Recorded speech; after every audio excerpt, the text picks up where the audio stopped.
with less than 160,000 miles. Only available while supplies last. 5 of the net savings, 27,995, sample VIN 666-710.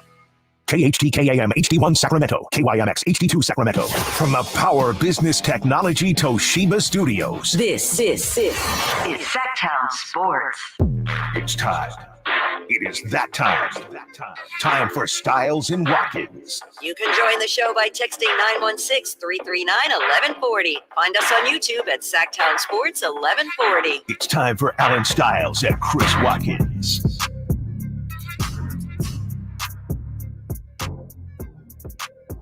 Yes. That's right. Not only is Brandon Aiyuk back, I'm back in studio. Stiles and Watkins, Sacktown Sports, taking you up to 2 p.m. for your long weekend, if it is a long weekend for you. And if it is, we hope you enjoy it. If not, we hope you enjoy your regular weekend. And you got to make that money. Chris Watkins, so much to get into today. So let's just get through the pleasantries now. How are you doing? Any plans for the weekend, the long weekend? And by the way, just a scheduling logistical update. I will be on a plane in about 10 hours on my way to Philly for a wedding. And after that, we'll be spending some time out there with the family. So Chris will be holding it down Tuesday, Wednesday, Thursday. Then I get back on Friday. Chris, How you doing? Good, good. Had a softball game last night at like 9:30, so I'm still kind of feeling some double, tendinitis. Single. Hit a triple. Got a triple yesterday. We played the I'll just say the other best team in the league, and this is the team you battled with last season. Beat them in the championship game.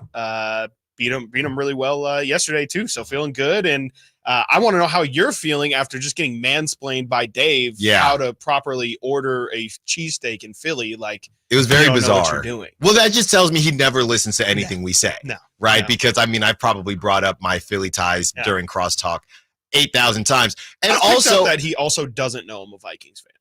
Probably. And also, he said chopped cheese. This isn't New York.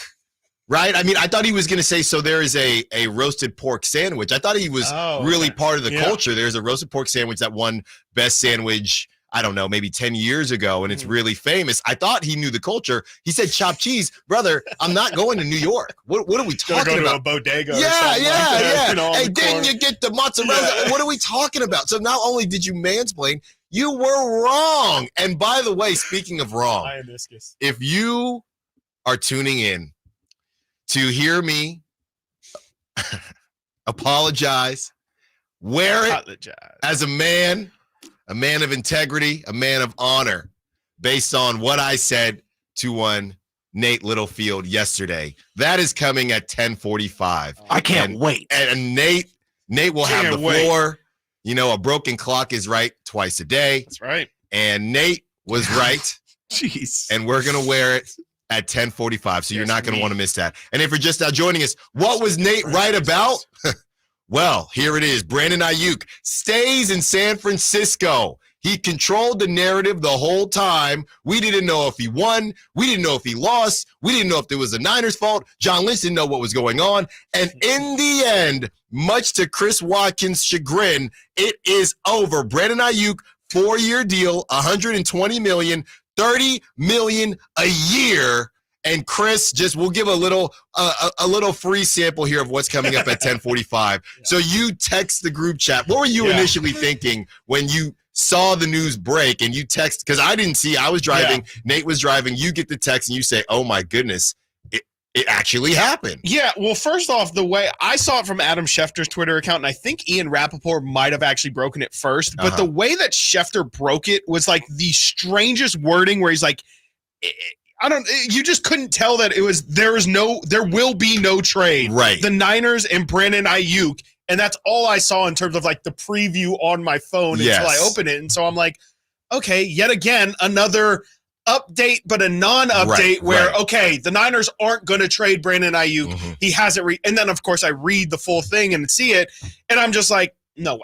No, there's no way. Not because Nate, I will give Nate his flowers, but it's just, it came out of nowhere for the most part. And, you know, and we'll definitely get into it when we get into more of the details, but it's just the why now? What changed? What changed is the first thing that went through my mind. And I kind of still don't think we know the answer to that question. I think we've heard some rumblings as to what kind of happened leading into the trade. But in terms of, why now was the right time to get the deal done?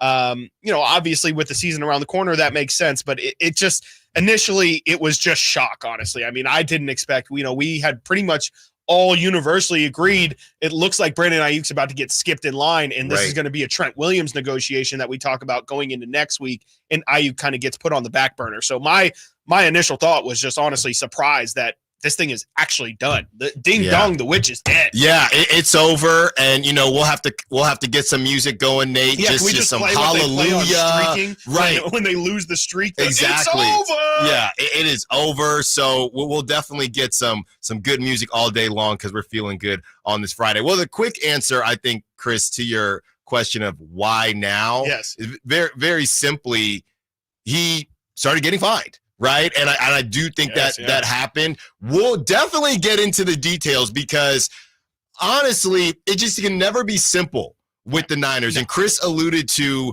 basically what Adam Schefter was saying.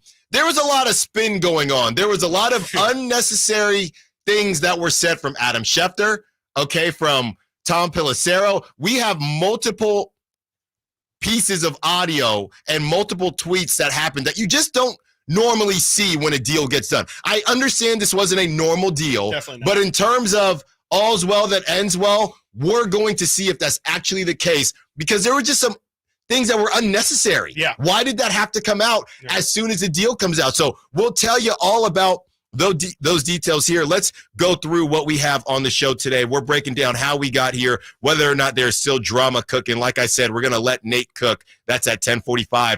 And not only is Nate cooking at 10:45, he is cooking as a producer. Brad SF Ners, one of the closest connections in the Niners content world to Brandon Aiyuk, joins us at 11, and that is going to be something you don't want to miss because I got some questions for Brad. We all do, and we're going to get to the bottom of this. What does all of this say about one Brock Purdy? Will there be naysayers out there? How much help does Brock need? Well, every quarterback needs help. We'll break all of that down. Of course, we'll get into Whitey and Draper's top 40 list as Draper tries to avoid that one name that he put on the list. And even though he's trying to avoid it, we all know what the name is. And if you don't know, it rhymes with it. Yeah, it rhymes with Harvin Trashley. That's what it rhymes with, the fourth. Okay, Brendan Nunez and his improvements for Fords. We will break down all of that. But here, guys, I got some numbers for you, and I think this is kind of an important piece on all this. We know what Brandon Aiyuk got. He's getting $30 million a year, but how much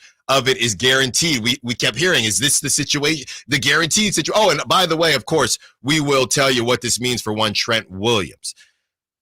You look at the guaranteed money, and Chris, it's really insane. The Justin Jefferson deal. Yeah. And I know he's the dude. Oh, he's worth it. $110 million guaranteed. Every single penny. Guaranteed. Every single penny. Every single penny. Guaranteed, Chris. I will give him double that. He is worth it. Every single penny. Well, and by the way, and we also have tiers from the Pittsburgh radio. Our friends over at Pittsburgh Radio, we have that audio. We have their tiers, and you really feel bad for them. Not really, but kind of as well.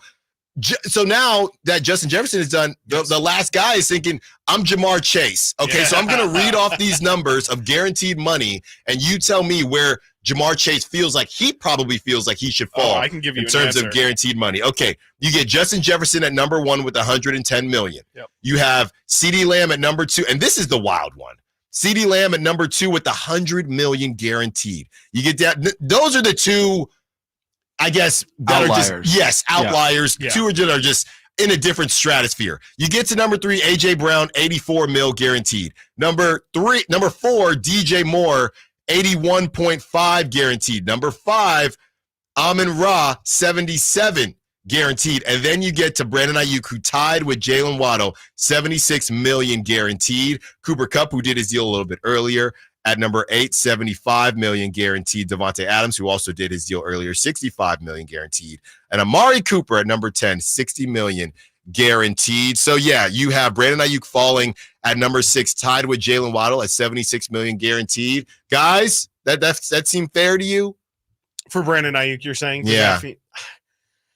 Can I be honest with you? No. I mean, it seems to me like, I mean, from Brandon Aiyuk's side, I think it's fair, but I've said it from the start. Like, I don't think Brandon Aiyuk is in the caliber of receiver that those other guys are. Okay, but Jalen Waddle? No, yeah, but I was going to say the guaranteed is different than the. Sure, it depends on what you care about more, because DJ Moore getting $81 million guaranteed, and maybe I'm sleeping on DJ Moore. If he's getting $81 million guaranteed, then Aiyuk getting 76 is sure. Yes, no, that's fine. That's the Jalen Waddle question, like we've said, if Jalen Waddle can stay on the field, maybe we'd put him. If Brandon Aiyuk, if there were less weapons, maybe Brandon Aiyuk would look different. If Jalen Waddle could stay on the field, maybe he'd look different. And not to mention, I mean, you talk about getting, we're not talking Yankees here, but getting protected. He's very protected by Tyreek Hill. There's so much attention on Tyreek Hill. So I think Aiyuk has protections as well, though. No. I'm saying they're in the same. I'm saying that's why I'm okay with 76 for both of them.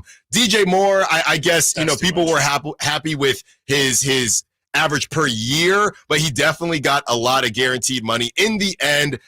Yeah, I don't know, Chris. I feel like it's right. I feel like all of these situations are so different.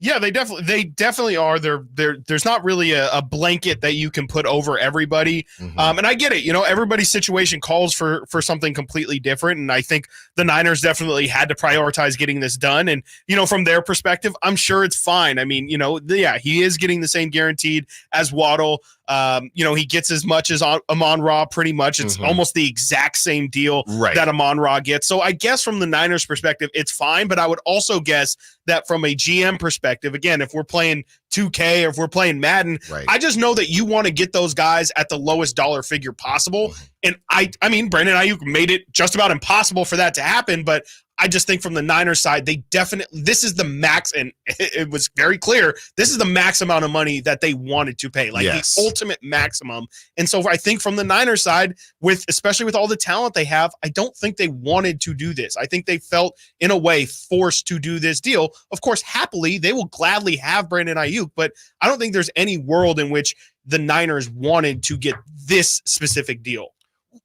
But that's the thing. If they thought they had enough, and maybe I don't know, even if Ricky Pearsall was healthy, I don't know if he would have shown enough. But that's why I want to get into what does this say about how they feel about Brock Purdy. Sure. Yeah. Right. And when we look at the other weapons and you compare them to other weapon groups, do they feel like they needed Brandon Aiyuk because he would help Brock Purdy, or they needed Brandon Aiyuk because all these other positional groups, right, and wide receiver groups, they're right there. And if you lose Brandon Aiyuk, you cannot fire out a rookie receiver who has not played in Ricky Pearsall, a Jawan Jennings at a number 2, and Debo, who it's really hard to figure out Debo's value. So we'll get into all that coming up next. Ian Rappaport explains how the deal came together and how the Niners were still looking to trade Brandon Aiyuk even just a couple days ago. Stiles Watkins, Sacktown Sports. Kevin Herter plays here.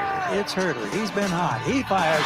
He's still hot. Kevin Herter from downtown has a 15-point first quarter. Sacktown Sports is your proud home of the Sacramento Kings. Hey, what's up, Sacramento? It's Kyle Draper. Turn up the cleanliness at your restaurant, healthcare, or industrial business with Alsco Uniforms, the official sponsor of the Sacramento Kings Mop Crew. We've got you covered with crisp uniforms, hygienically clean linens, floor mats, and of course, mops delivered weekly. But that's not all. Alsco Uniforms also offers weekly services for first aid and restroom supplies.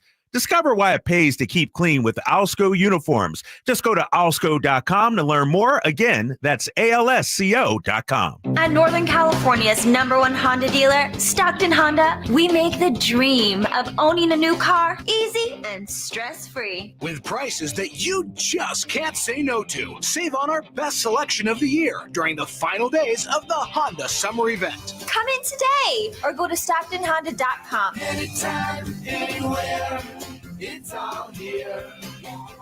StocktonHonda.com. #1 claims based on 2023 total new and Honda certified pre-owned vehicle car sales from American Honda Motor Company's Old One Report.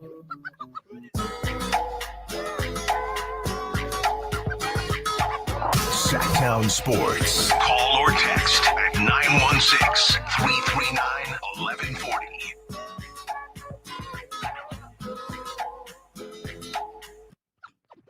It's over. It's over. Just like Vince Carter said. Former King, by the way. He's not on anybody's list, is he? No. Might be on Drapes. Yeah. Should he be on the list before Bagley? Yes. No, but yes, he should. Hey. Save it. Vince Save Carter it for at later. age 40. Hey, he could hit those threes. He averaged maybe like 5 points a game. Didn't he go to the Hawks after? No, I believe he was on the Hawks before. It might have been. I mean, Okay, he spent it was so much time. There was one team he was might on have where he been. was decent. He was good on Memphis. Yeah, He was maybe good. it was He was Memphis. fine. No, he was good on Atlanta as well. And it wasn't that he was bad in Sacramento. He was just 40 plus years old and couldn't really contribute at a high level anymore. He could still hit some does. threes though. Hey, he was on the court. Yeah, he sure was on Bagley. the floor. Hey. Marvin was on the floor. I little bit. had to tell this down the other day. Like Marvin was especially for what the Kings typically pick. Like Marvin was not a bad draft pick. He just did not live up to his potential, and his dad sucked. Hey, well, it's all about how things end, and how it ended yesterday is with a text message from one Chris Watkins saying, That's right. Nate, you cooked on this one. I think that was the start of the day, in my Yeah. opinion. That's kind of, not the end. I think the start of something beautiful. It was the start of Nate being extremely the most excited he's ever been for a show. Yeah, I don't think it has especially anything to do with Brandon Aiyuk actually signing. Yeah. It's just him being right. It's him being right, It's narcissism. and that's fine. And that's fine. Go play the lottery, and we'll figure it out later. And we got some audio, maybe potentially from yesterday. Ooh, To Like I that. said, Receipts? I'm wearing it as an adult, and as a gentleman and a scholar. Just like you're wearing that Wawa shirt. That's right. Well, it's not Wawa. As we get into Ian Rappaport, and he explains, basically he breaks down how the Aiyuk deal came together, and then sets the table for Trent Williams as everybody turns their head to that situation. And we'll also discuss how much does this change the NFC and the Niners' outlook if they don't sign Trent Williams. All right, here it is. Oh, yeah, it happened. I know we talked about over the course of the last couple of days, the drafts in the phone when you could finally hit send. Yesterday, while at the dinner table, I got to hit send, and it was a great moment for Brandon Aiyuk, also for me, but Brandon Aiyuk and his family and the 49ers and all of the 49ers fans who've been waiting endlessly for weeks and months to get this thing done. It wasn't a trade to the Steelers, although at the end, that was really the last option for Aiyuk. It was either go to the Steelers or sign this 4-year, $120 million contract with $76 million guaranteed in this deal done by his agent, Ryan Williams, that took literally forever. So those were the choices. It was Steelers or 49ers. In the end, the best for Brandon Aiyuk, best for the Niners was for him to simply take the deal, and a saga that also included, as you guys know very well, a potential trade to the Patriots, a potential trade to the Browns, several big-time receivers going in the trade so the 49ers could get someone to sort of replace Aiyuk with. None of that happened. Aiyuk now stays with the 49ers, and there was a whole big off again, on again. Is he going to practice? I would say finally, yes, he is going to practice, which is good news there. And that also leaves the 49ers with one big item on their to-do list. Trent Williams, their all-pro tackle, one of the best tackles in the NFL. He is still holding out while Brandon Aiyuk was holding in, awkwardly being there, not being there. Trent Williams is holding out, out of sight, out of mind. He is principled. He is, I don't know if you'd say stubborn because that seems like an insult, but he knows what he is worth. He is racking up fines, but he wants his value. And as of right now, I do not believe, guys, they are close. So we will still wait to see whether the Niners get their other big-time playmaker on the field before the season starts. Oh, yeah. So yeah. I think the main thing I'm taking from this, and in the next segment, we'll talk about Adam Schefter and how long this deal was on the table. It feels like, as Ian Rappaport didn't even bring up the Commanders, it feels like the Commanders thing was just not made up in Brandon Ayuk's mind, Pretty but much. he was just really trying to will this thing. And every day he would just wake up thinking, did the Commanders call? I mean, if you're waiting for to get, I just did universities. If you're waiting to hear back from a university, or you're trying to get just recruited. checking the mail, That was me. Did Cal call?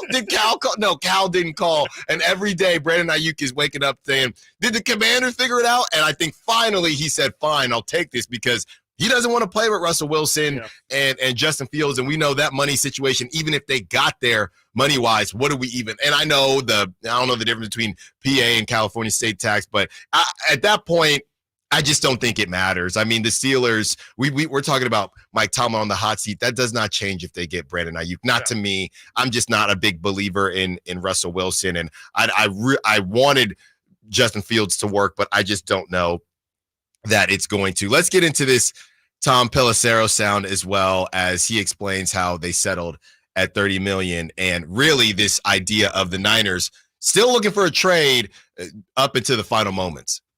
Well, this very much feels like a marriage of convenience here, where you had two sides that both didn't have a better option as things went along, even though both sides continued to explore those other options. You had several other teams involved between the Patriots and the Browns, and obviously the Steelers, which became clear that was the only place Brandon Aiyuk was willing to go if he did not come back to the 49ers. There was some speculation online yesterday. This was the same deal. It'd been there for 3 weeks. His agent, Ryan Williams, actually took to X to post that's factually inaccurate, but the check still cashes. Here's my understanding of how this played out. The 49ers had been, once they re-engaged several weeks ago, around $29 million. Brandon Aiyuk had it in his head that to do this deal, it needed to be $30. And we can all look at that and say, logically, what's the difference? What are you going to do with the extra $1 million per year? Does it actually matter, especially if it's in the back portion of the deal here? But the 49ers didn't want to move. Aiyuk didn't want to move. As recently as the past few days, the 49ers were making another round of calls to some of the other teams, not just to see, hey, could we still trade Brandon Aiyuk? Could we revive one of these trades that would get us a receiver? But also calling some of the other teams and seeing, hey, could we get a different receiver if we trade him to the Steelers because they didn't have a receiver to give? The 49ers couldn't find any other solution. They're a team that's trying to win the Super Bowl right now. Their best opportunity to do that is with Brandon Aiyuk or someone like Brandon Aiyuk. You couldn't get the stunt double. You have Aiyuk himself. They went the rest of the way, and they got the contract done. So that leads us right into the conversation we're going to have, because as he says, this is a marriage of convenience. Yeah, I don't know, Chris, and I promise you, and I promise Nate, this is not a bit. I'm just not sure how happy everybody is, because you just don't normally hear stuff like this. And they both were looking around, and I love talking about my clubbing days. You looking around and there's a girl or a guy that maybe at first you thought, I'm not really sure, and it gets to about 12:30, you think you want to grab a dance? I mean, there's nobody else left. So yeah, it's a really interesting situation. Real quick, Chris, I wanted to run these numbers by you for the annual salaries for these guys. We did guaranteed money, so I want to give you the annual, see how you feel about it. Justin, your boy, pay him more. $35 million. I can like maybe contribute to like an NIL fund for Justin Jefferson or something. I would love to. Justin, $20-15 or something. Justin Jefferson, $35 million a year. CeeDee Lamb, $34 million a year. AJ Brown takes a jump here at $32 million a year. Amon-Ra St. Brown, $30.02 million a year. Tyreek Hill at $30 million a year. Tyreek Hill wasn't on that guaranteed list. I wonder what he got for guaranteed. Interesting, yeah. Brandon Aiyuk at $30 million. Jalen Waddle at $28.25 million. And Devontae Adams at $28 million. Does that ring better for you, the combination of both? No, not at all. I still feel the same way. I still just feel like Brandon Aiyuk is fine, but I when you're going to put him in the 30, like now he is a $30 million receiver is the problem for me, is that now there is a level of expectation that I just don't think he can realistically meet, because of the other guys in that conversation are all number one receivers on their team, maybe with the exception of AJ Brown, which I also think is a bad contract, but I just kind of feel like now there should be a certain level of expectation with Brandon Aiyuk where, now you have to be in the same, your numbers at the end of the year and throughout the season are going to be compared to these guys. I just don't know if it's ever going to match up to be like that because of the 49ers offense. And that right there, the fact that he's getting Amon-Ra St. Brown money, and we sat here and said that usage isn't going to be the same. Right. That is why, Chris, I don't care about the spin, and people can try to say whatever they want, but Brandon Aiyuk won. Yes, he won. 100%. He won. I don't get any illusion that there's even a question as to if he won. He you could argue he dominated. Yeah. This is a 10-8 round right here. And then he asked for more. Yes. Then he tried to get more. That's why he was sitting on it, and that's what we're going to get into when we get back. Adam Schefter with a bunch of notes, okay? And when journalists and newsbreakers, when they have notes like this, there's a reason. Yes. But all is well that ends well, right? Stiles and Watkins, Sacktown Sports. Did you miss any part of our live local shows? Don't worry, you never have to miss them again. Check out sacktownsports.com and search our podcast page and play our shows when you want. The Carmichael Dave Show with Jason Ross, Stiles and Watkins, and the Drive Guys. Plus, other podcasts like Return of the Empire, Return of the Roar, the Stingers Up podcast, and Golf to Go with Frank LaRosa. They're all available right now on sacktownsports.com. Toyota's national sales event is on now through Labor Day weekend. So grab the keys to a new Toyota and make the most out of these final days of summer. Unlock the one you've been waiting for with Toyota's vast lineup of cars, trucks, and SUVs, including hybrids. Don't miss a low lease on the 2024 Corolla, Corolla Cross, RAV4 Hybrid, Tacoma, and even the new all-hybrid 2025 Camry. Toyota, let's go places. Offer available through TFS to buyers with premium rated credit. Ends 9/3/24. Hi, this is Greg Papa. Disasters hit every day. If your home, business, or building has suffered from any disaster, SunPoint Public Adjusters can help. SunPoint prepares, presents, and negotiates your claim with the insurance company, working only for you, making sure you get everything you're entitled to and letting your focus be on what's most important, your family or your business. Call SunPoint today at 888-247-7865 or contact us at sunpoint.us. SunPoint Public Adjusters, the gold standard in public adjusting. License number 2N14884. What sets Ashton & Price apart from other injury law firms? I'll tell you. From beginning to end, all important legal decisions are made directly between our clients and their experienced local attorney. A gate agent flying the plane, the receptionist performing surgery, not a chance. There's simply no substitute for the unique power of the direct attorney-client relationship offered by Ashton & Price. And there's never a fee until we win, and between you and me, we win a lot.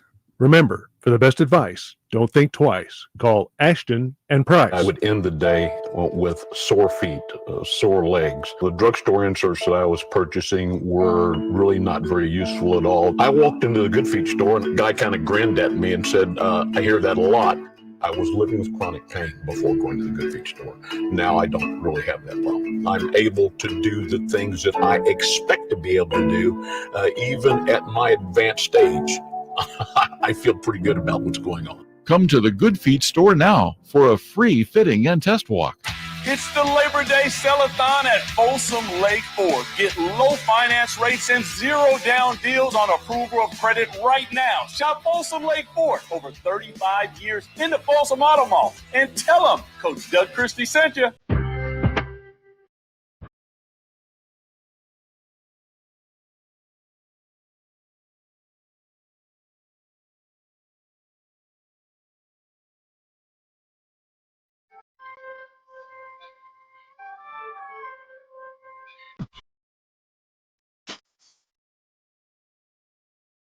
Live and local. This is Sacktown Sports.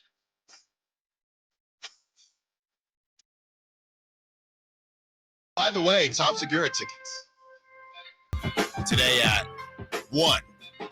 So you don't want to miss that. And the phone lines are probably already on somebody fire. Probably just called right now. And now Nate blocked it. Yep. Bam. There you go. That's at 1 o'clock. We are also 15 minutes away from Nate's one shining moment, as he correctly predicted that Brandon Aiyuk and or Trent Williams would get signed yesterday. And he was right.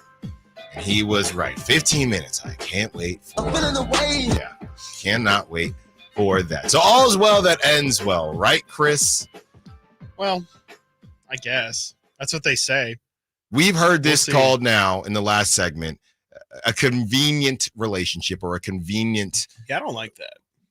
Marriage, if you imagery will. in my head for that is not great. You know, and I'm going to Philly for a wedding. If someone said, "Well, this is convenient," I don't think I would feel convenient wedding. Yeah, this is a convenient these union. These two kids know each other. Yeah.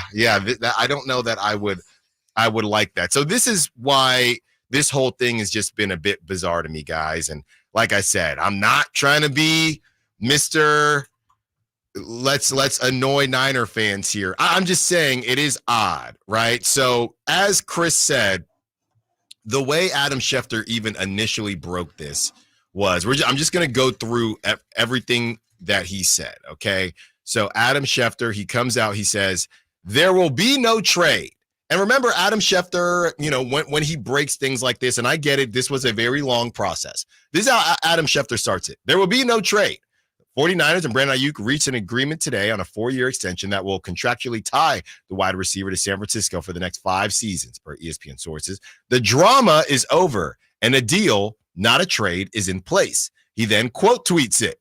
And this is all before even saying the numbers, right? He says, Brandon Aiyuk's offseason included a public trade request, tweeting at Mike Tomlin, posting photos with Jaden Daniels, sharing a FaceTime with Daniels saying they don't want me back, getting permission to negotiate a contract with other teams, and nearly being traded multiple times. In the end, both sides came together, and Aiyuk signed a long-term deal with San Francisco. But wait, there is still more.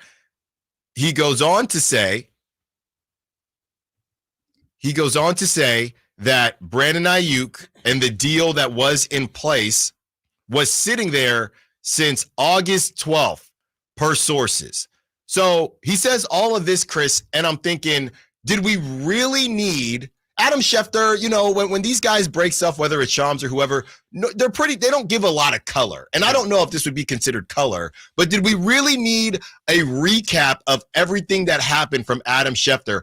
And then on top of that saying, oh, by the way, this could have been done, and we're acting like, by the way, everyone's acting like August 12th was 2 months ago. August 12th was 2 weeks ago, all right? This deal could have been done August 12th, all right? Mm-hmm. So what does that tell you? That this is the Niners saying, hey, this deal had been there, all right? So I say all this to say, it just feels like the Niners and Aiyuk, something, even though maybe once they get on the field and he scores that first touchdown, it'll be fine. But something seems amiss with everything that Adam Schefter put out and why it was necessary to put it out.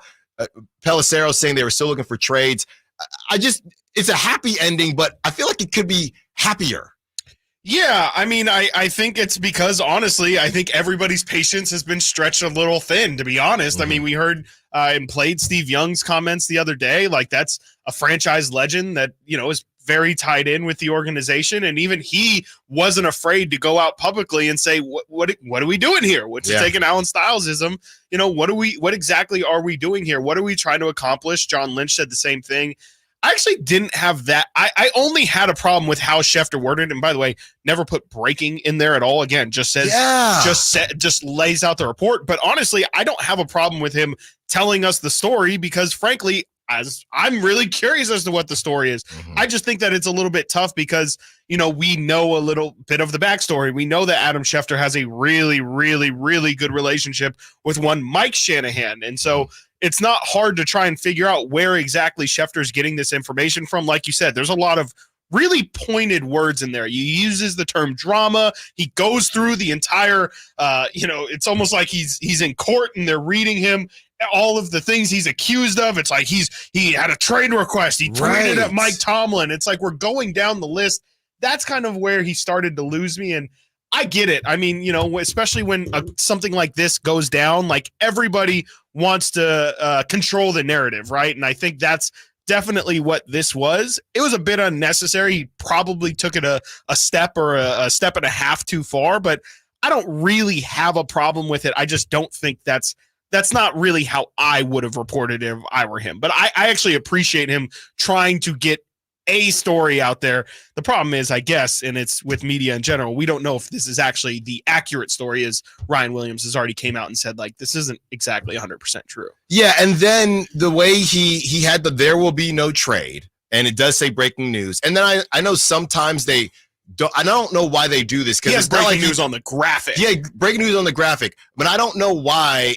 I just looked at the numbers, Chris. The first tweet is at 341. Okay. The second one is at 342. Okay. So you telling me he didn't have the number? And then he goes, Brandon Aiyuk's extension is 4 years, 120 million. Yeah. Just with a period. Right, that's it. And that is it. It's That just is kind of bizarre. Yeah, it is very bizarre. I don't know. I can't tell you especially because why. you're supposed to be like a news break, like break that news before you just like, I don't know why he built the narrative before he broke the news. Yes. Which is very strange. Yeah.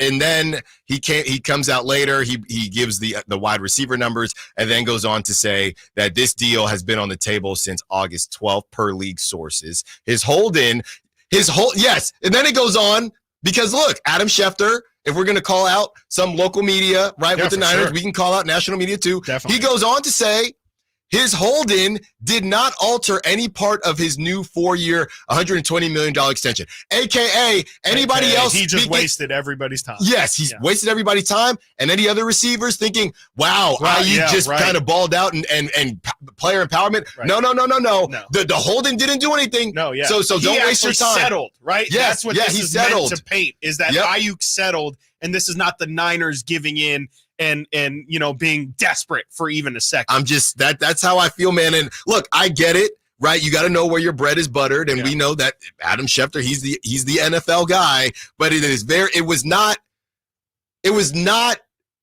very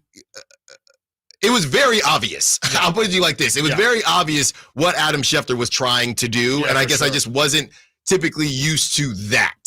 Yeah, definitely. No, I definitely wasn't either. And it was a really strange way of breaking it. And like, I think Ian Rappaport might have broken it first, but I think this was kind of Schefter's way of like, okay, yes, he might have broken the numbers first, but here's, the full context of everything that I've learned and been picking up. And it is always funny to me too, like when these things break, all of a sudden now we get all this information that we've been, why didn't Schefter report this, weeks ago? That's a good point. He knew, I don't know when he found out that this deal had been sitting here for 3 weeks or 2 weeks or whatever it is, but now we know that the Niners wanted 29 and Aiyuk wanted 30, and meanwhile this entire time we thought we were dealing with more 26 through 28 kind of numbers. And so it's just so strange to me how this thing actually gets broken, we all of a sudden get all the information that we were asking for before. It's a bit of a mess, and I will say, at least from the Niners' perspective, I was going to say they can't continue to do business this way. They cannot keep holding their guys until the season is about to come. But I guess the other positive about this, once Trent, I assume, gets done here, we only have Brock to deal with, and then I think this whole saga of the Niners dragging out their star negotiations, I think we're finally done, right? Aiyuk is signed. You have Debo signed to a contract. McCaffrey signed to a contract. You just lock up Bosa. I guess maybe Fred Warner might be somebody that could surprise them along the line. But at the very least, from a Niner fan perspective, like, I think you're through the worst of it when it comes to these contract negotiations. I guess we'll have to see next summer how Brock's goes. But I guess that's a small silver lining in all this. I think Brock's is going to go fine. You know what's crazy, Chris? Both tweets, as you said, Ian Rappaport came out. Both tweets came out at 3:41 p.m. Ian Rappaport and Schefter. Wow. But Ian Rappaport had the numbers immediately in that first tweet. So very, very bizarre situation, not to get too in the weeds. I do want to ask this, though, as we have Woj versus Shams. Is Ian Rappaport entering the chat to challenge Adam Schefter now? Maybe just a little? Yeah, I mean, he's always kind of done his thing. I think it's just never been to the level, and I think football news is a little bit different, too, because there's so many more things to break. Like, you can, with basketball, obviously, there's only 12 guys per team, and, that obviously kind of limits the amount of news that can be broken. With football, it's almost like Schefter literally can't break everything because there's so much. Maybe this is Rappaport kind of stepping into some of these bigger things, but I feel like he's always kind of been in the mix. It's just never been as top dog heavy. Maybe it is that. And, we know it might not even be a Rappaport getting up. It could be Schefter kind of falling off after, he's people have kind of found him out a little bit, right? Like he had that copy and pasted tweet, and I seriously don't think things like what we just discussed, these thread of tweets, I don't think that's going to help Adam Schefter in his future either. Especially Ryan Williams, again, quote tweeting this man saying you are wrong. I don't like agents talk. I don't think this is going to be a good look for Schefter in the long run. That's actually a great point. But I mean, Schefter's already won at life. Don't get us wrong. You're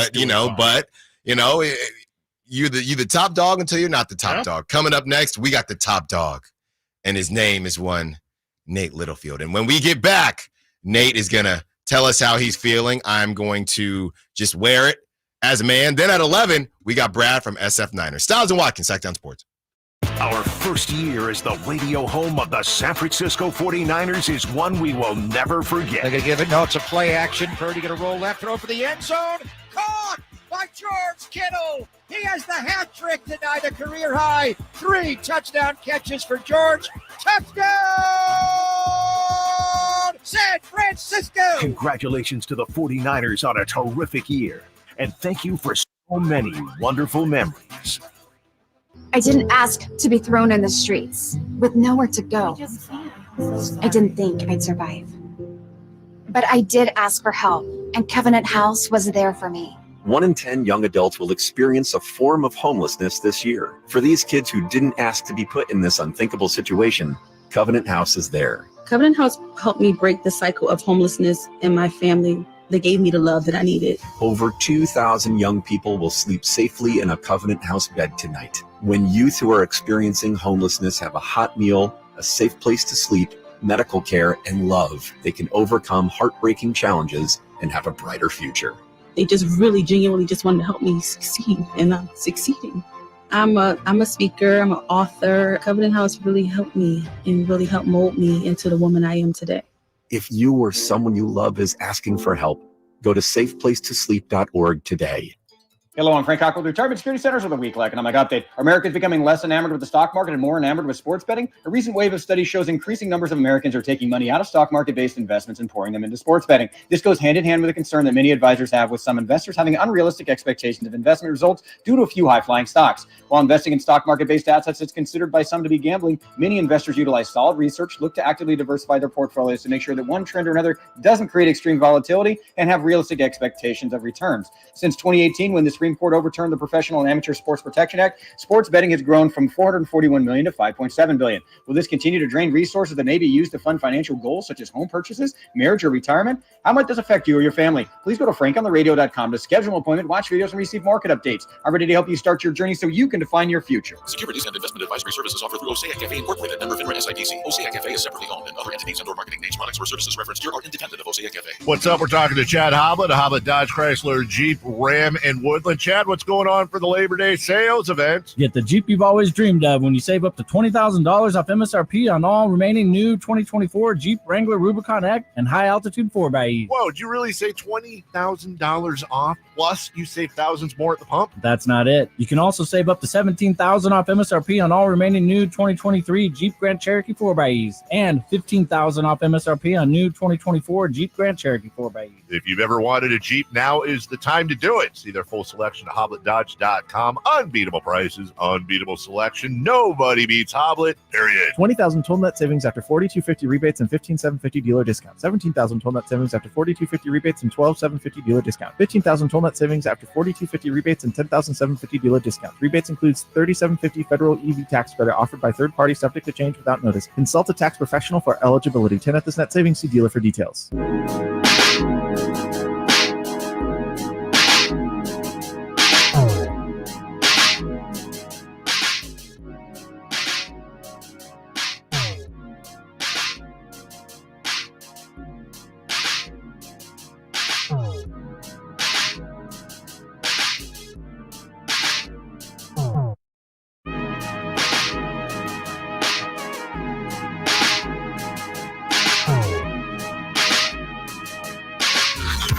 Sacktown Sports. Check us out on YouTube. Search Sacktown Sports and subscribe. It is time, and I know Nate has all of the drops ready and everything from yesterday. So just to set the scene for you, by the way, Brad, SF Ners coming up at 11. We break down all things Brandon Aiyuk and Trent Williams as well. And at 1 p.m., Tom Segura tickets. So line them up now. Last chance to win those. Thunder Valley, you are not going to want to miss that. But to set up the scene here, basically, if you've been listening to the show, thank you for listening. And if you're just now joining us, we're going to break this down for you. Nate had a Malik Monk take based on he saw Malik Monk at an event. And when he saw Malik Monk at the event, and I did fish this out of Nate, but Nate said in passing, hey, I saw Malik and I don't know, man. And, I was thirsty for Malik Monk content. So Nate got on these airwaves and said, hey, this is what I saw. This is how I'm feeling. I just think he's gone. I just think he's gone. And he didn't even really say it with his chest, to be completely honest with you. I was scared. Yeah, he didn't really say it with his chest, but that's how he felt. And then obviously Malik Monk stayed. So after that happened, I decided to have some fun with Nate. And yesterday, Nate said he had a feeling. I was remote yesterday. So Chris and Nate were talking, and Chris said, Alan, Nate says he's got a feeling. He's got a feeling about Trent Williams or Brandon Aiyuk. Something's getting done today. I said, I think a deal gets done today. It could be Trent, but I'm leaning towards Aiyuk. I think Aiyuk gets done. I just want to be specific. Sure. Hey, it's my segment. It's your segment. It's my segment. And long story short, basically, I roast Nate based on what happened with Malik Monk. And now I got egg on my face because a couple hours later, the news broke. All right, Nate, the floor is yours. No. I don't know what he's going to do. I don't think any of us do, Alan. Unfortunately, it doesn't feel like anybody is any closer to figuring that out. It still feels like we're very far away. And hopefully when we come on these airwaves tomorrow, there's something. Hopefully Nate just got a little premature feeling this morning. And actually tomorrow is the day where something actually gets done here because, as we inch closer and closer, those 3 days, this weekend, it's going to be a long weekend. This weekend would be very, very nice to give that extra little cushion of getting in shape for whether it be Brandon Aiyuk or Trent Williams for the game next week. I think these 3 days would go a long way. No, but hold on, Chris, because no. I'm not letting Nate off the hook with this because this is not what's going to happen because I'm going to get this out real quick because we got crosstalk coming up next. I'm sorry for cutting you off. No, you're fine. But I just had to do that because this is what we're talking about. Does anybody recall? And I'm really trying to remember here. Maybe I can't remember. Does anybody recall the last time Nate had a feeling about someone signing or staying or leaving? Does anybody recall Nate having a conversation about I just looked into his eyes? I'm just trying to wait, that was Malik Monk. So the last person I want to hear from as far as a feeling something happened, you might as well just pack Aiyuk's bags or Trent Williams' bags now because I don't want to hear that, Nate. You're cut off. Nate is so unmoved. Nate did not flinch that entire I'm glad because I'm coming back. No, and I'm coming back tomorrow. And so you better eat the burrito now, like I said, and I don't want to hear I got a feeling. I don't want to hear that, Nate. That's all I got, Chris. Okay, I mean we'll just DoorDash around you then, I guess. I don't know. No. Alan can't keep burritos out of his mouth. All right, here we are. My theme song, the song of the show. I want to fly away, honestly. Yeah, I'm flying away right now. I'm in the stratosphere, and I'm happy. I'm happy to be where I am. I hit for the first time in my life and potentially the last time in my life. But I'm here to say I was right. And that's all that matters. I missed on the Malik thing. I didn't want to talk about that, really. Alan admitted he did drag it out of me. Chris, I would say pried it. He pried it out of me. I didn't even want to say too much, and maybe some of that story's fabricated. Who knows? Who really knows? But what I know right now is I'm with Quavo and I'm with Lenny Kravitz, and I'm flying through the sky because I hit on Aiyuk getting a deal done. We've waited weeks for this, guys. Right? Every day. It's like months. It's a nightmare. On air, I mean, it's kind of a bit, but it's real. Like, it drives Chris crazy really having to talk about this Aiyuk situation. What? You don't like my song? Just continue. Like the first time Alan's probably heard this song in like full. This is crazy. No, this song rocks. This song rocks, and it represents us. It represents us three. Anyways, I get this text, and I kind of can't believe it. And I forgot about what happened because I usually get out of work, and it's like nothing ever happened, right? I'm in a different world. I'm flying in my own way, and I'm feeling away. But I see the text, immediately go, oh, I got to call Alan Stiles because that is crazy. I'm right, and he was kind of being a jerk to me about it.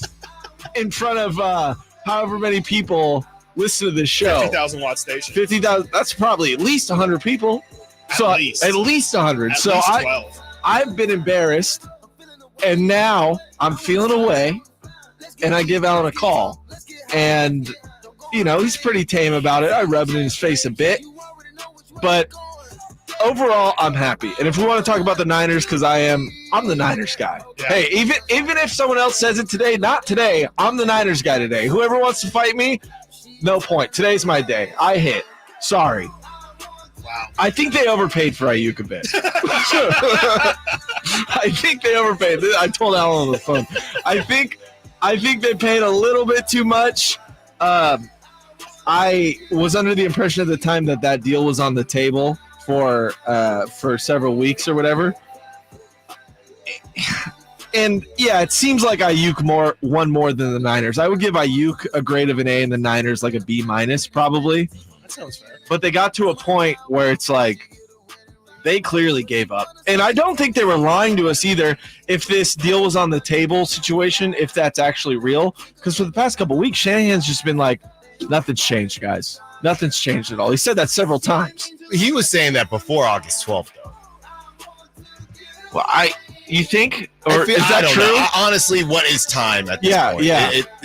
The August 12th thing to me doesn't really excuse the Niners from how we got here. That's all I'm saying. I don't really care about the August 12th thing personally. Yeah, it's not a huge deal. It's just I'm happy it's over. I don't think I told you guys this before the show. I don't think Aiyuk's probably going to have a good week till like week 6 or 7. I think this is going to put a hindrance on his play this season. I think it's going to be just rough, and I think the same will go for Trent Williams too if a deal gets done. But I do also think one domino had to fall for the other one to fall.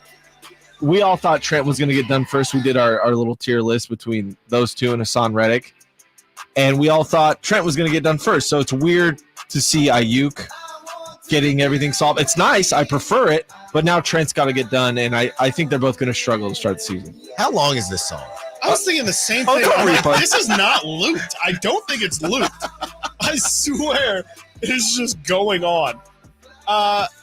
Yeah, I mean, I do like to hear Nate say that he thinks that the Niners overpaid for Aiyuk, because I do feel like that element of things is also why I care about the August 12th thing, because to me, that's, again, like I said earlier, the maximum amount of money that I think the Niners would have been. I would have never thought that the Niners were going to get up to 30 mil unless that was like their, all right, fine, I seriously, like, this is a day before the season starts.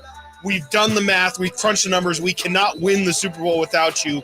Okay, we'll do it. The reason to me why August 12th matters in terms of if that's how long the deal has been sitting on the table is because if the Niners have been at 30 million, what the hell was Brandon Aiyuk asking for?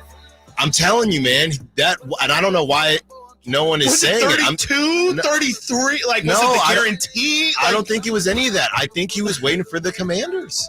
I truly do. And I have no source. I mean, because there's no. And we're going to ask Brad about it. Because there weren't a lot of reports about the Commanders. There's a couple times here or there they're in for trades. But do you think that's all? This was part of our text chain too.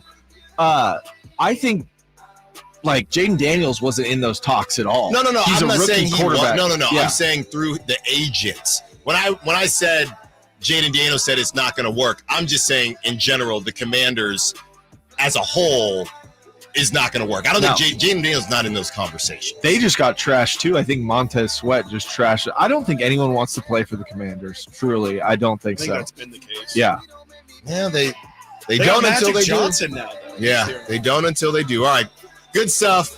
Nate, turn off your mic for the rest of the show. Coming up next, Brad SF Ners. Hey. We will have that conversation with Brad and get to the bottom of whether he thinks this thing is actually a real marriage or an arranged marriage. Stiles Watkins, Sackdown Sports.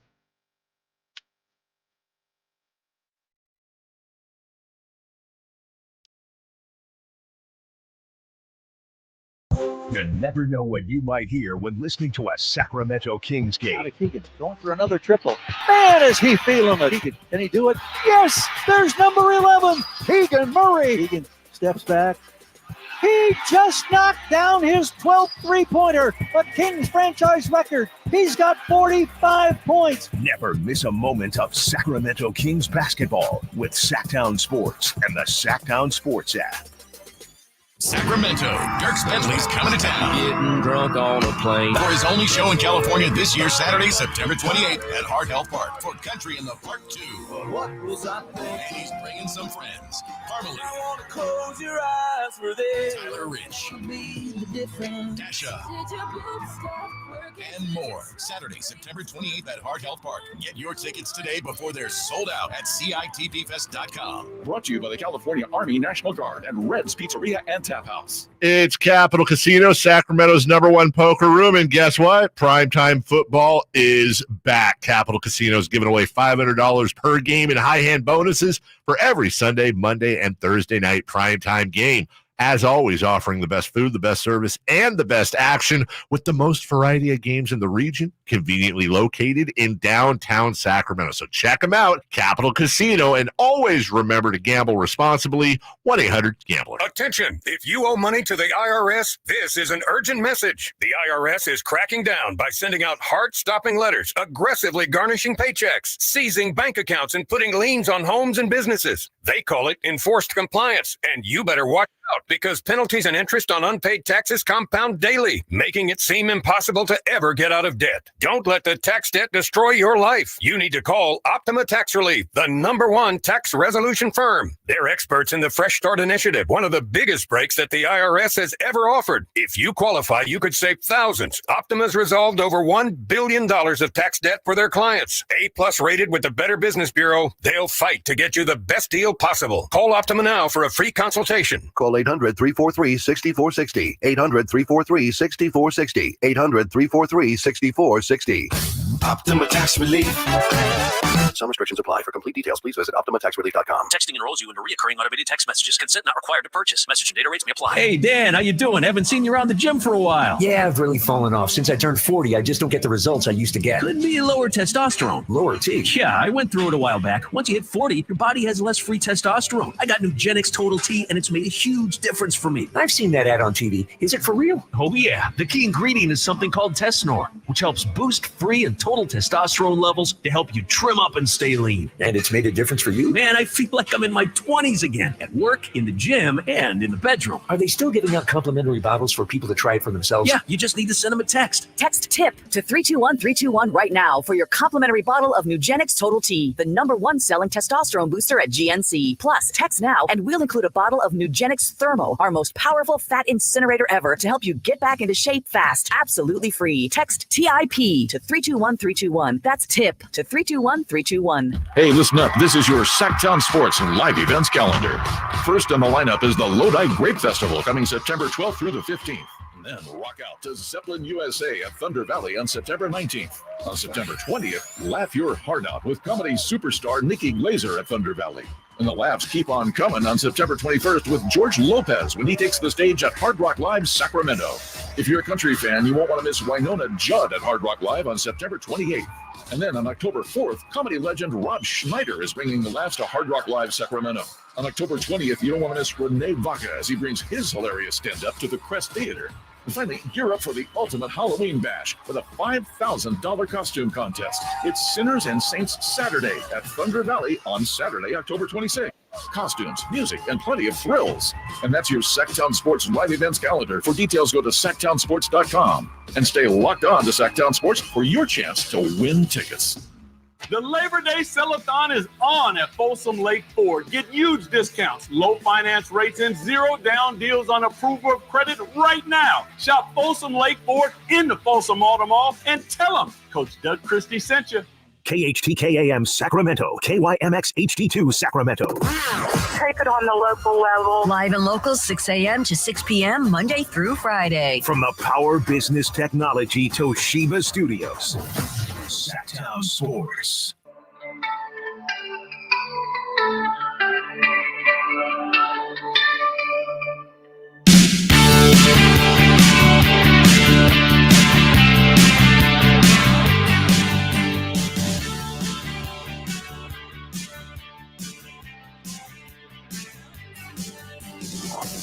Sacktown Sports. Call or text at 916-339-1140.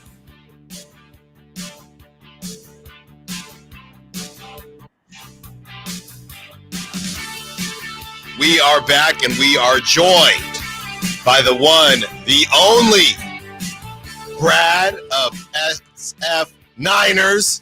Brad, I mean, I know where to start, but there's so many layers to this, Brad. First of all, how are you doing on this Friday? I'm sure you're feeling pretty good. Yeah, what did yesterday look like for you, Brad?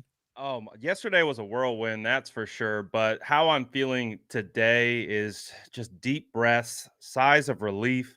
Obviously, the contract saga of our lifetime finally comes to an end. And honestly, for me personally, it's relief because I do believe that the 49ers kept one of the biggest players and most important players on their team. So I'm relieved, excited, and happy that we get to put all of that behind us. Yeah, speaking of putting it behind us, Brad, we've been talking, and obviously, hey, all's well that ends well. But we've heard people talk about, the national media say this was a convenient marriage or a convenient union, and they were still looking for trades, and they were trying to get a wide receiver back. And Adam Schefter goes on to detail everything that happened. Are you sure everything is good?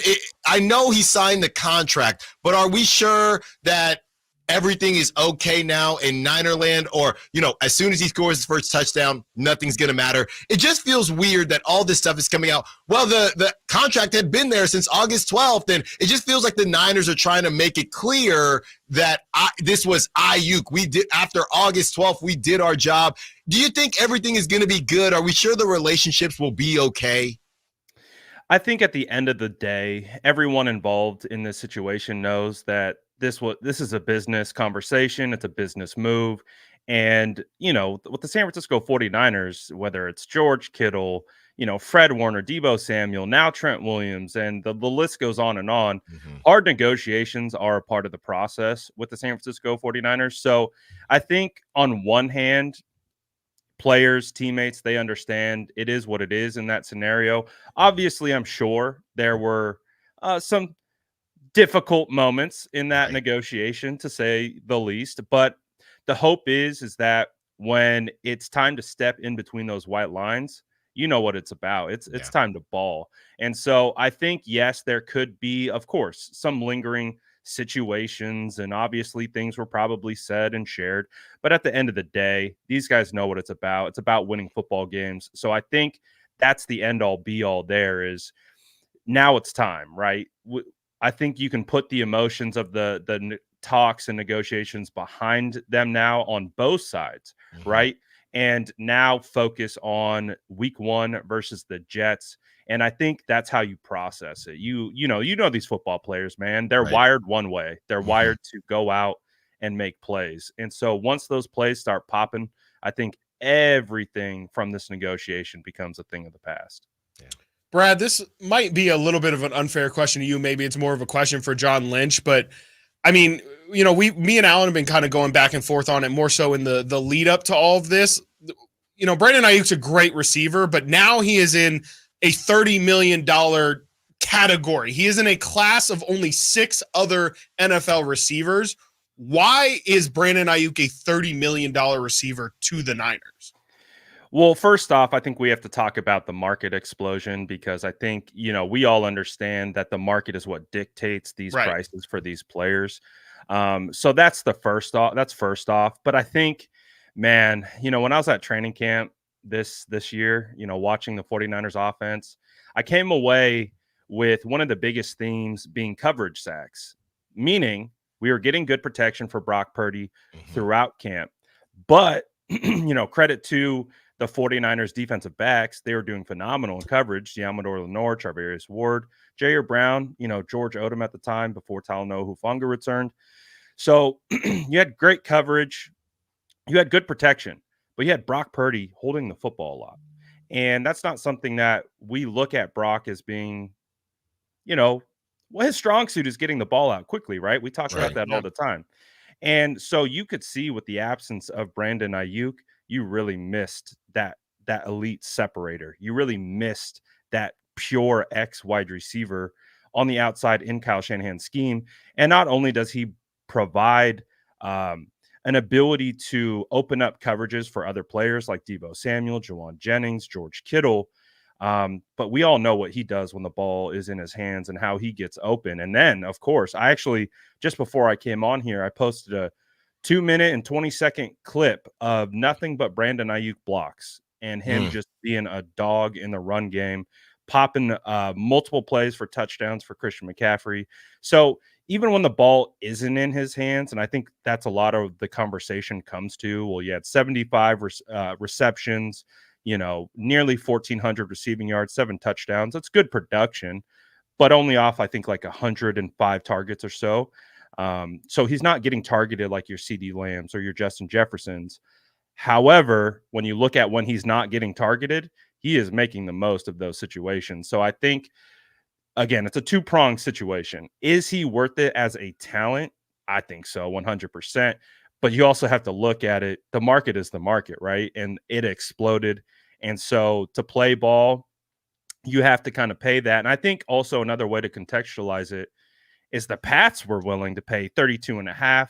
We heard reports that the Browns were well over 30.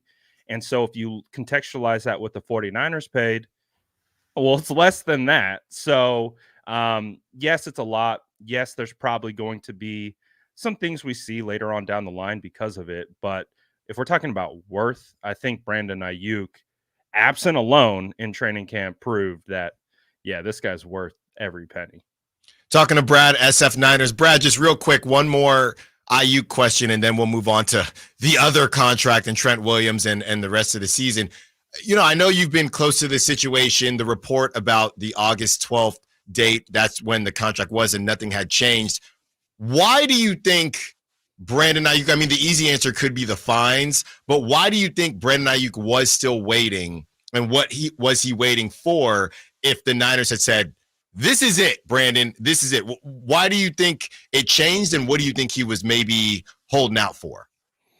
Well, I think at the end of the day, right, Brandon Aiyuk wanted to be compensated fairly and for the situation. He wanted to be slotted in that area. Like, we knew that the Amon-Ra St. Brown was kind of the target place for that. And so obviously you're going to get all these reports through the media. I think one of the biggest takeaways from this situation was, wow, watching a negotiation play out in front of everyone through multiple sources, through multiple reports. And, it's just kind of like, okay, we take a step back and we watch it all play out. Ultimately, in the end, with Brandon Aiyuk getting this thing done, I think it just came down to wanting to feel like he had solidified himself with exactly what he was looking for. And as a result of that, they're going to say what they want to say, and that's fair, right? And want to be positioned in a certain way. But at the end of the day, it's a win. It's a win for the Niners. It's a win for Aiyuk. I don't think there needs to be any peeling back behind the closed doors. It's like, it's done. The 49ers got their guy, a number 1 wide receiver who's going to help make this offense go. So yeah, were there probably things that could be spun in a bunch of different ways? Of course. And I think we've come to know that's just the business of the NFL. But again, at the end of the day, it's done. Brandon Aiyuk's paid. And we can move on to the next contract negotiation. That is right, Brad. There's always another one to deal with. And yeah, we're talking with Brad of SF Niners. Brad, before we do get into the Trent Williams thing, I mean, and this might be a tough question to answer without knowing the exact numbers that Trent is going to eventually get here. But how do both of these negotiations with Aiyuk and Trent, how does it affect what's coming next summer when Brock's going to look for his contract, if at all? How do these deals affect the potential Brock Purdy contract coming up next year? I mean, of course, I think that's kind of been in the back of everyone's head as these negotiations have been ongoing. And I think when you look at kind of how this deal was structured, I saw a report from Jeremy Fowler effectively saying that from now until April 1st of 2025, Brandon Aiyuk is going to get, I believe it was $47 million of the $76 million guaranteed. So it's a front-loaded deal. So that, I think, allows for flexibility on the back end. I think the way the 49ers are thinking of this is, how do we stack these contracts on top of each other? So if you create a balance, one's front-loaded, one's back-loaded, you can balance against the cap. Obviously, we understand, too, there's other ways to clear cap space. They can convert salary into signing bonus, I believe is what it is. So there are ways. And so I'm less concerned about that situation. I think we understand that this team will look a little bit different next season. I think there's 30 plus free agents on this roster. We know you got to pay the big dogs like BA. It's going to be Trent next. And then obviously Brock Purdy's coming up. And just like we talked about with Aiyuk, with the market dictating what Aiyuk gets, well, the same thing's going to apply to Brock Purdy. The market is going to dictate what he gets. And if he goes out there and he produces a season that is on level with just what he did last year, you have to assume he's going to be slotted into top 5 money, if not even higher. So it's definitely a balancing act, but I think that's really what we're looking at, is front-loaded, back-loaded, taking advantage of the slots and being able to stack and balance these contracts on top of each other in order to make it work. Talking to Brad, SF Niners. Brad, one more before we get you out of here. Yeah, as far as Trent Williams is concerned, how concerned are you, and what are you hearing about that situation? I don't like that. No, I don't like that. I don't like that side at all. I'm dealing with the excitement of getting this one done with, and then realizing oh boy, we got another long road ahead, it feels like. But it's a situation where the 49ers are running out of time, and I do think Trent Williams is positioned to do whatever he needs to do in order to get what he believes he deserves. So does that mean missing games? Does that mean this drags on into the season? I think we saw, what was it, last year or maybe the year prior? I can't even remember. I think Chris Jones held out into the season as well. So, I mean, similar caliber players in the trenches, very, very important to their position. And so the way that I'm looking at it is, although the tone around Trent Williams has been optimistic, right? Whenever Kyle or John speaks about it, some of the reports that I'm seeing, I think the one specifically from Josina Anderson was kind of like a little bit of a gut check of all right, this might be a little bit more challenging of a negotiation, maybe as we anticipated, maybe similar to the Nick Bosa, where it came together in the 11th hour. So for the Trent Williams situation, I would say with every single day that passes by, your concern takes another step forward, because on one hand, we know Trent Williams is the veteran's veteran. He probably would have barely practiced in training camp to begin with if he was there. But still, you want to build up that callus. We know these football players need to get out there on the field. You don't want soft tissue injuries, non-contact injuries to pop up, and you need to get that feeling of popping those pads a little bit against your Nick Bosa's and Leonard Floyd's, and just getting into that rhythm. So that's where I think the concern starts to creep in a little bit, is, okay, well, does he sign the Saturday before the Jets game, and then you throw him in and see what happens? I mean, obviously it's Trent. He's the best left tackle in the NFL, so you're not concerned from that standpoint. But, a little rust here, maybe, your little injury concerns, that's what you're looking out for. My concern is if this lasts into the season. I think that's where you start to take more deep breaths and really try to rationalize, how to move forward from this. Yeah, he is 36 years old, so that's something to keep in mind. Brad, SF Niners, great as always. I'm sure you'll be making the rounds, because everybody needs to know how Brad is feeling about Brandon Aiyuk getting it done. Brad, I know that you are very busy, so thank you for taking the time as always. Go follow Brad on social media and subscribe to his YouTube channel. It is one of the most poppin' Niners YouTube channels out there, and that's saying a lot because there are a lot of channels out there, so you got to follow Brad. There are a lot. They're beefing, and they're doing a lot of stuff. Brad, thank you so much. Can't wait to have you back on during the season. We'll talk to you soon. I appreciate it, guys. Have a good one. Coming up next, we continue the conversation, and I ask the question, what does it say about one Brock Purdy? Stiles Watkins, Sacktown Sports. Subscribe to Sacktown Sports on YouTube and watch the Carmichael Dave Show with Jason Ross, Stiles Watkins, and the Drive Guys. Live Monday through Friday from 6 to 6. Plus view archive shows and exclusive content. Subscribe at youtube.com/Sacktown Sports. What's up? We're talking to Chad Hoblet of Hoblet Dodge Chrysler Jeep Ram in Woodland. Chad, what's going on for the Labor Day sales event? We're calling it the Hoblet Ramapalooza. Right now, we have the biggest savings I can remember, with up to $18,000 off MSRP on new 2024 Ram 1500 Laramie and limited Hemi 4x4s. And with over 400 new Rams available, you're sure to find your perfect new Ram truck at the Hoblet Ram Truck Center. Oh, is that it? Nope. Right now, you can save up to $14,000 off MSRP on new 2024 Ram Heavy Duties. And with over 400 new Ram trucks available, there's no other way to describe it than Hoblet's Ramapalooza. Well, you heard the man. Ramapalooza is happening now, and you have to check out the new Hoblet Certified Pre-Owned Super Center. You can search, select, and save through their full inventory at HobletDodge.com. Unbeatable prices, unbeatable selection. Nobody beats Hoblet, period. 18,000 total net savings after 11,500 factory rebates and 6,500 dealer discount. 14,000 total net savings after 6,000 factory rebates and 8,000 dealer discounts. Rebates may include $3,000 Hoblet Select coupons or $2,000 Hoblet trade-in assistance for eligible trade-ins. All coupons available only while supplies last. 5 or more at each net savings. See dealer for details.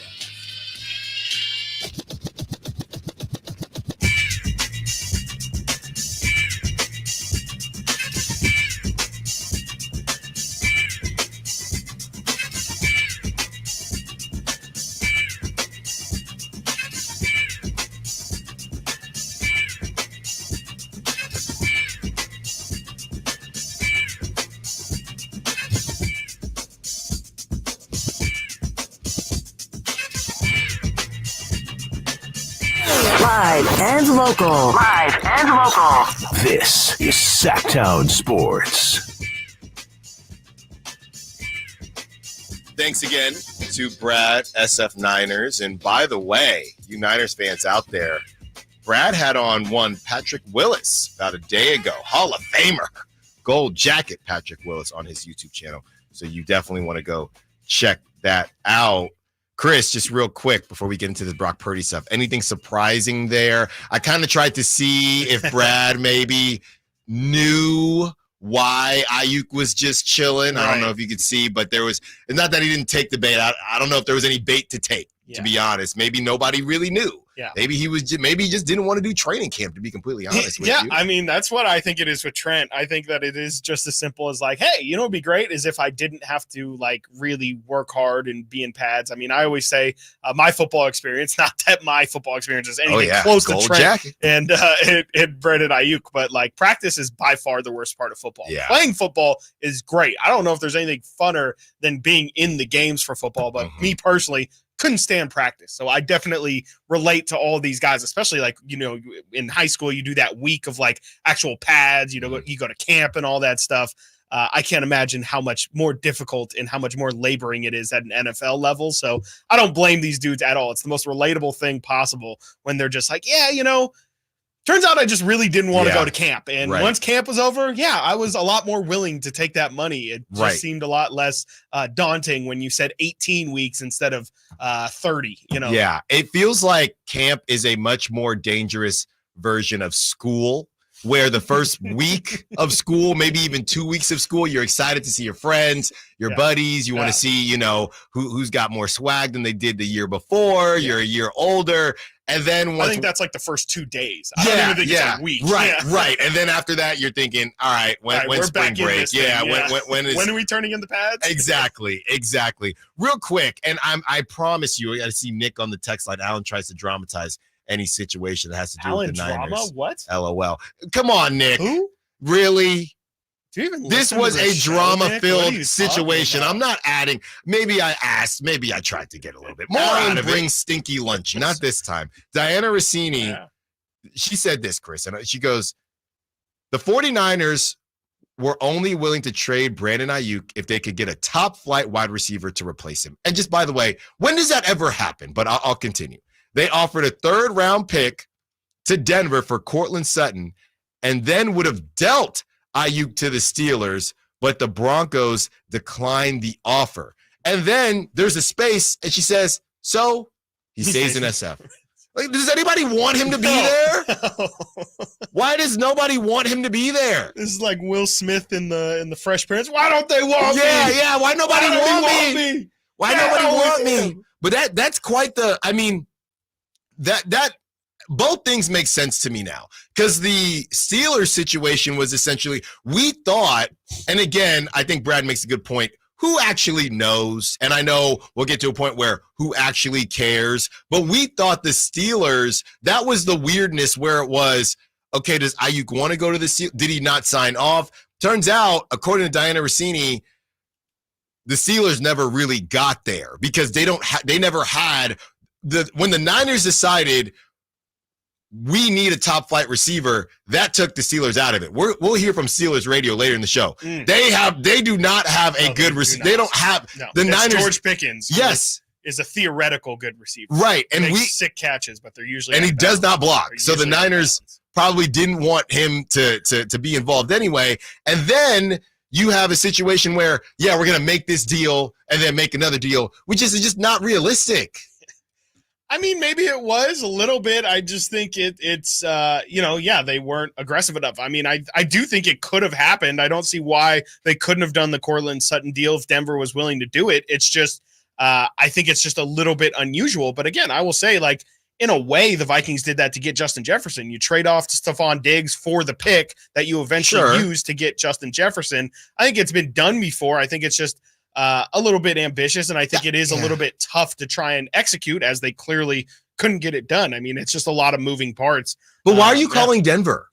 They have rookie they just QBs. want Courtland Sutton. Yeah, but Denver needs it. Courtland Sutton. Yeah, I mean, I guess that's probably why they didn't accept it, right? They only I shouldn't say only, but they threw out a third-round pick there, and I think, maybe if they were really, really trying to get the deal done, maybe they're more willing to throw a second out there. Or maybe they do try and, look more so in the Amari Cooper route or things like that. But I think that they were just trying to get something done that was, again, just like as cost effective as possible, really. I think they said, who is the best receiver we can get for a price that isn't backbreaking? And I think a third and a Courtland Sutton, who is a really solid, maybe even good to low-level great, but not anything exceptional. I think that's probably like the perfect balancing act that they tried to find. It's just, again, as was the case with all of the trades, the other side wasn't willing to play ball. And I think, that's the part that you can never factor in for is somebody, it takes two to tango. And in this case, it feels like it took like 6 or 7 to tango. Yeah. And we talked to Torrey Smith about this as far as, well, there's clearly the idea that, there's just a bunch of wide receivers. And I've said it before many times, wide receivers are coming out every season. Clearly wide receivers are still at a premium because you have the explosion in the market.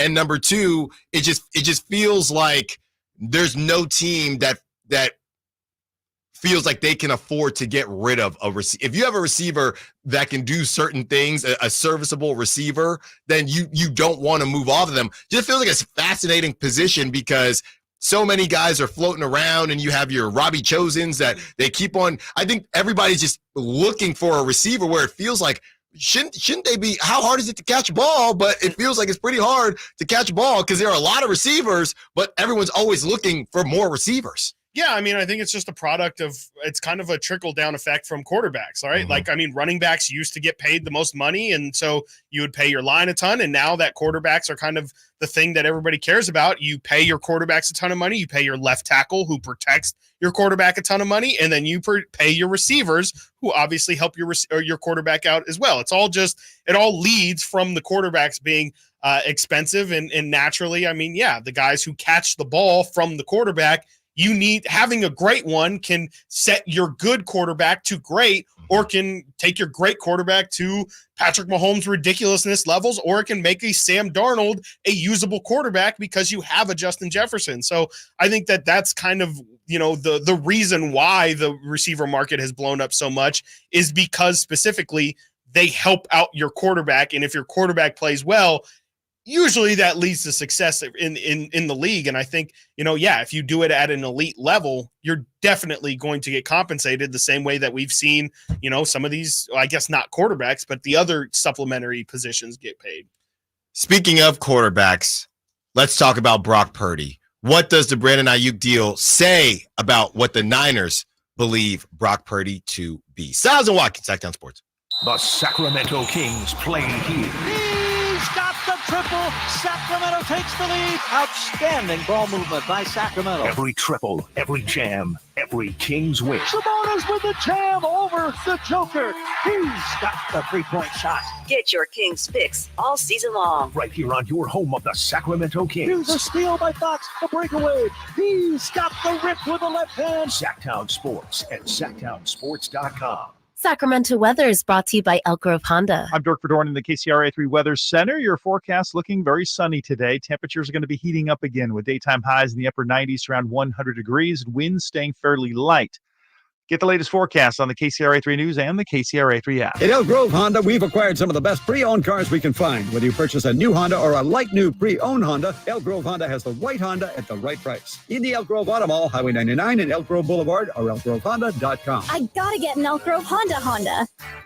Hey, it's Carmichael Dave inviting you to make the switch to electric this spring and save big with American Energy. Stay ahead of the spiking energy bills this summer with up to $9,000 in rebates on a new ultra-high efficiency comfort system. American Energy is providing huge rebates from SMUD as well as spring specials by installing one of many incredibly efficient AC options available to you right now. Get rid of those fluctuating gas bills in the winter and switch to year-round all-electric with American Energy. Let them perform a free in-home energy efficiency analysis and see where they can help you save for the warmer months ahead. These guys are the best. Been serving the greater Sacramento area since 1981. A+ from the Better Business Bureau. Learn more by calling 916-520-9990. That's 916-520-9990.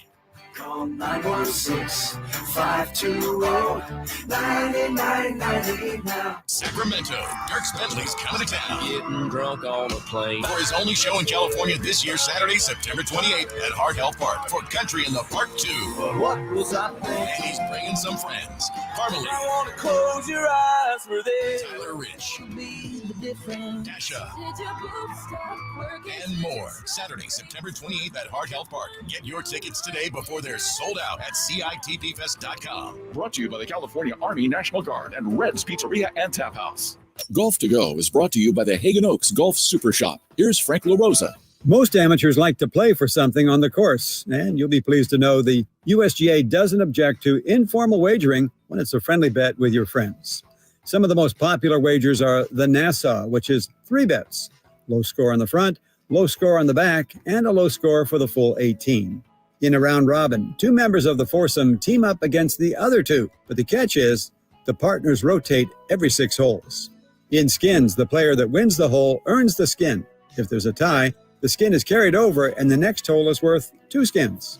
And of course, don't forget wagers for greenies, landing your shot on a par 3 green, sandies, earning a save from the sand, woodies, parring after hitting a tree, and of course, arnies, parring without hitting the fairway in honor of Arnold Palmer. So play away. Your amateur status is safe. For Golf to Go, I'm Frank LaRosa.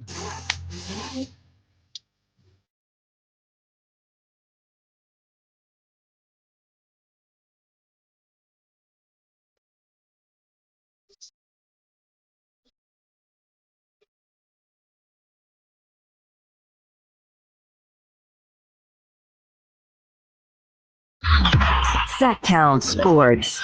Check us out on YouTube. Search Sacktown Sports and subscribe. How much help does Brock Purdy need? You got Debo. You got George Kittle, best tight end, I was told. Debo, top 100 player. You have 3 top 100 players in your offense. And now you keep the fourth in Brandon Aiyuk, Christian McCaffrey. How much help does Brock Purdy need? Not to mention, Juwan Jennings might be the most underrated receiver Super Bowl MVP in the NFL. Well, I'm here to tell you this, guys. And I'm actually going to go in a direction that maybe you wouldn't expect me to go.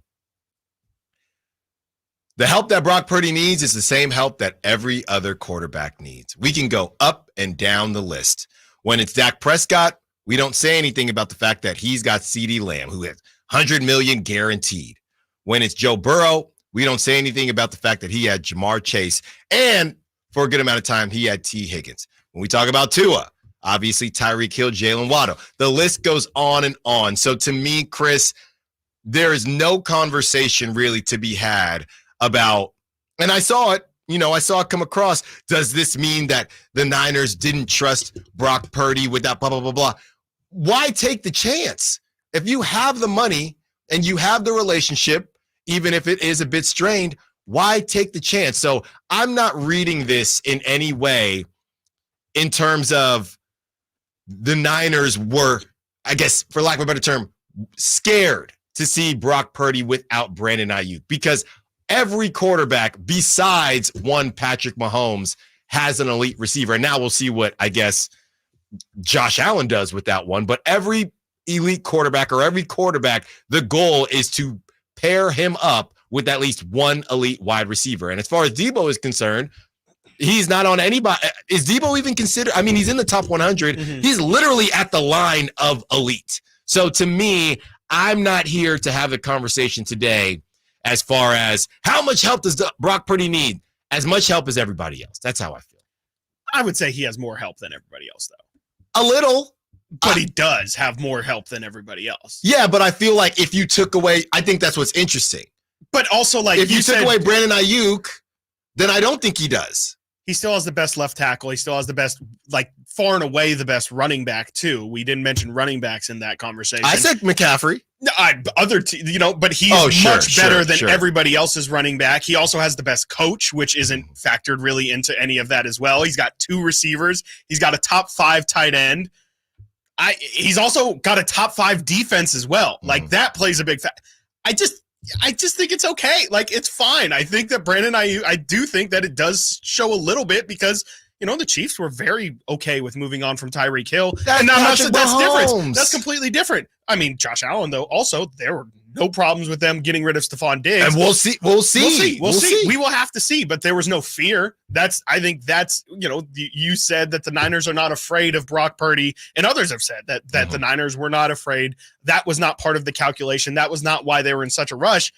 I kind of think I agree with you that why find out? Why do we have to do this game of like, oh no, you don't think Brock can? Yeah. Well, I'll win this game of pride, and I'll show you he can still win. Why play stupid games, win stupid prizes, right? Okay, great. Why even run that risk? I think it's okay to admit that, they just weren't trying to find out. Right. How about that? It doesn't have to be, maybe we were scared, maybe we weren't. Guess what?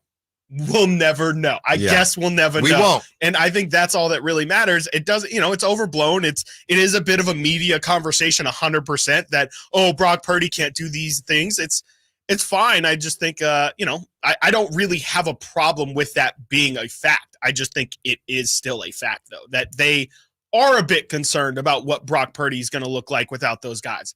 I just don't think it has to be something that's super damning.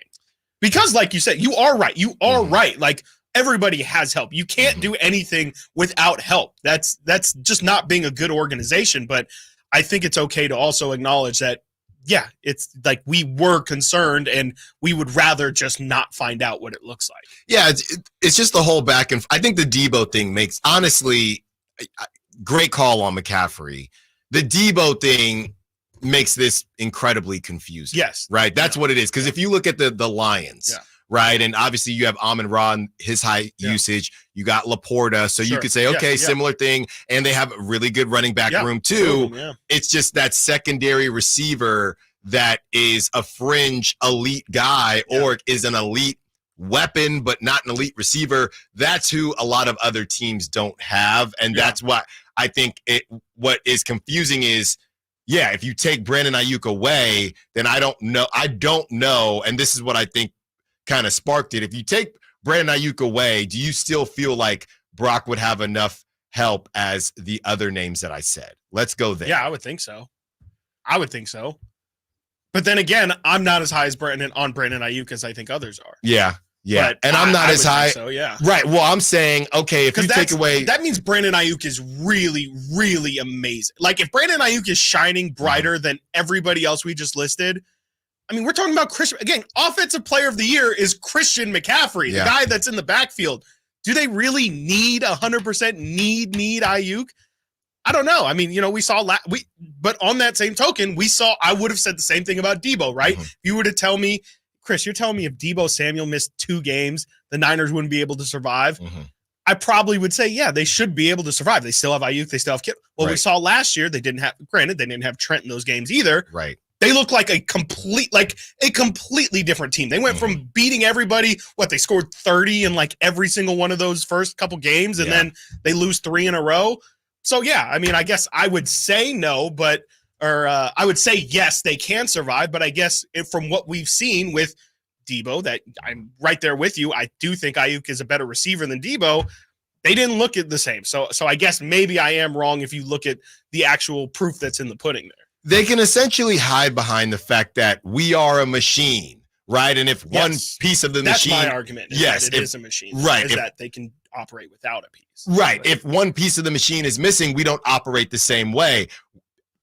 Naysayers and whoever can say, well, no, I mean, these guys, these other quarterbacks, right? They can operate without certain pieces of the machine and it still works. Or their machine just isn't as good as the machine that the Niners have in general. Because, all right, and you know who's another one that we really don't talk about enough? And they went out and got another wide receiver, by the way, in Jahad Dotson, is the Eagles with Jalen Hurts. Yeah. I mean, if we're going to do how much help does Brock Purdy need? And, I'm not very 100%. High on Jalen Hurts. Yeah. Look out. Would you say you got like 9 hours until your Philly flight? You sure you want to do this? Well, I'm just saying. You're going to touch down in Philly in a couple hours. I love Jalen Hurts as a person. I love the stuff that he does for the sports world. But as a quarterback, I'm just not convinced, right? We've seen Brock Purdy operate at a high level for a longer period of time than Jalen Hurts. And Brock Purdy still has question marks. Definitely. So you look around, and really, I feel like we don't hear about this enough. No, you don't. You have Devontae Smith. Yes. All right. Heisman winner. A.J. Brown, who I agree with you. He's the third highest paid receiver in the league. But I agree with you. Overpaid. A.J. Brown, I mean, how much better is he than DK Metcalf? I mean, they're kind of the same dude. Didn't they both go to Ole Miss? Yeah, together. So you have both those guys. We don't know what Saquon's going to look like, but that's right. You get Saquon Barkley. Saquon's just as touted as a prospect as McCaffrey. The running backs last season for them balled out as well. Mm-hmm. So to me, if we're going to have that conversation about, and I know the Eagles defense is nowhere near the defense, we can have that conversation. The team in general, we can have a different conversation about. But as far as weapons, no, miss me with Dallas that. Dallas Goedert, miss me with that, because if we're talking about Brock Purdy's situation, Jalen Hurts has a plethora of weapons. So Brock's done better with his. Exactly. And I would put Jalen Hurts over. I mean, it's in the conversation, but I would put those weapons. I mean, if we're talking about the Bengals of the world and the Bills of the world, I think it becomes a conversation, I guess, once you get to the Lions, because, the number 2 receiver for the Lions, whatever the case may be. But he's in that's a top 3 weapon group. It's a top 3 weapon. And I don't know that it has looked like what Brock has looked like. So not to make it a Brock versus Jalen thing. I mean, they have Kelsey, right? They got Jason Peters. They got Lane Johnson out there. They've got some real weapons. They got a Kelsey, or they don't have a Kelsey anymore, but he's still around. Yeah, exactly. So yeah, I saw some people saying, is this about not trusting Brock Purdy? And I just feel if you have the means to not deal with it, then why deal with it? 100%. That is where I'm at with this. Coming up next, a little bit of Kings talk with Whitey and Draper as they reveal number 20 through number 11. And where did Chris fall on his list? Stiles and Watkins, Sacktown Sports. The NFL's leading rusher plays here. And a handoff to McCaffrey, walks in the end zone. Handoff to McCaffrey, takes it right side of the goal line. He does his thing again. McCaffrey goes in motion right. Backwards pass led by Juszczyk. A block there. Hurdles a man. 10-5. Touchdown! CMC! You can hear all of Christian McCaffrey's touchdowns on your home for 49ers football. Sacktown Sports.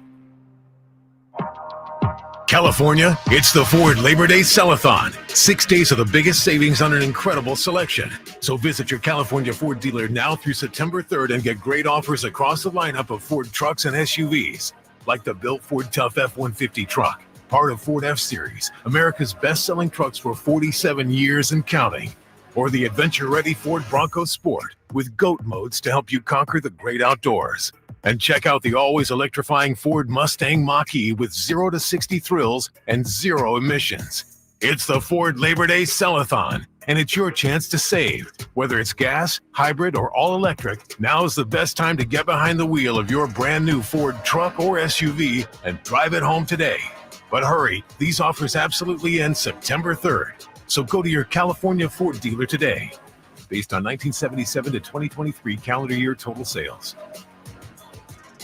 The feet have a really big impact on how the rest of the body moves. The knees, the hips, the lower back especially. If the foot isn't properly aligned, all of these joints are going to function incorrectly. That results in a lot of muscle tension and chronic pain. What I really like about the Good Feet system is that the right arch supports can put the foot in its proper alignment. So all the joints up the rest of the body will be aligned properly as well. And when the body's aligned, we can reduce the risk of injury and chronic pain. Come to the Good Feet store now for a free fitting and test walk. $5,000. That's the average amount of money people in the U.S. are now spending on gas in a year. $5,000. That's crazy. If you drive, you have to download Upside, the free app that gives you cash back every time you get gas. That's right. You can earn real cash back with Upside just by buying the gas you're already buying. You can literally start earning cash back today. I use Upside every time I fill up, and I've already made around $300. You're putting gas in your car anyway. Why not get real cash back? If you like free money, download Upside. I'm saving the cash I earn from using Upside to help pay for a vacation later this year. Download the free Upside app now to earn cash back every time you buy gas. Use promo code CLEAN to get an extra 25 cents per gallon on your first tank. You can cash out anytime right to your bank, PayPal, or a gift card for Amazon and other brands. Just download the free Upside app and use promo code CLEAN for a 25 cents per gallon bonus on your first tank. That's code CLEAN for a 25 cents per gallon bonus. It's the Labor Day Sell-a-thon at Folsom Lake Ford. Get low finance rates and zero down deals on approval of credit right now. Shop Folsom Lake Ford over 35 years in the Folsom Auto Mall. And tell them Coach Doug Christie sent you.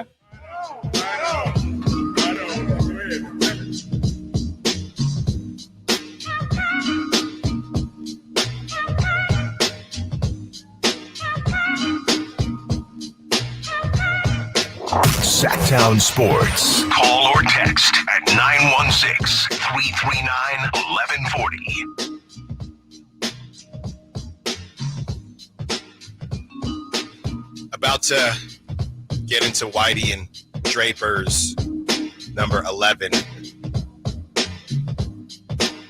for the Kings, number 20 through 11. Guys, real quick, I got to go to the airport today. Flight to Philly. We were talking about weddings a lot today. I am going to a wedding out in Philly. You know what, Chris? I'm just thinking about this. As much as I love, whenever you have a flight, okay, when do I eat? When do I do this? When do I do that? I got to say, as much as I love airports and, they're just filled with hope, as I told you before. That's right. I hate eating at airports. Okay. Yeah. I hate eating at airports. And yes, it's overpriced. I also feel like it's never good, right? It's just so funny. Some of the, or it's never outstanding. Like, when's the last person? I remember there was a show I used to watch on Travel Channel or something, and they would go to, hey, this is the top ranked airport food, whatever. I also feel like it's funny where when they have the stores and you just need a full on suit. Let me just drop $700 on this suit, and maybe you forgot a suit, whatever the case may be. I feel the same way about the restaurants. Oh, yeah, let me just house this ribeye one time. Like, let me just house a ribeye before I go on a flight. Or I just you're not businessman enough, I guess. Well, one day I will be. I just had a big flight, right, with a pretty massive 4-hour layover in Texas. That is a big layover, and it sucked. Yeah, it sucked big time. Hit up the old Chili's in there. We got some they have time, a right? Chili's at the Dentworth or whatever, Dallas. I went to the same one. Yeah, it's huge. It's a huge airport. Yeah, Dallas Fort Worth. Yes. I was thinking of Denton, Texas. Excuse me. I'm there. It's ginormous. Kayla, we like Chili's. Let's hit Chili's. Yeah. 2 for $25 or whatever. Nope. Everything is $8 more for no reason. What? Just for no reason. And just because you're trapped. Everything's bigger in Texas, I guess. So especially the check. So it was just stupid. Wow. I went to first of all, when I did Chili's, I just get the platter of all Southwestern egg rolls. That's what I get. Second of all, when I was at the Dallas airport, I walk in, I see a big picture of Dirk Nowitzki. Oh, I saw that too. He's got a restaurant. He does. Yeah, in the Dallas airport, and I didn't eat there because I'm like, I'm just gonna not take chances. I don't know. It's called 41. Oh, okay. It's called 41. Some 41. Yeah. So I just hate it, man. So I'm eating lunch now, and now I'm thinking, okay, my flight is at 7:30. Yeah. Do I just tough it out? But I have a layover. I gotta eat again. Yeah, you gotta. And I don't want to. Well, make sure you eat before.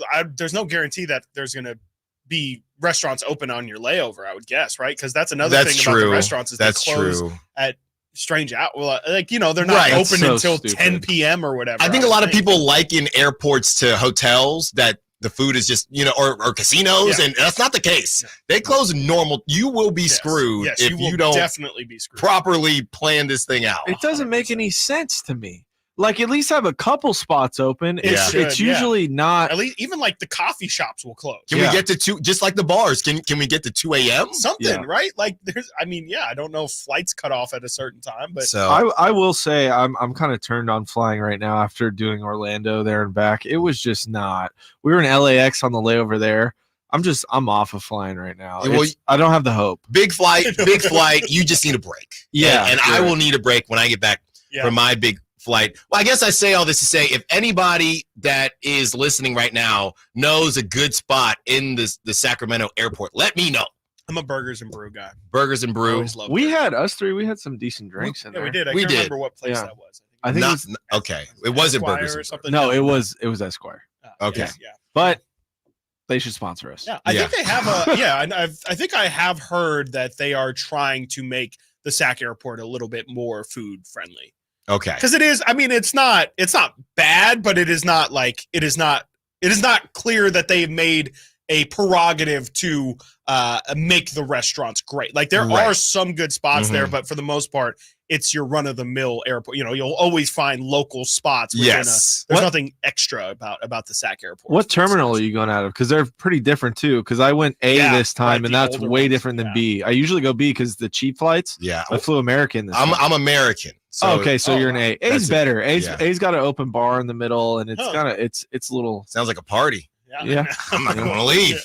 Yeah. All right. And we don't want to leave Whitey and Drapes' list as it's been so much fun, but we are headed towards the end, Chris, as they revealed number 20 through number 11. What you got?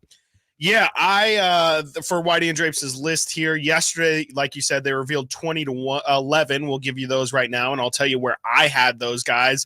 And then I haven't figured out how we should do this. Maybe I should wait for Crosstalk to do should I wait till Tuesday to give my 10 through 1 because we won't know Draper and Whitey's 10 through 1 until later today? Right. Or should I just do it all during? Should I tell Whitey, hey, this is what I had in my top 10? But I don't want to spoil like the lit. At this point, there's 10 names left. I don't really want to spoil. Well, I'm going to be out, so you might need do Tuesday. I'll cook that. Yeah, I'll just cook it on Tuesday. Cook it. Yeah. All right, so you'll find out my 1 through 10 on Tuesday. There you go. But here is the 20 through 11 and where I had these guys. At number 20, you had one L Train Lionel Simmons. I actually had him at 15. I like I said, I had a pretty strange methodology of kind of figuring out where I was going to rank these guys. And Lionel Simmons had at least one season where he was the best king on the team. And then I marked it as 2 in which he was the second best. I just thought he was criminally underrated. He finishes at 20. I had him at 15.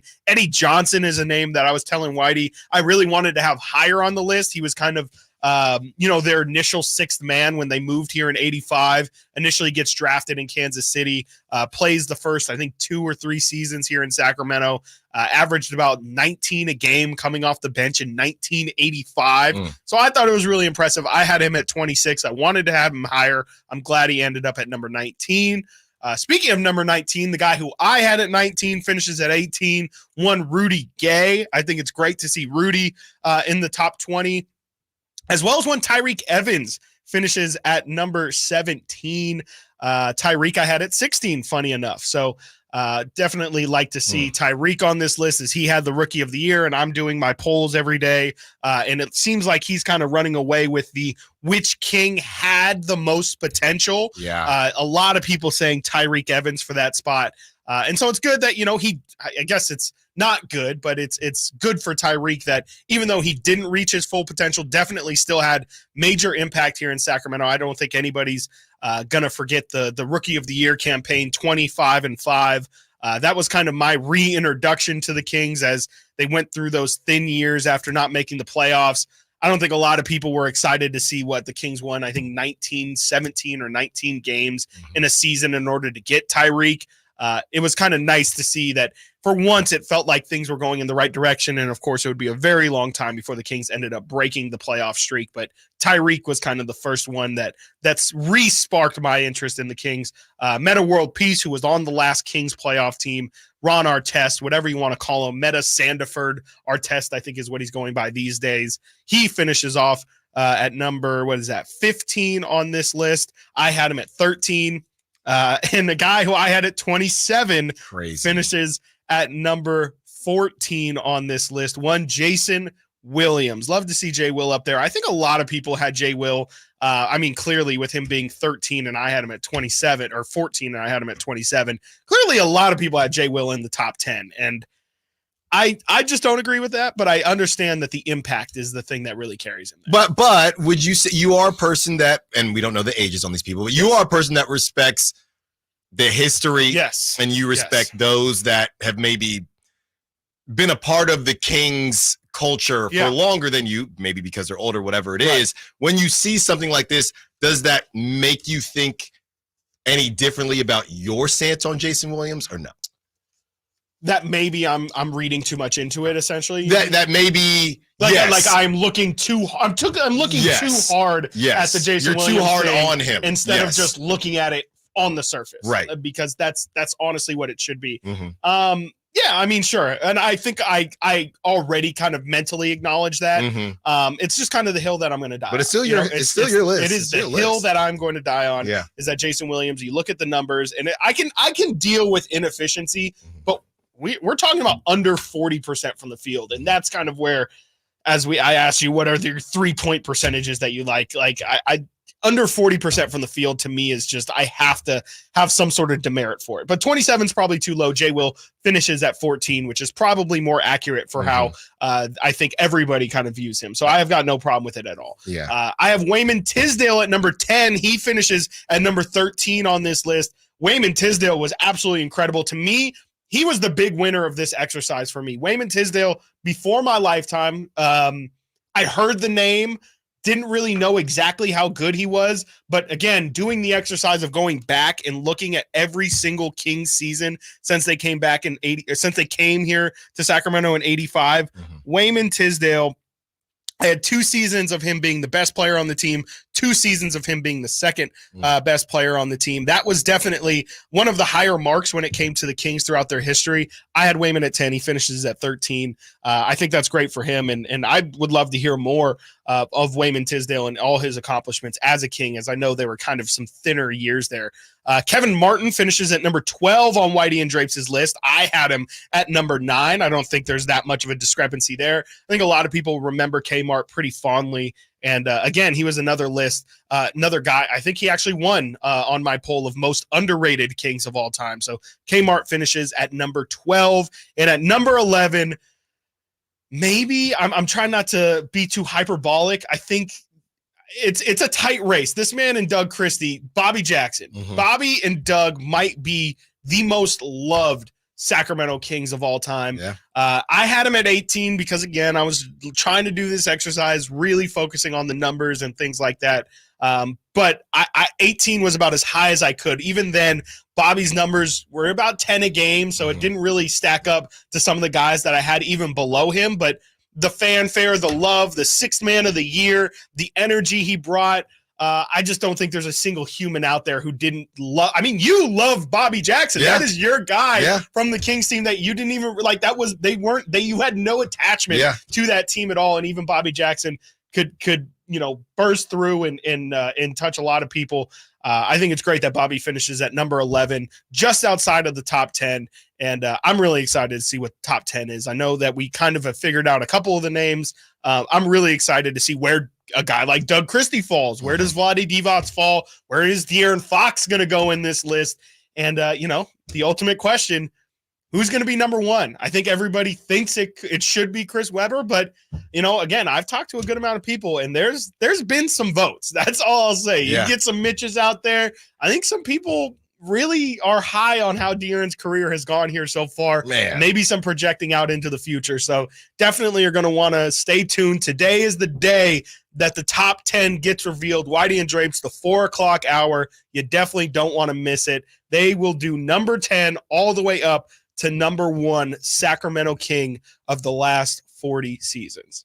Coming up next, we talk about the current Kings and the forwards, as Brendan Nunez has wrote a lot of good articles on sacktownsports.com. This one is how they can improve and areas of improvement for those forwards. DeMar DeRozan, Keegan Murray, Kevin Huerter, Trey Lyles, and Jalen McDaniels. Can't wait to hear that one. Stiles and Watkins, Sacktown Sports. What's the missing piece for the 49ers? Which names will they add during free agency? Whether it's in season or off season, the coverage never stops. Get the latest 49ers news on Sacktown Sports at sacktownsports.com. I didn't ask to be thrown in the streets with nowhere to go. I didn't think I'd survive. But I did ask for help, and Covenant House was there for me. 1 in 10 young adults will experience a form of homelessness this year. For these kids who didn't ask to be put in this unthinkable situation, Covenant House is there. Covenant House helped me break the cycle of homelessness in my family. They gave me the love that I needed. Over 2,000 young people will sleep safely in a Covenant House bed tonight. When youth who are experiencing homelessness have a hot meal, a safe place to sleep, medical care, and love, they can overcome heartbreaking challenges and have a brighter future. They just really genuinely just wanted to help me succeed, and I'm succeeding. I'm a speaker, I'm an author. Covenant House really helped me and really helped mold me into the woman I am today. If you or someone you love is asking for help, go to safeplacetosleep.org today. You can host the best backyard barbecue. You can find a professional on Angie to make your backyard the best around. Connect with skilled professionals to get all your home projects done well. Inside to outside, repairs to renovations. Get started on the Angie app or visit Angie.com today. You can do this when you Angie that. I found out that one of my players was vaping. I brought him in and asked him, where did this stuff come from? He said, it's bigger than you think, coach. He had told me that almost everybody in my team was vaping. The next day, all the parents came in, and I said, hey, you as parents need to do your part. You guys need to figure out how, why, and when this stuff is happening, and we got to get it fixed. Coach Sanchez and his team took vaping head on. Learn how he and other Californians are beating big tobacco at undo.org. When you switch and save with Progressive, you could use that money towards golf lessons to become a scratch golfer. Progressive cannot guarantee that you will ever become a scratch golfer. Scratch golfers are really, really good. Drivers who switch and save with Progressive could save hundreds on average, and sure, you could put that money towards lessons, but if you can't hit the broadside of a barn and think you're going to become a scratch golfer, you're delusional. Sorry, just telling it like it is. Savings? Maybe. Scratch golfer? Don't hold your breath.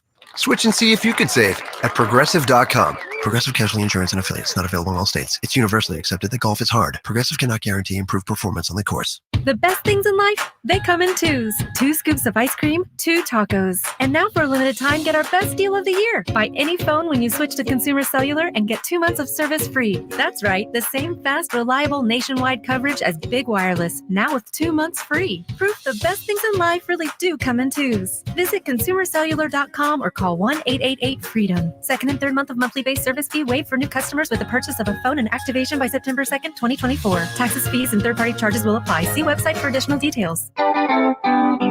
Labor Day savings now at Maida Chevy with $12,000 off MSRP on every new Silverado half-ton Turbo Max in stock after rebates. $12,000 off every Silverado LT Turbo Max at Maida Chevy with at least 5 at this price. Labor Day savings up to $12,000 off MSRP exclusively at Maida Chevy at MaidaChevy.com. Sacramento Silverado headquarters. Together, let's drive. Not available with special financing, lease, and some other offers. Must trade in 2010 model year or newer. Ends 9/3/24. Made a great deal at Maida. KHTKAM Sacramento, KYMX HD2 Sacramento. From the Power Business Technology Toshiba Studios, your flagship station for the Beam Team. Should we light the beam? Light the beam, baby. Sacktown Sports.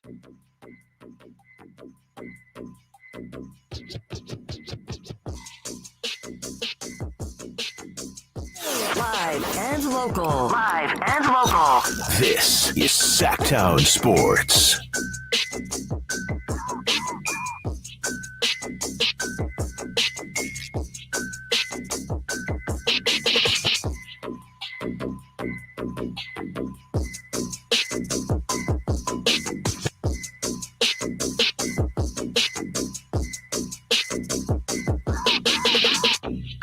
Stiles and Watkins, Sacktown Sports, halfway through this Friday show. Chris, you saw the corny thing that I did with the ballers yesterday. Did you see that? Are you talking about the thing with your mother? Yes. You would call that corny? Yeah, but you know, it was sweet. Thank you. It was was it like the ballers staff knew and everything? Yeah, like yeah. that? So because before the game, we're figuring out. We don't pick who we're gonna pick, but I said, oh, you know, I might have my mom do one of the games or something, yeah. events, and I don't know which one she should do. And they were like, just make her the fan of the game. So one of the players, Dante Stewart, signed the ball and surprised her. You know, she's recording me everything that I'm doing. Yeah, I saw the video. So she has no clue that it was her. So good time. Ballers have won 6 in a row. No way. Wow. 6 in a row. So yeah, I might not be done depending on postseason, but we will see. Yeah, I was gonna say it's getting towards crunch time, no? Yeah, we will see what happens there as we get into our ballers on the hardwood, the Sacramento Kings and the Fours. And yeah, by the way, Kevin Huerter's a forward now, and I'm gonna keep giving Brandon a hard time. Somebody else, I knew you were gonna bring that up. That's so funny because I heard that somewhere else. I think it was on the Drive guys, and they also talked about Kevin Huerter having to, it was more of a conversation of, well, Kevin Huerter's going to have to play 3 now just based on the situation and his size and just where we're at with the roster. So I can't give Brendan that hard of a time, but it was funny when I just woke up one day and he was all of a sudden a forward. But we have the list, Chris, as we went through the guards yesterday of one thing or a couple things each player can improve on. And let's get right on into it. DeMar DeRozan, it says playing in the 0.5. Yeah. That's what Brendan has in there. And he just means playing in Mike Brown's 0.5 offensive system, which is just, it's not, traditionally when you hear point forward or something like that, it's not that sense. 0.5 meaning 0.5 seconds, as in how long Mike Brown wants you to make a decision by the time you touch the ball. You should have the ball for no longer than 0.5 seconds, and you should either dribble, shoot, or pass, or know which one of those you're going to do in those 0.5. And I think that's more just Brendan saying, essentially DeMar needs to learn how to play into the offense. He's been a little bit more of this ISO-friendly guy who can on occasion, spread out the floor and kind of just call his own number. He's got to learn how to make quick decisions, because if you boggle down the offense, everything stops. It moves, you need ball and player movement. And it takes a while to kind of get not only used to playing mentally, but like physically. It's a lot of running, and not that DeMar's in bad shape at all, but it's just a little bit of a different kind of mentality that you need to play through. I think I would agree with that for sure. But I guess just in general, I think it would help if DeMar could kind of become a little bit more consistent of a 3-point shooter. Yeah. That would probably be the thing besides what Brendan says, because I do think that's the right thing. But besides that, it's just, can you be a 36, 37% 3-point shooter? Yeah. And I think when you read playing in the 0.5, you hear, and you're just, maybe not as in the weeds as we are, you hear 0.5 flow offense. It's all these terms. Well, what is it? You know what I mean? It does feel like there is a lot going on.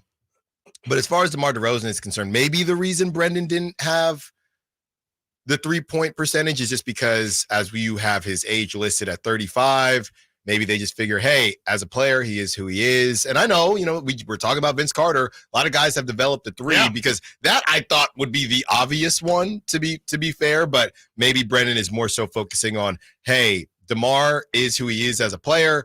Let's just kind of focus on, who he's going to be with the Sacramento Kings. So I don't think there's a wrong answer there, but I would agree with you. If I were to have guessed, I would have said shooting from the 3-point line. The next one, and I'm assuming you saw these, Chris. I saw them. I don't remember them. Okay. Well, then yesterday. I didn't, I think is what Jay Johnson said. Yes. Yesterday you let me guess, so we'll flip the script on it today. Okay. What would you say about 24-year-old phenom, Keegan Murray? Well, I actually wonder, this one's going to be interesting because me and Brendan talk about Keegan quite a bit in his development. Does Brendan have on there? Because my answer is going to be attacking the rim, or like finishing around the rim. It's pretty broad what he's saying. So if this was Family Feud, you would have gotten it right. Okay. What did he say? Offensive aggressiveness.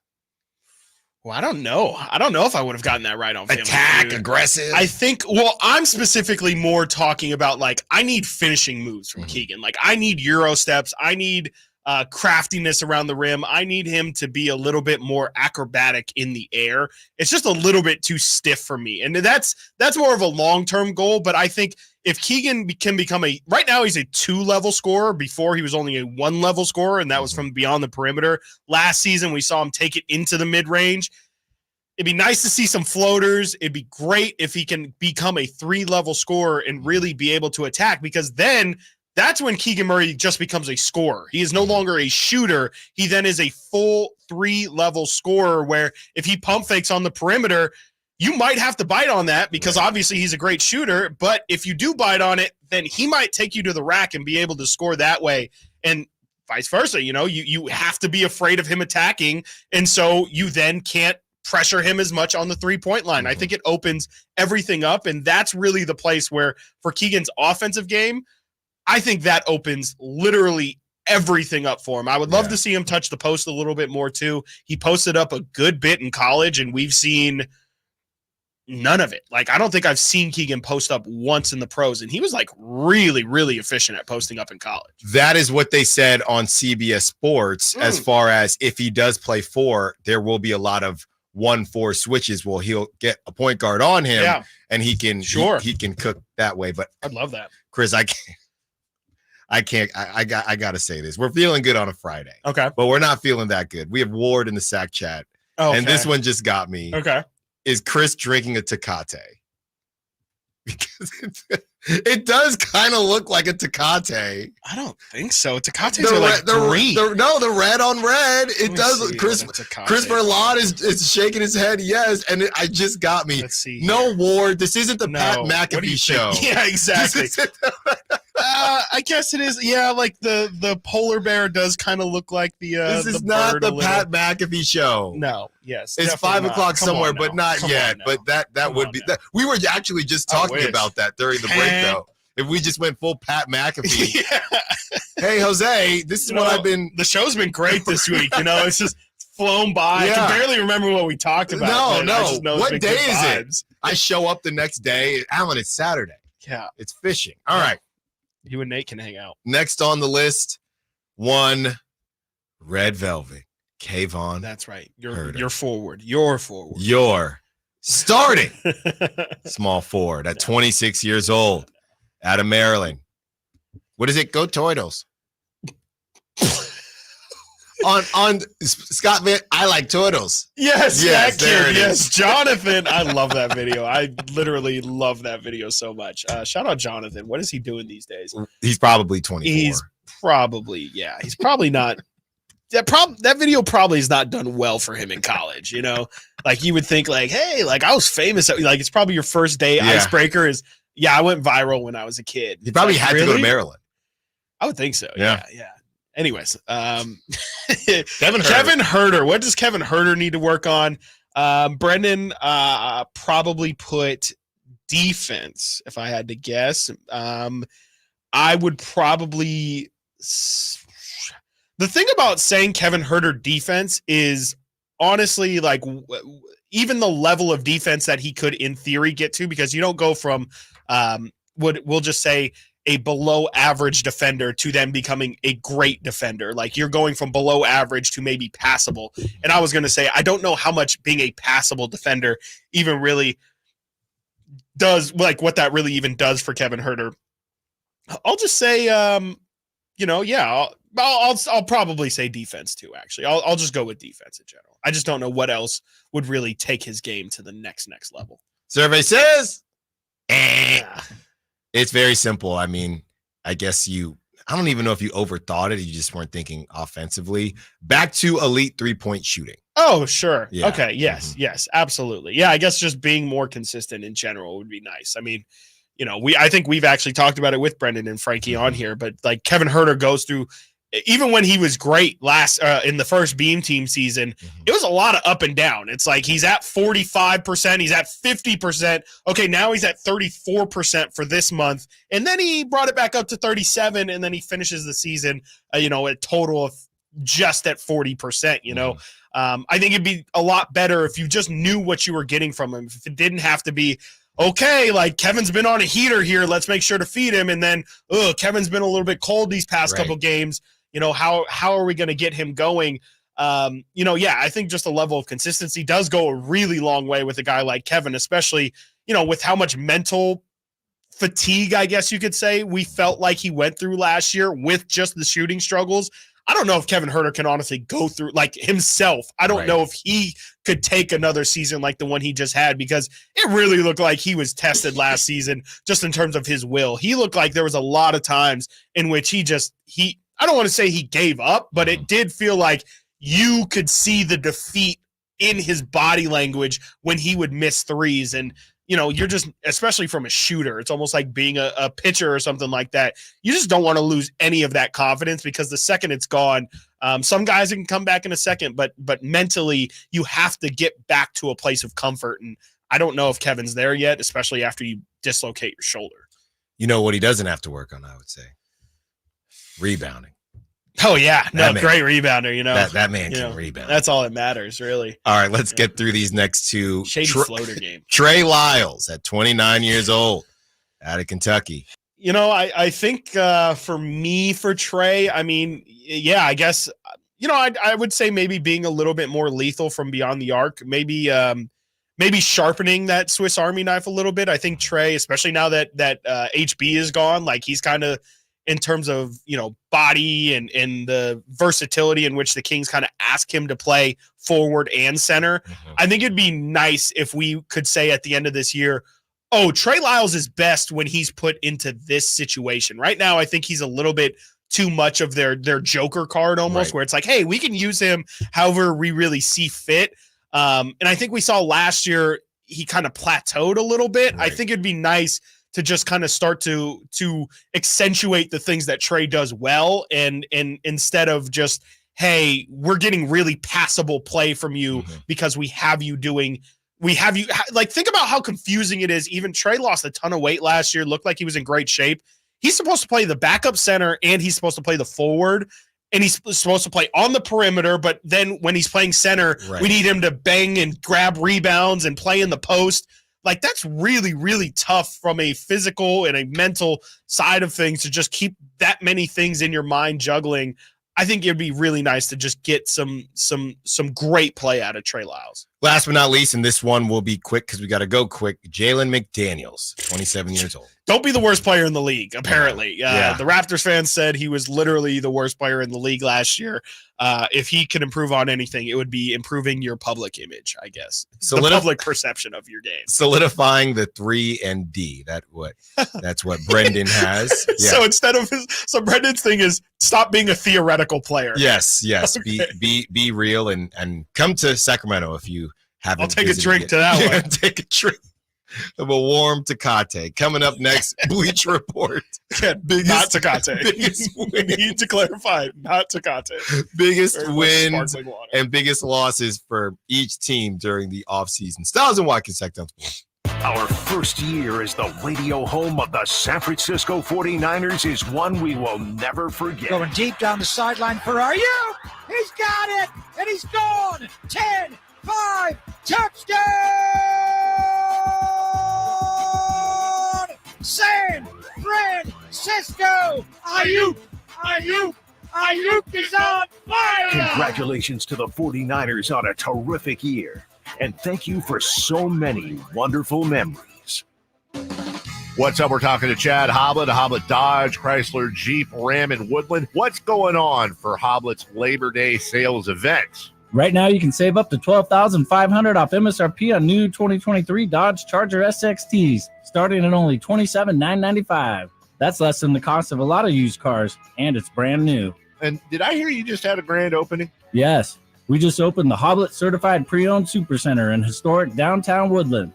We have over 200 used cars available and over 80 under $20,000. Whatever car you need, Hoblet can help. You've got to see the new Hoblet Certified Pre-Owned Supercenter. Search, select, and save through their whole inventory at HobletDodge.com. Unbeatable prices, unbeatable selection. Nobody beats Hoblet, period. $12,500 total net savings after $39.20 factory rebates and $85.80 dealer discounts. Rebates may include $1,000 Hoblet trade-in assistance coupon. Must trade a 2005 or newer vehicle with less than 160,000 miles. Only available while supplies last. 5% net savings, $27,995 sample VIN 666-710. Sacktown Sports. Check us out on YouTube. Search Sacktown Sports and subscribe.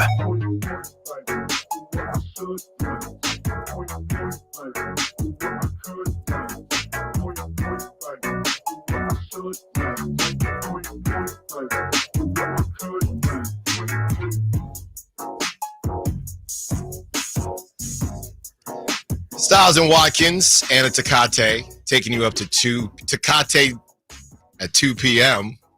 Now I have to have one at the airport today. If they have one. If they even have one. I just saw Chris McAfee in the garbage can over there in the break. I promise I was throwing things away. It looked like he was this is how the conversation started. It looked like he was not you. No, not you. I'm saying it looked like when I think they were in West Virginia today, it looked like McAfee was back at it again. Dude, he had a hard hat like covering his eyes. Like you couldn't really see him. He has bourbon bottle like literally on the deck. He cracked like the code of life. He did look like he looked like a toddler. Yes. He has cracked the code of life. Yeah, I'm jealous. I am not. Dude, I should have linked on him when I saw him in the bathroom in Vegas. Huh? You should have what on him? Should have linked up with him. All right, now since we're here, and then we live here. After this, we'll get into the Bleacher Report. So last day at Ballers for regular season, so I'm adding a lot of color. Right, okay. I'm just letting it sing. Fan right, Appreciation Day. No, that's on Saturday. Okay, gotcha. So it was college night. It was college night. There was a lot going on. I'm not going to be here anyway. We have a game. One of the sponsors, they make toilet bowls, right? So one of the games is toilet bowl toss. Okay, and you'll toss the toilet paper into the toilet bowl. Okay. Right. So I give color and have some fun and just be Allen. Right. So the game starts. Drop top, raindrop. The game starts, and one of the two contestants just hits 3 out of 4, something just very quick. Champion of the world. Yes, and I yell, and I'm on the mic, and I yell, and I go, "Oh my goodness! It's like Steph Curry on a toilet bowl." Yeah. On a toilet bowl. Why would he be throwing toilet paper into a different toilet bowl? Yeah, I don't know. I mean, I hear what you were trying to say. But then I said, and I literally said, "What?" I said, it's like Steph Curry on a toilet bowl. What? I wish we had. I wish you brought me with you. I gotta go with you every time you do announcing. Oh my god, we gotta get these. They have to have a live feed of the whole broadcast. Literally, it was. Oh my goodness! With the W, it's like Steph Curry on a toilet bowl. What? With those things, when you're on like the PA like that, you're just like, is anyone really questioning what you're saying? As long as you say it with a smile and you're loud about it, like, I don't think anyone's really He could probably shoot the lights out on a toilet bowl. Still. What? I almost said, "Ayo." Yeah, you probably should. It's like Steph Curry on a toilet bowl. It is like that. I didn't need that imagery. Yeah, I know. I don't think anybody did. Yeah. So there we go. Splash. Are we a new meaning to Splash Brother? Yeah. All right, Dave is somewhere smiling. Okay, as we get into this Bleacher Report article, the biggest win and biggest loss for every team. All right, Chris, what do they have for the Sacramento Kings? Biggest win for the Kings is again, these Bleacher Report writers are so young and trendy. The Kings offense is so back. Sacramento's offense last year was not I think we've read a version of this before. He says, as I wrote previously, Sacramento's offense needed a boost, and then goes into their offense not being as great as they were last year. But this is the new writing here. Getting DeMar DeRozan addresses all of these concerns. Spacing within certain lineups could definitely get wonky, but that's where retaining Malik Monk is another victory. A healthier Kevin Huerter is also a prime bounce back year candidate. Love to hear that.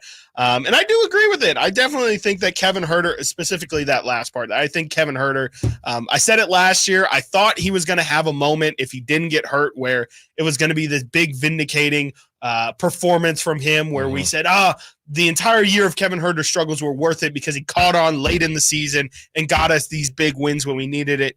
That obviously never came. I think Kevin Huerter heard all of the talk over the summer, him on the trade block, everything like that. He's still here in Sacramento, and I think it's in everybody's best interest for Kevin Huerter to play as well as possible, whether it be the Kings wanting to trade him, whether they obviously want him to stay. Obviously, it's great for Kevin Huerter if he can get back on track. I completely agree with that. I think Kevin's going to have a really solid year. Maybe numbers-wise, it won't look as great as what some of his other seasons have been, but I definitely think just efficiency-wise and vibe-wise, it's definitely going to look a lot like what we're used to. And yes, maybe you could say the Kings offense is so back. Their biggest loss of this offseason so far, and I guess it's not something I really thought of in this way. I don't know if I would describe it as a big loss, but it definitely is a big loss. One Devin Carter is the biggest loss of the Kings offseason. Even with the emergence of Keon Ellis and the improvement of De'Aaron Fox and Keegan Murray, the Kings could use another high-impact defender and complementary primary lineups to shape the identity of secondary combinations. Carter looms as an intriguing fit at 6'3". He has the bandwidth to guard up and with the same intensity as Charlotte Hornets play-by-play announcer Eric Collins. Okay, there you go. Shout out Eric Collins, by the way. Nobody does calls better than him in the league for local broadcasts. Whether he plays this season is no longer a question of experience and divergent agendas. The Kings announced in July that he underwent surgery. As we know, further updates in 6 months. This puts him out of sight until mid or early 2025 at minimum. And if he's going to And if he's going to need a midseason ramp up, it's tough to imagine him being a factor this year. So they're pretty much discounting Devin Carter in total. Definitely would be a big loss if he's out for the entire year.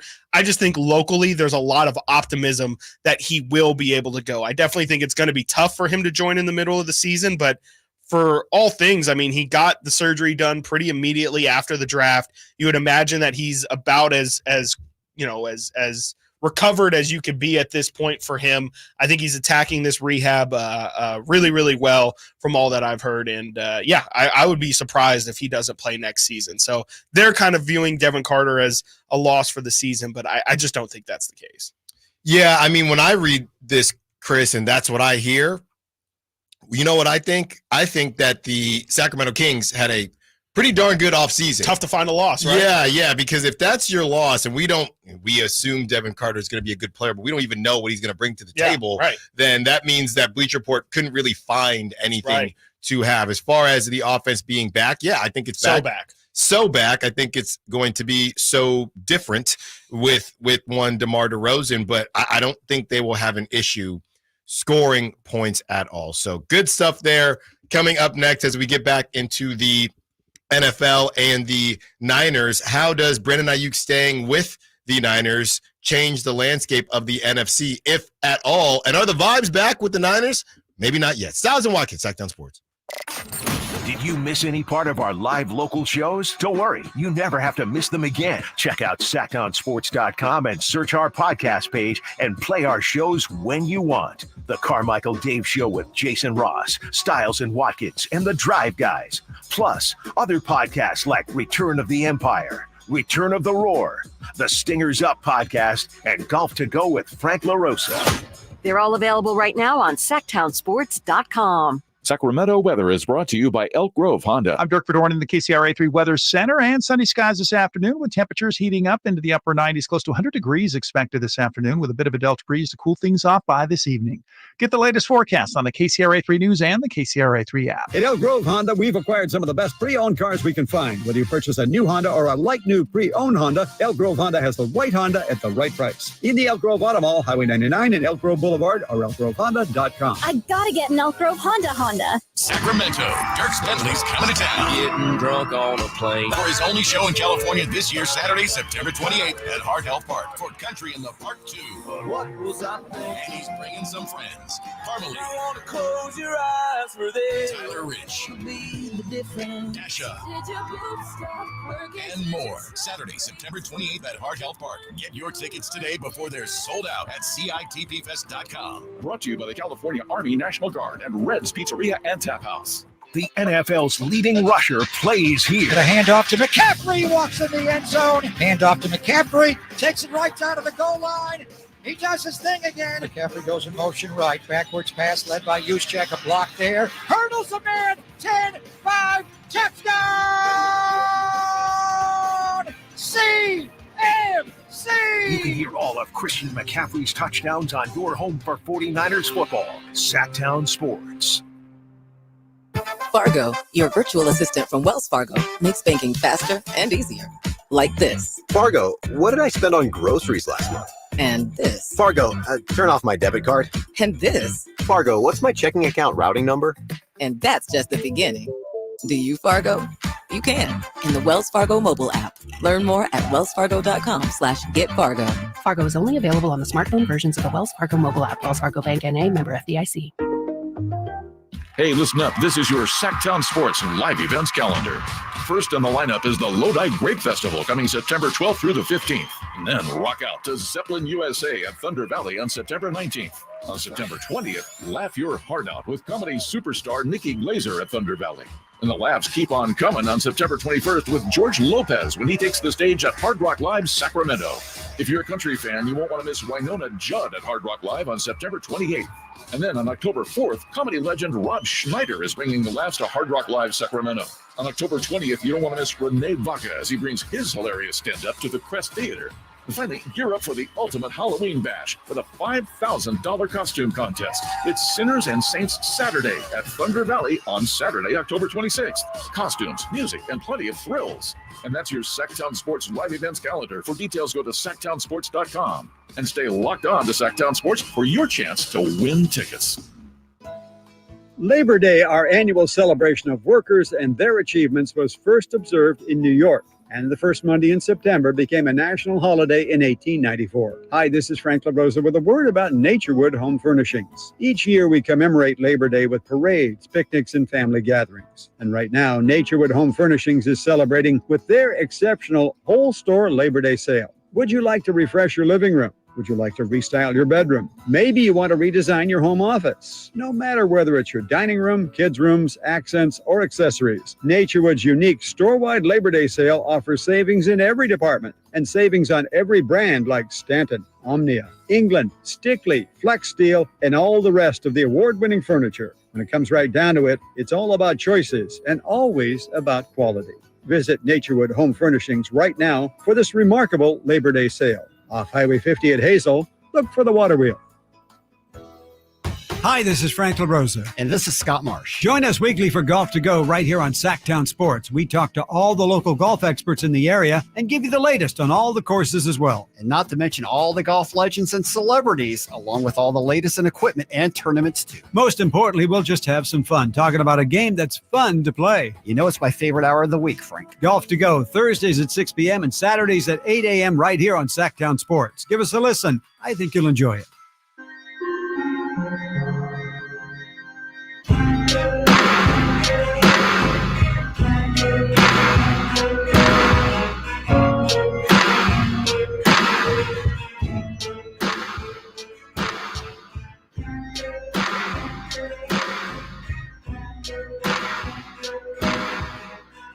Sacktown Sports. Call or text at 916-339-1140. 30 minutes and counting. Tom Segura tickets at the venue, Thunder Valley. Your chance to win those tickets, your last chance to win those tickets, coming up in 30 minutes. If you are listening on the Sacktown Sports app, probably want to make your way over pretty soon if you are able. Even if you just switch over to YouTube, I think that will help you out a little bit more if you're on your phone or anything like that. I'm going real throwback here because you guys, you know, you're too young for this, but I had a gift card and I didn't really know what to use it on. Are you saying we're too old for gift cards? No. Oh, okay. Well, kind of. Gift cards can be annoying, by the way, because you get left with $3. You know what I mean? $2.40. Yeah, and then it's like, what am I doing with this? What am I doing with this? Yeah, you'll either hold on to it or you'll like slightly cut into like your $60 bill with your $3. Actually, I do think they might have updated it. I had about $3 left on a gift card, on a Visa gift card, and I went to the grocery store and it was self-checkout, and what I was buying was about $4. So I said, maybe I can cut it down and get rid of it. Yeah. And it worked. I slid it and it took it down to $1. And I got rid of it. It was great. That's great. Yeah. That's probably like the best use for it, is just to kind of also, and this is and we'll get back to Brock Purdy in the NFC after this. So I went to a department store with a gift card for the specific department store. Okay. Same idea. I had $100. I spent $94. Okay. What happens next? I've never had happen to me. And I don't know if this is a thing or not, if I'm making this up. She says, hey, you have $6 left. I said, you know, I know. And she says, do you want it back in cash? She gave me $6 cash. Has that always been a thing? Because what's the limit? What if I bought $50? Right. Be like, give me the $50 in cash. Yeah, I'm not sure. That might be like a company policy or something. It's got to be under $10. That's definitely never happened to me, right? For sure, because I would always take the cash. I'd be like, yes, please. I do not want to. It has to be under $10. I would definitely. That's what I would say. Yeah. You can't say just buy $2 thing. Can I have my $98, please? Yeah. There's no way. There you go. Well, we're talking about bargains, and who knows what type of a bargain Brock Purdy's going to give the Niners when it's his time to get paid. Hopefully But not. speaking of the Niners, how does signing Brandon Aiyuk change the landscape of the NFC and the NFL, if at all? Initially, Chris, is it crazy to say that it would have been a bigger change? Really, nothing changes, right? If you lost Brandon Aiyuk, I would ask that question. But keeping Brandon Aiyuk, really, can you even answer that question without saying, well, what's going to happen with Trent? Can you ask that question again? Sorry. Just basically, does this change the landscape of the NFC? Oh, man. Yeah, I think you're right. I think if it's Trent, I think you could say yes. But I mean, I guess in a way it does. I think you can make the argument it does in the sense of this probably opens up the Niners window. Like as we've been talking about, the Niners window is getting closer and closer to closing. And I think a lot of people say that because the assumption is at some point, again, the money is going to run out and you can't continue to pay everybody, especially when Brock's contract's up. But all these guys are locked down for pretty lengthy contracts. And I guess maybe it does just remove the facade that this is the last year of the championship window. I mean, if they're still going to have Brock Purdy or some combination of Brock Purdy, Kittle, Debo, and McCaffrey and Aiyuk, like they're going to be a good team. They might not be head and shoulders the best team in the NFL like they were last year, like they might be this year. But at the very least, I mean, there's no question that the Niners are going to be here to stay as long as those guys, there's some combination of like three of those guys. I think Trent's the big one that's like you said, that's the one that could probably impact it the most. But at the very least, the talent is there for this team to just continue to be at the top or near it. And I'm looking at George Kittle, and he signed a 5-year deal, and it looks like there will be conversations about George Kittle after the 2025 season, where that Super Bowl will be in 2026. Because I'm just thinking, what's going on with George Kittle? All right, there were conversations at one point about, the Niners have to move off of George Kittle, and it just feels like he's just safe now. So I keep trying to find a backup tight end. I think maybe it's just that they can't find that answer. Right, you talk about leverage. You just go find somebody. And I do wonder if as we had that conversation about Brandon Aiyuk, and if he did move on, what that offense would have looked like.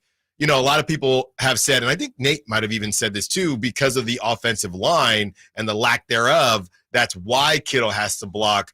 What would have happened if Brandon Aiyuk was no longer on the Niners? Because now all of a sudden you need George Kittle to be more of a pass catcher, but you can't really afford to have him as a pass catcher because of your offensive line. So I just think that the Niners, and the one thing that is being revealed to me is that they didn't really care about the awkwardness, because if these reports are true and they were insisting on getting a wide receiver back from somewhere, I don't know how many teams they called. We know that they called the Broncos. That tells me that they were fairly sure that I think after that August 12th, when you gave Aiyuk the 30, fairly sure that Aiyuk was just going to sign once they started finding him. I think that's where the tides shifted, because they were not willing to move off Aiyuk. And maybe you said if you get a first rounder or something like that, but for the most part, it feels like, we're going to fill this void with someone. And again, the Ricky Pearsall thing still makes no sense to me at all. Yeah, I mean, it was a very delicate situation for sure. I mean, I understand why. I think they did the right thing. Like, I think that they exhausted every option. They looked at other options, clearly, with the Cortland Sutton thing. Maybe they didn't do the most due diligence. Like, did they call every team in the and who were the receivers that they necessarily circled as the ones that were good enough to potentially replace Aiyuk while not being at that dollar figure? I think it was a tough situation for them to navigate. And I can't imagine how awkward that did get in the building. But like you said, I mean, I think they clearly didn't really let it affect how they were going to operate. They didn't, for all intents and purposes, it doesn't sound like they rushed to raise the price or say, hey, we have to get this deal done or anything like that. The Niners have clearly, very, very clearly have a philosophy with how they like to deal with all of these superstar contract negotiations. And it's worked. I mean, it's as much as I hate it, as much as everybody I think hates it, all parties involved don't like how the process ends up playing out. It works. And I don't know if other teams are going to start to look at it and really try and do it, because there is a bit of security as well. Like, you have to be a really good team, and it is crazy that the Niners haven't gotten, the Super Bowl without meeting this level of, or a level of criticism, because I do think the reason why other teams don't operate the way that the Niners are when playing hardball with these guys is because, the Niners are great. They can say, hey, we don't have to have you. We would love to have you, but we can have other guys step up. This is a really, really unique situation. And I think the Niners, I guess, played it well, but I am not a fan of how they decide to negotiate with these superstars. And I pray to everything good in this world that Brock Purdy's does not go like this. I just don't think it will. I think Brock is they're going to approach him with something. Maybe there's one back and forth, but maybe he's got me fooled, but I don't think I'd be the only one, just the good old boy. And my parents make hot tubs, and, I'm from Arizona. I can't see that happening. That doesn't mean it doesn't happen with other players. I'm not sure. I mean, to me, the only reason why I would maybe counter is to say that, we thought we had a really good idea of the range that Brandon Aiyuk was looking at. Mm-hmm. I don't think anybody really has any idea. I think people are starting to go towards closer to 60 million thing, but Brock's making so little money right now. I could definitely see a world where they approach him and say, hey, Brock, how the reason we've been able to build this thing out is because you were cheaper than other quarterbacks and it allowed us to supply you with so many weapons. Well, you were making under $1 million. Like, $40 million is still a lot more than what you were making, and it's not top dollar. If you don't get out of my face, I'm more just saying it wouldn't surprise me if that thought crosses the line. Now, whether or not they're willing to actually go to the negotiation table with that, I'm more just laying out. I don't think there is as definite of a range for Brock as what we thought for Aiyuk, and so it wouldn't surprise me if, when push comes to shove, maybe those numbers are also very far apart. You know what I just thought about, and I know we got to get to the other side, but I just thought about this. If you are a Niners hater, and if you are basically just so tired of the Niners just always being around, it's funny because they keep on adding and surviving because they're trying to attain this Super Bowl. Yeah, someone called them cockroaches. Right. They're trying to attain this Super Bowl. Couldn't you say, in a weird world, obviously you finally get the Super Bowl, Kyle Shanahan would finally have it, John Lynch, the Jed York, everyone. But if you got this Super Bowl, Brock Purdy wins MVP, he cooks and just blows up the market, you'd have to say, we have to pay Brock a new version, more money than we ever thought. Buy to Debo, buy to whoever, and now you win the Super Bowl, but is your team bet not the Rams situation, but a similar version of it? Couldn't you say that if Brock plays out of his mind and they win the whole thing, it could weirdly undermine their future? 100%. Would you, if you were a Niners hater, would you? If in theory want that? I was, I don't know. I mean, that's just take it. In theory, that's almost like asking me if I would risk the Warriors winning the championship in the 73-win season in order to not get KD. That's almost how I view it. Yes. It's just like, are you willing to have? Yes. If you are a Niners hater, if you're willing to have them, get over the hump, but it's going to potentially hurt them in the longer run. Mm-hmm. I mean, yeah, I would think if you're a Niners hater. I mean, I don't know. I think but that's specific because if Brock just kind of hangs around, if he doesn't win MVP and he's just decent and they win it all, that now you're cooked. Yeah, because everyone's staying. Well, you could argue though that the turmoil that causes, or not necessarily turmoil, but just the constant drama that ends up bringing with the where actually is, because if Brock Purdy does what you just laid out, there's not really going to be much conversation on, is he good or what? At least, if Brock continues to play, maybe not to the level that he was last year, but close in that tier, I think there will always be questions on how actually good is this guy. And I think from a hater perspective, if that's kind of where your bread is buttered in that Brock Purdy argument, you don't want a solidified answer to Brock. you always want to be able to throw out there like, that's true. That guy's a bum, and you guys won't win specifically because of him. That hate lasts forever. Yeah, exactly. Yes. That is eternal. That is a flame that will never die potentially. But that's good thing we're just in theory. In theory. That's all we were talking. Coming up next, we drink some Pittsburgh Steelers tears. Stiles and Watkins, Sacktown Sports. You never know what you might hear when listening to a Sacramento Kings game. Out of Keegan, going for another triple. Man, is he feeling it. Keegan, can he do it? Yes, there's number 11, Keegan Murray. Keegan steps back. He just knocked down his 12th three-pointer, a Kings franchise record. He's got 45 points. Never miss a moment of Sacramento Kings basketball with Sacktown Sports and the Sacktown Sports app.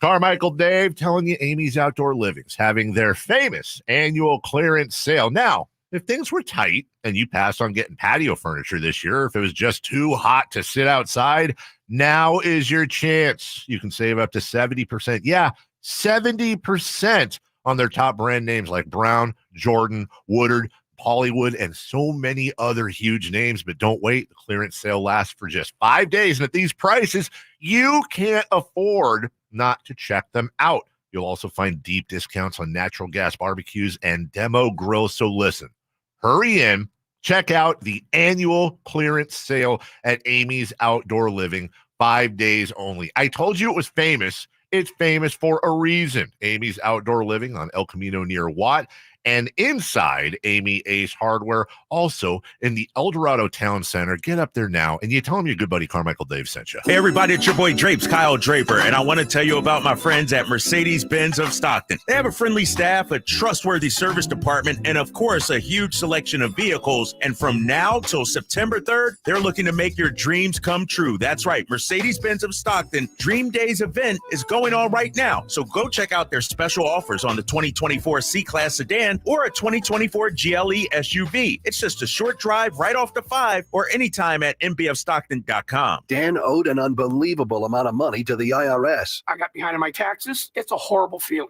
He was in denial. And when I got those letters from the IRS, you wanted to act like they didn't exist. Finally, Dan turned to Optima Tax Relief, the leading tax resolution firm. A-plus rated by the Better Business Bureau, they've resolved over $1 billion for their clients. Optima got me a settlement with the IRS. These people are really people-friendly. It was every bit of a new lease on life for me. The fast action and the great results made Dan's head spin. I felt like I was in a dream, but it's real. And I have paperwork to prove it. They got the job done, and life is good. For tax help you can trust, call Optima now for a free consultation. If you're worried about what's going to happen with the IRS, stop worrying. Make the call now. Call 800-343-6460. 800-343-6460. 800-343-6460. Optima Tax Relief. Testimonial from an actual client. Some restrictions apply. For complete details, please visit OptimaTaxRelief.com. As a mom, I do anything to keep my child out of physical pain. Dr. Pamela Maida is a board-certified orthopedic surgeon. As a doctor, I know that growth spurts can cause pain in my child's feet, and that can affect their legs and back too. Good Feet Youth Arch Supports are designed to alleviate, even eliminate common pain. Investing in youth arch supports for your child or teen is one of the best decisions you can make. Come to the Good Feet store now for a free fitting and test walk. The Labor Day Sell-a-thon is on at Folsom Lake Ford. Get huge discounts, low finance rates, and zero down deals on approval of credit right now. Shop Folsom Lake Ford in the Folsom Auto Mall and tell them Coach Doug Christie sent you.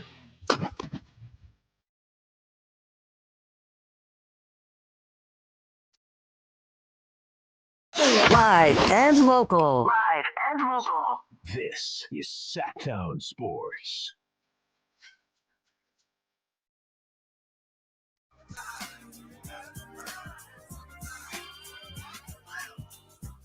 We have some audio here from our fans or our friends at 93.7 The Fan. We've played some sound from them before as the news broke for them yesterday with Brandon Aiyuk, and there's been a lot of back and forth. This one is not as funny as the last one when they were going back and forth with a fan, but it just highlights how sad they are, and maybe it can put some perspective on how other teams view a talent like Brandon Aiyuk. Here it is. Well, some breaking news. Brandon Aiyuk has signed with the San Francisco 49ers. It is a 4-year deal for Aiyuk worth $120 million, $30 million per year for Aiyuk. That is according to all the head honchos out there. This ain't fake. This ain't phony. Brandon Aiyuk ain't coming to Pittsburgh. Brandon Aiyuk is staying right in San Francisco. This broke while I was chatting with Mark Cabali. I even asked him about Aiyuk 5 minutes before we got to that point. Listen, this is a black eye on the Steelers front office. It is. You can praise Omar Khan all you want. You can send the gifts. You can send the videos. You can send the Omar coming gift from The Wire all you want. They have gotten universal praise for their job so far. They deserve heavy criticism here. They played a game of chicken with the 49ers for the last several months. They let receiver after receiver after receiver go by the wayside. And here we are with Jack Squat. You got Van Jefferson as your wide receiver too. Van Jefferson had 209 yards last season.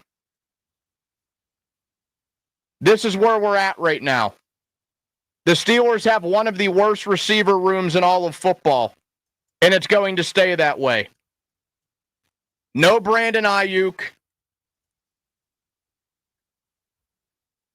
Well, there it is.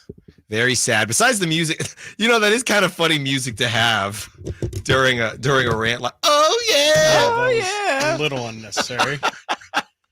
They are not happy over there in Pittsburgh, and I do think, Chris, and we've had a lot of back and forth, and we have Brad from SF Ners, and clearly Brad thinks very highly of Brandon Aiyuk. I know Emil thinks very highly of Brandon Aiyuk as well, ASU brethren. So he is a guy who I feel like, based on listening to that, teams think could be a game changer. And maybe there is a level. And the things that we've been reading, like overrated, underrated for the quarterback position, it would be interesting if they did it for all skill positions. You know what I mean? Because maybe, and I know that Brandon Aiyuk is a technician when it comes to running routes. He's really funny enough, he's really the antithesis of Deebo Samuel. When it comes, they could not be more different as receivers and route runners, which I think is what works for them so well, yin to the yang and all that. But yeah, you hear something like that, and the Steelers, I don't know how much better they would have been with one Brandon Aiyuk, but they would have been better. I think they would have been better. You now Pickens is a 2. I don't think Pickens is a 1. I mean, Van Jefferson's the guy. I do my daily fantasy, and we're getting, Nate is working on our fantasy for the station, but Van Jefferson is the guy when you're running low on money, right? Because you get a certain amount of money for your daily fantasy. Van Jefferson's the guy that, I really don't. I spent too much money on Tyreek. Fine, let me just slot Van Jefferson in here, and he does absolutely nothing. But I think I've heard of this guy before. Yeah, he might be able to do something. Days, Van Jefferson had 210 yards last season. So, yeah, I mean, I think a lot of people thought he could be a game changer, at least in some capacity. Yeah, for sure. I think, not to just continue to pile on Brandon Aiyuk, but I do kind of feel like some of this, I wonder, why wasn't Pittsburgh aggressively attacking, trying to get him?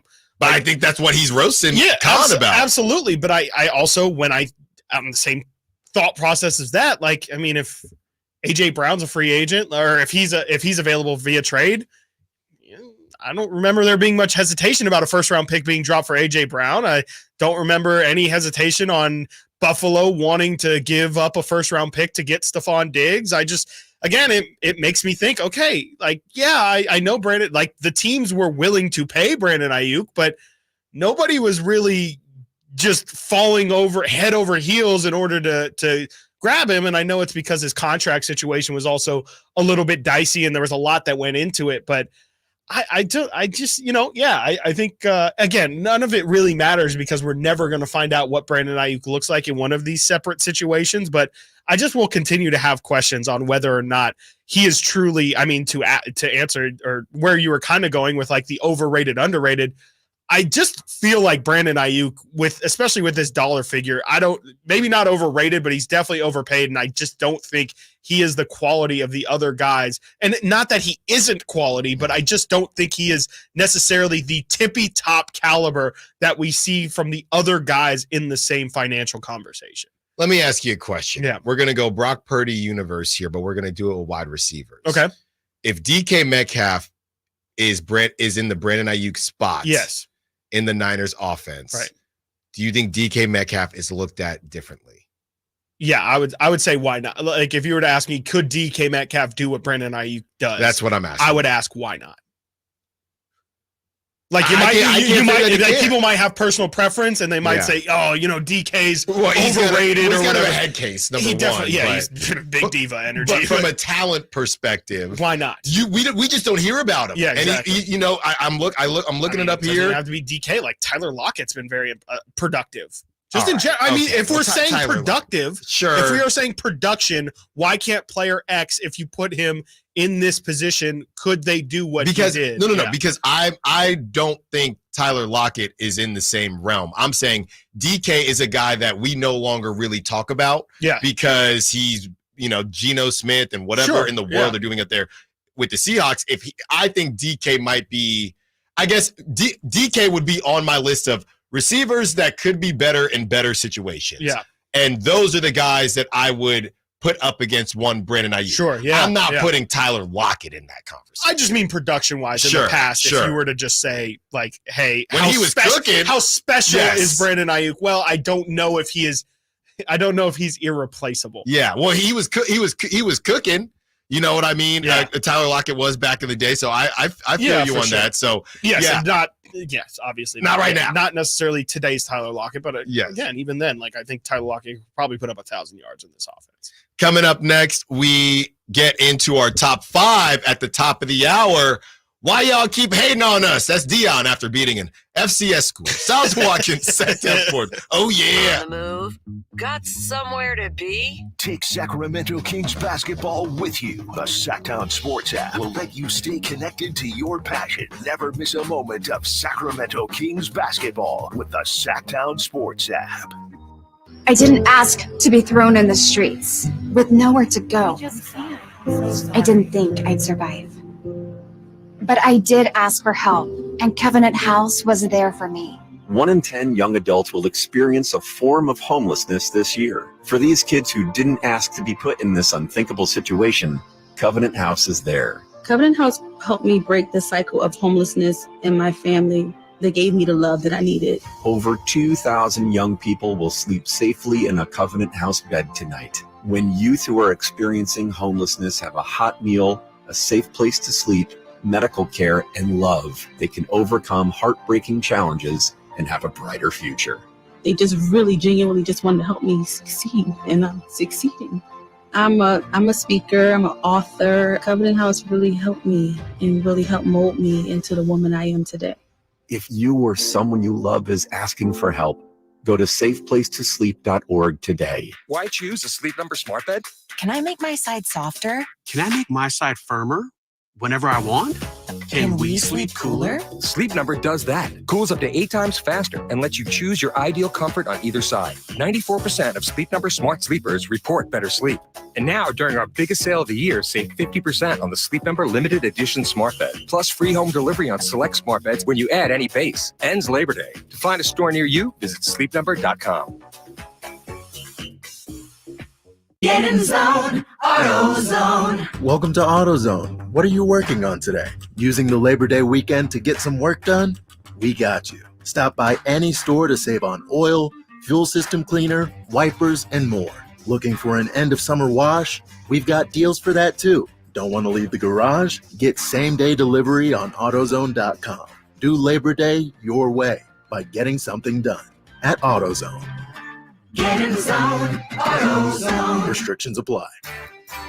Hey, it's Carmichael Dave for American Energy Heating and Air with a question. Have you recently had a technician diagnose your HVAC system and you were a bit surprised at how much it cost? Or did something seem off about their quote? Because at American Energy, they take pride in giving you honest, straightforward solutions to get that system up and running. Have their qualified technicians come out and give you a free second opinion. It's free. You got nothing to lose but some dollars off of that original quote. They're making the uncomfortable comfortable. They've been doing it since 1981, serving the greater Sacramento area. A+ with the Better Business Bureau. That's why they keep having customers coming back for more and more and more. You can call them and set that appointment at 916-520-9990. That's 916-520-9990 or AmericanEnergyAir.com. Call 916-520-9990 now. From the Power Business Technology Toshiba Studios. KHTK AM Sacramento, KYMX HD2 Sacramento. Sacramento's official home for the San Francisco 49ers. Touchdown! San Francisco! Sacktown Sports.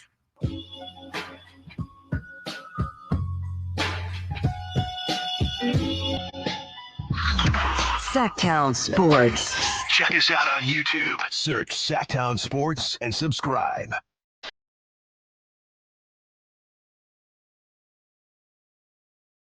It is time, and we got a good bed for you if you're listening to the last segment. It's time for the top 5 at the top of the hour. But first, it is time for the Tom Segura tickets.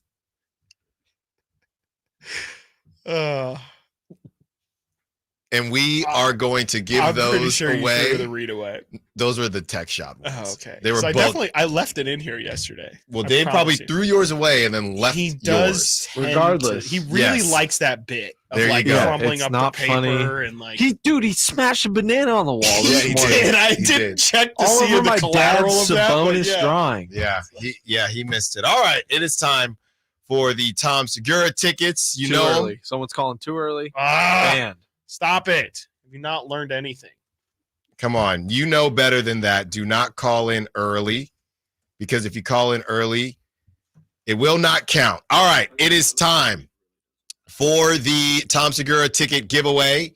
916-339-1140. You know them, you love them, and Chris and I are giving you an opportunity to have our exclusive tickets at Thunder Valley, okay? And that is on September 5th. Tom Segura, you know him, you love him. We are going to have Chris round this thing out because he held it down, and he's going to hold it down again while I am in Philly, not eating chopped cheese, Dave. And you are calling in too early, people. It's not Way until too early. Chris gives the number. Caller number 5.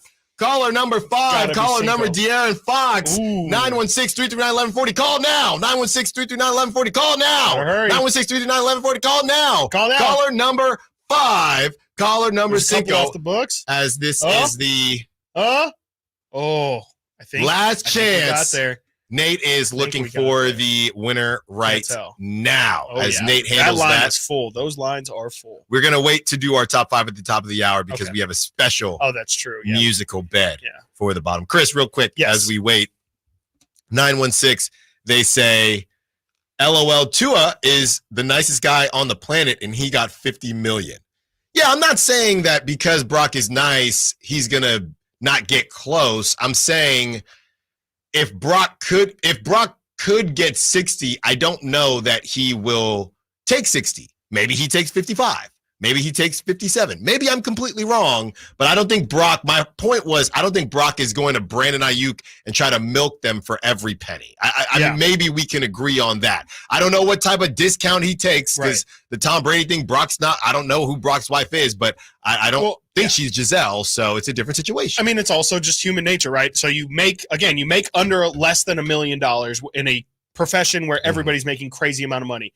You are either one of two types of people. You are either, I have been grossly underpaid my entire time here, I'm getting every single dollar I'm owed, or you are a type of person who says, I was making under $1 million, 50 sounds great. Yes. And I think you're just saying Brock seems like the type of guy who it doesn't have to be exactly $50 million, but he seems like the type of guy who would say, look, I'm not here to penny pinch and to look for every dollar. Whatever you're giving me is already more than anything I ever even thought I would get in my life. Yeah. I'm not tripping. Not that I'm not going to negotiate, not that I don't think I'm worth or going to fight for dollars, but just I'm not going to hold out. I'm not going to make this a big thing because I'm fine with any amount of dollars more than what I'm getting. There's a back and forth, right? Because he was Mr. Irrelevant. So without the Niners, he doesn't even get an opportunity to make any money. Right. So then the Niners take a chance on him and they give him a chance. And now, they didn't have to give him a chance. They give him a chance, or he could say he earned it, which he did. Yeah. But then on the back end, now it's, hey, we gave you a chance. We hooked you up. Yeah. You hooked us up. Let's meet where we need to meet. That's what I think it is. And they've had his back the whole time. Right. It's not like they were fighting teams off to get Brock. Yeah. You know, now he got in and exceeded expectations, and they will pay him for that. Mm-hmm. But maybe he feels like he does not need, if I can get $62 million based on the cap, that's what you're going to give me. He does not strike me as that type of person, but we've been wrong before when the Klay Thompson, right? Is he any different or any similar to one Klay Thompson where it was, I just want to be on my boat with Rocco, and then it's I feel disrespected, and you need to pay me my money, and now I'm going to go to Dallas where I can't take my boat. Nate, who was our winner? Christopher from Stockton. Great name. Congrats, Chris. You're going to see Tom Segura, and thank you everyone for playing. And you can check out the information for tickets if you did not win, but at least it might be payday for you today at sacktownsports.com. Let's get into the top 5 at the top of the hour. Oh, yeah. Oh, yeah. Oh, yeah. Brandon Aiyuk. Oh, yeah.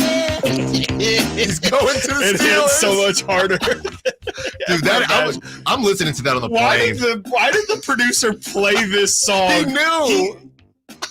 He must have known. This is a very specific song. Yeah. There's no way this was just in the system of rejoins. It seemed like it was breaking, though, so they saw it. As a fellow producer, the music could have been in there already. They may have a specific bed for that hour, that rejoiner. But hold on now. Hold on. If you look at the name of the song, Sign of the Times, maybe we're stuck with Van Jefferson and George Pickens. This is a sign of the times. Oh, yeah. I think that's the part where maybe the producer should have done a little. Is he the 4th stringer on the Rams? He was. Yeah. That's where I would take him. Yeah. That's where I would take him. Yeah. All right, let's get into the top 5, top of the hour. Got to go quick here. Number 1, the Fever versus Sky game today is the most expensive WNBA game on record at TickPick, with the average ticket price at $334. Chris, you can't even really say it was a slow burn. It took Caitlin a little bit of time to get going, which was expected, but this thing is full blown now. I mean, this is exactly what the WNBA hoped for. Yep. They are competitive. They are good. They are exciting. And the WNBA and its players, and obviously Caitlin, they're reaping all the benefits. Yeah, absolutely. It's and this is the matchup. This is the Angel versus Caitlin matchup that everybody wants to see. The $300 is absolutely insane for what it's worth. I've heard a couple people. I have a friend up in Chicago where the Sky play. Said tickets are really a pretty penny. You're gonna spend $150 to go see those games. I think I had another friend tell me that Sparks tickets are a little bit similar. So it is a little bit interesting as the Valkyrie are coming to the Bay Area next year. I am a little bit concerned that I won't be able to go to a game because I don't know if even I am a massive WNBA fan.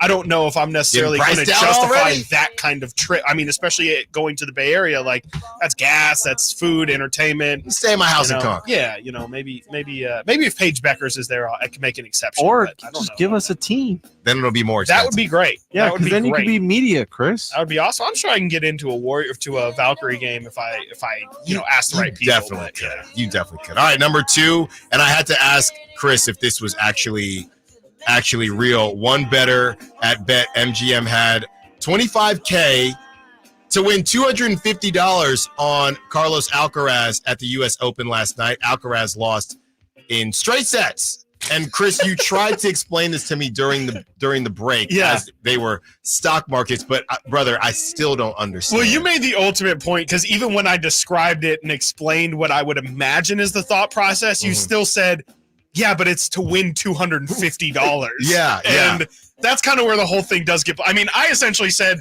I would guess that the thought is if you're so rich that you have, what was it, $25,000? Yes. If you have $25,000 that you're willing to part with, and it's just like, hey, Alabama is playing Tennessee State. Yes. And I am 100 million. I would bet my life on it that the Alabama Crimson Tide will beat Tennessee State. Well, you could also just put $25,000 on Alabama to win.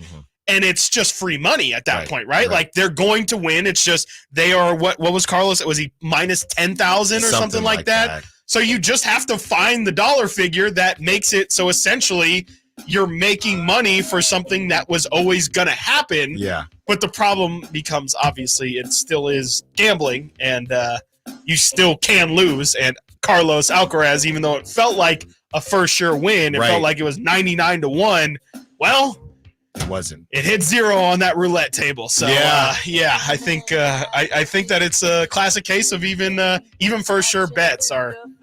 It's nothing. Nothing is guaranteed, and that's again, kids. 1-800-GAMBLER. Wow. Just don't bet. I'm telling you. Well, even if you get any little experience, it will humble you so You're fast. talking to the wrong person. Nobody knows what they're doing. Even the whoever your favorite on-air pundit is. Schwami. Even the Schwab has no idea what's going to happen in any of these games. You're talking to the wrong person because I'll let you look up Pennsylvania's rules. And that's why Alan's going to not just be gone for the weekend.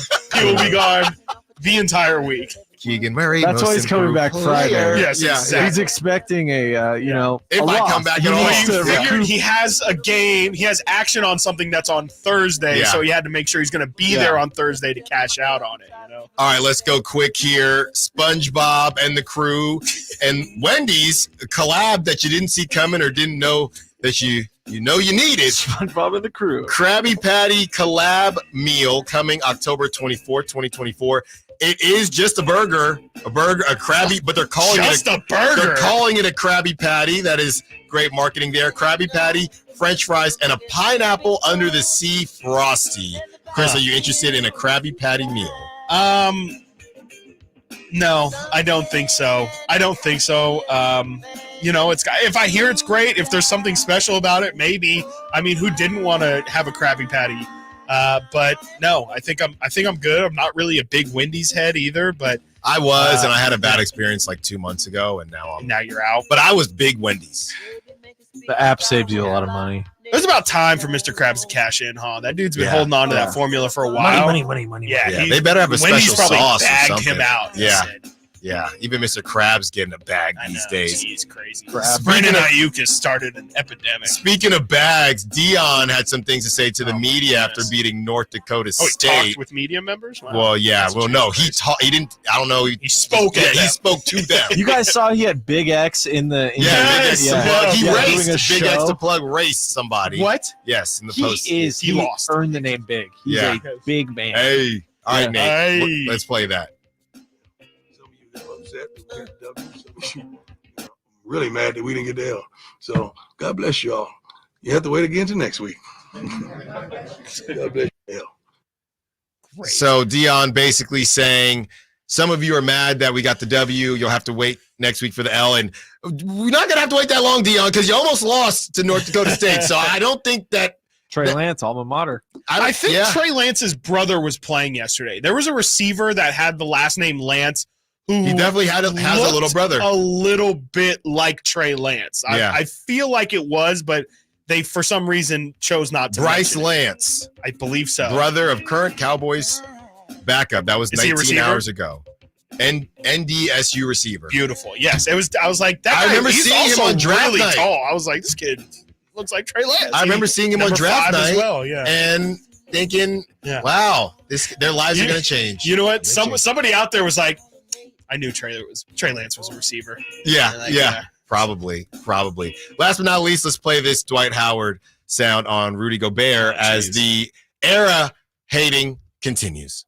What's your assessment of Rudy Gobert's impact on defense? I mean, it's tough to say because, I never want to say nothing negative about any players. But I don't think he deserved those defensive player of the years like he got them. I feel like he's a great team defender. But for what he did to get those defensive player of the years, I don't see it. I don't see him being an elite defender. I see him as somebody who has the size. He's 7'2". So when you 7'2" and you playing with athletic guys, and you don't have to do nothing but clean up their mistakes or, just be big in the paint. So, I mean, it's really hard to say that he is an elite defender to have 4 Defensive Player of the Year awards. This year, he was actually up in the.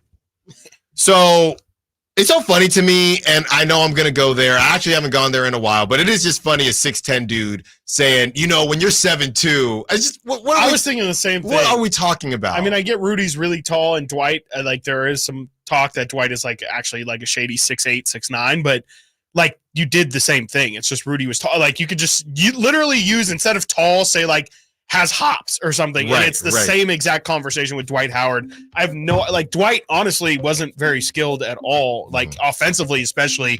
That's kind of was his downfall, is he had no offensive game whatsoever. He was just ridiculous at protecting the paint.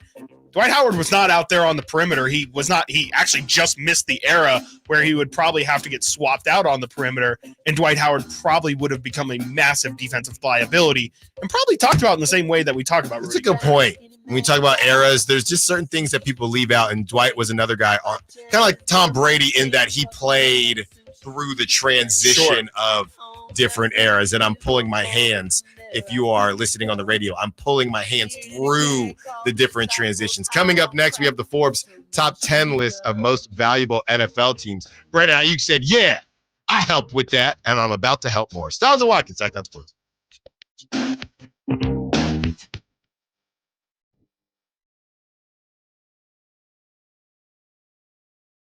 Subscribe to Sacktown Sports on YouTube and watch the Carmichael Dave Show with Jason Ross, Stiles and Watkins, and the Drive Guys. Live Monday through Friday from 6 to 6. Plus view archive shows and exclusive content. Subscribe at youtube.com/Sacktown Sports. What's up? We're talking to Chad Hoblet, a Hoblet Dodge Chrysler Jeep Ram in Woodland. Chad, what's going on for the Labor Day sales event? Get the Jeep you've always dreamed of when you save up to $20,000 off MSRP on all remaining new 2024 Jeep Wrangler Rubicon X and high-altitude 4xe. Whoa, did you really say $20,000 off, plus you save thousands more at the pump? That's not it. You can also save up to $17,000 off MSRP on all remaining new 2023 Jeep Grand Cherokee 4xes and $15,000 off MSRP on new 2024 Jeep Grand Cherokee 4xes. If you've ever wanted a Jeep, now is the time to do it. See their full selection at HobletDodge.com. Unbeatable prices, unbeatable selection. Nobody beats Hoblet, period. 20,000 total net savings after $4,250 rebates and $15,750 dealer discount. 17,000 total net savings after $4,250 rebates and $12,750 dealer discount. 15,000 total net savings after $4,250 rebates and $10,750 dealer discount. Rebates includes $3,750 federal EV tax credit offered by third party subject to change without notice. Consult a tax professional for eligibility. 10 at this net savings. See dealer for details.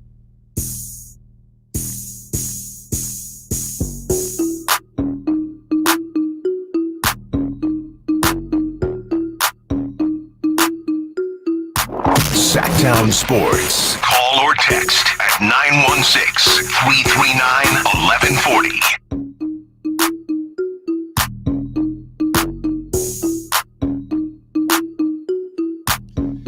Okay, Chris, time to talk big money. Had to wait for the drop. All right, Nate, you hop in on this too. We have the list of the top 10. Oh, by the way, Big Sean, new album. Trying to make a comeback. Whenever you bring up Big Sean, I know youngins will say he's washed. Dude, young people do not like Big Sean. I don't know why. Really like Big Sean. Big Sean, he reminds me hilarious. Of when we were talking yesterday about just greats, or we were comparing, what was it, NFL players to, I think not two rappers, but we were comparing NFL players, I think, to NBA players in their careers. And I was thinking we could have included musical artist too. Definitely. And then when I was driving back from the Bay yesterday, I'm listening to the new Big Sean album, and I was trying to figure out, well, who is Big Sean, right? And that's a loaded question. Tracy McGrady came to mind, maybe. Yeah, where he doesn't, he's got some hits, but if I were to say, yeah, he's like a third level star. Right. He's not going to. He's not Kendrick. He's not Cole. Exactly. He's not. I mean, if you want to put like Drake he had a moment Kendrick up here, yes, it's like Big Sean is not here, and he's he probably at the hitters. top of tier 3, maybe. He had a moment, just like Tracy McGrady did, but in totality, he was never viewed as he was never the dude. A little DeMar DeRozan-esque, maybe. That's not bad. Yeah. That's not bad. Westbrook. Great, but not all time. I think Westbrook is too recognized. Yeah, honestly. And then he also, the back-to-back average double-double, that's more of a consistency. Yeah. What was it? Way Up. I love Big Sean. I mean, I don't bleep with you. Well, you and I went to the concert where he he played his first album, Finally Famous. Yeah. Great. So Brendan Nunez, big Sean guy. That tracks. It does. That I thought he would be a little bit too young for him. I thought he would be in the that guy sucks. Yeah. So go check that out if you are a Big Sean fan and haven't heard from him in a while. He has a 9. Hilarious. He talks about his son a lot on it. I Really? think he has he keeps on saying my 9-month-old son. It's basically dedicated to him. But it's good not stuff. in a Chance the Rapper kind of way. It's not like that, but it ain't far. It's not far, but I have it downloaded. So yeah. Hot shower, hot trash. And speaking of, he's trying to come back. Chance is. He's divorced now. We'll see how that goes. He's divorced now, and he's got new swag. It might be Okay, fine. Nate, you want to get in on this as we try to guess, or you and Chris try to guess the top 10 of the most expensive, or the most valuable. And I'm going to exclude NFL myself because I put this on there on the rundown. So okay. Got it. I'm pretty aware of what's going on. Okay, Well, then I can guess. Yeah. All right, Chris Watkins. Oh, here we go. It's pretty obvious who number 1 is. Yeah, number 1's got to be Dallas. There's no question. There's no question. And I'll tell you this. Does it say if number they're 1? does it say if they're number 1 still in? I believe they are the most valuable American franchise in sports. They are. Okay. They are. Yes. They're the first professional sports franchise to reach the $10 billion mark. Holy hell. Yeah. Gary. Wow. That's insane. Now, Whitey, today is a day where you can use your Jerry Jones Yeah. impersonation, because I know you're going to do it anyway. I'm going to tell you that right now, Chris, the rest of this, if out of this 10, if you can get to 6, I think I'd be pretty darn impressed. It's fairly random. So you have 1. I would say after the 1, so if you can go 6 out of 9, I'd be thoroughly impressed. 10 is the most shocking. I'm going to say the Green Bay Packers are on there. Yeah. No. Okay. Well, I know they're publicly owned, so maybe that's why too. Let's say let's go big market. Let's go in the New York Jets. Yes. Okay. The Niners. Yes. The Raiders. Yes. Let's see here. The Kansas City Chiefs at this point. No. Okay. Let's see. If I'm buying a franchise, who are we looking at to say are the most valuable in the league? Well, you said the baby brother of the big market. The Browns, maybe? No. You said the big market. You said one of them. Say the other one. The Giants. Yes. I just wouldn't have thought that. I know the Jets more carry some cachet. I need to look. I don't know if you know this about me, Alan, but I have to look at logos in order to remember everybody. It just helps me think of teams and players and things like that. Let's go with the Denver Broncos. No. Really? Yeah. The Denver Broncos aren't on there. I think they just sold for a ton of money. Okay. That's really surprising. I guess the LA Rams. Yes. Okay. There you go. I would guess not the Chargers. The Steelers. No. Wow. Okay, then these are very random franchises. Maybe are the Vikings up there? I mean, they've been a franchise for a while. Get back to your we're roots. talking some Get back to your really cities. bad teams then. No, get back to your roots. I Get know back to your there's big at cities. least one more in the NFC East. Okay. Where am I going? Okay, yes, the Eagles. There we go. Yeah, we got to go with some big cities. And the one Buffalo more. Bills? No. Okay, that's New York. I would have thought that'd be close. I feel like I've gone through half the teams at least in the league. The Bears are an old franchise. There you go, Bears. Is the whole NFC East in there? Cowboys, Giants, Eagles, and the Commanders are in there. Number 10. They're number 10. That's the crazy. There you go. That's the list. So at number 10, the Washington Commanders, $6.3 billion. Huh. At number 9, the Chicago Bears at $6.4 billion. At number 8, the Eagles at $6.6 billion. At number 7, the Raiders at $6.7 billion. At number 6, the Niners at $6.8 billion. At number 5, the Jets at $6.9 billion. At number 4, the Giants at $7.3 billion. At number 3, the Patriots at $7.4 billion. At number 2, I don't think I said the Patriots. Oh yeah. At number 2, the Rams about them. Okay. at $7.6 billion, and at number 1, the Cowboys at $10.1 billion. Wow, that is absolutely insane. Yeah. I mean, it's just, the value of an NFL franchise, I think, is quite literally, like, I just don't think you can find the number. And I think we saw that. I think they broke news the other day that the NFL, you can now buy portions of teams and things like that. You don't have to, just be the majority owner of these clubs anymore because they're just worth so much money. There's not many humans out there that can just straight up afford to buy any of these teams. So I think that it's obviously a great showing for the league that they are ridiculously valuable, but it's just crazy, man. I mean, there's just so much. I mean, because in football, it really market doesn't. It matters a little bit for sure. As both New York teams are up there. The team in Dallas is up there. Of course, the team in San Francisco is up there. But like, it just feels like you can have a team like the Packers or whatever. You can have these lower level teams or teams that you don't think of. And the cheapest franchise, I'm looking at the list now, the Lions are still worth $4.1 billion. Mm-hmm. The Bengals still worth $4.1 billion. Just absolutely insane. Coming up next, the video just dropped. Brandon Aiyuk in the building. And I don't know if the audio is worth it on this, but Chris and I will explain it to you. The guy is twirling around in a chair, quite literally, like a kid on Christmas. Stiles and Watkins, Sacktown Sports. The only place you'll find Keegan Murray is Sacktown Sports. Out to Keegan Murray, straight away for 3, and Keegan knocks down the triple. Hey, Sacramento, it's Keegan Murray, and you're listening to the home of Sacramento Kings, Sacktown Sports. Your local sports leader. Why choose a Sleep Number smart bed? Can I make my side softer? Can I make my side firmer whenever I want? Can we sleep cooler? Sleep Number does that. Cools up to 8 times faster and lets you choose your ideal comfort on either side. 94% of Sleep Number smart sleepers report better sleep. And now, during our biggest sale of the year, save 50% on the Sleep Number limited edition smart bed. Plus free home delivery on select smart beds when you add any base. Ends Labor Day. To find a store near you, visit sleepnumber.com.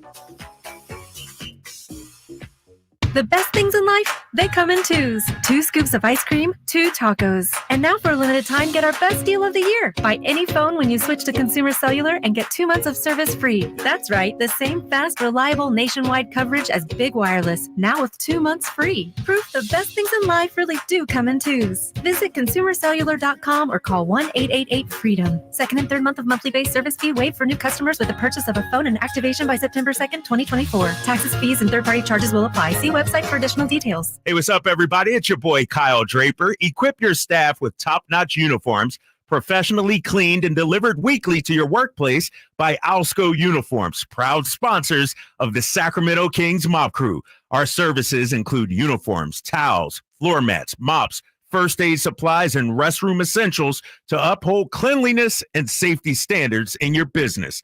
Discover why it pays to keep clean with Alsco Uniforms. Visit alsco.com to learn more. Again, visit alsco.com. Sacramento, Dierks Bentley's coming to town. Getting drunk on a plane. For his only show in California this year, Saturday, September 28th at Heart Health Park for Country in the Park 2. But what was I thinking? And he's bringing some friends. Carmelie. I want to close your eyes for this. Tyler Rich. Dasha. And more. Saturday, September 28th at Heart Health Park. Get your tickets today before they're sold out at CITPfest.com. Brought to you by the California Army National Guard and Red's Pizzeria and Tap House.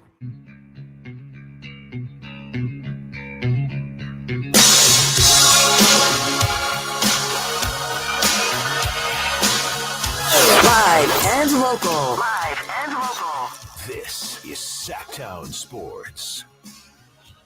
We got some hip-hop heads on the text line, and this is what I'm saying about Big Sean, though. So one text comes in and says, from the 916, Big Sean has some of the best vocabulary in all, with like 15 L's of rap, hip-hop.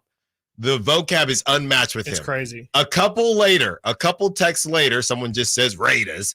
A couple later, another 916. Big Sean is T-Mac. Come on, guys. So Big Sean is a Hall of Fame rapper. Don't disrespect my guy McGrady like that. I like Big Sean, but maybe more of a J.R. Smith or Stephon Marbury. Well, you're disrespecting Stephon Marbury and calling him, compared him to J.R. Smith. I mean, I think it's more just like he's just one of the best of this generation. Like, regardless, like, again, when we're talking about the caliber of guy, like, it really is, it's the big three, whether they want to be called it or not. It is Drake, Cole, Kendrick. Yeah. And I do think Big Sean never reached that level, but I do think he was swimming he more came up in the same generation. Yes. And he was swimming in the same waters. You could throw Kanye in there too.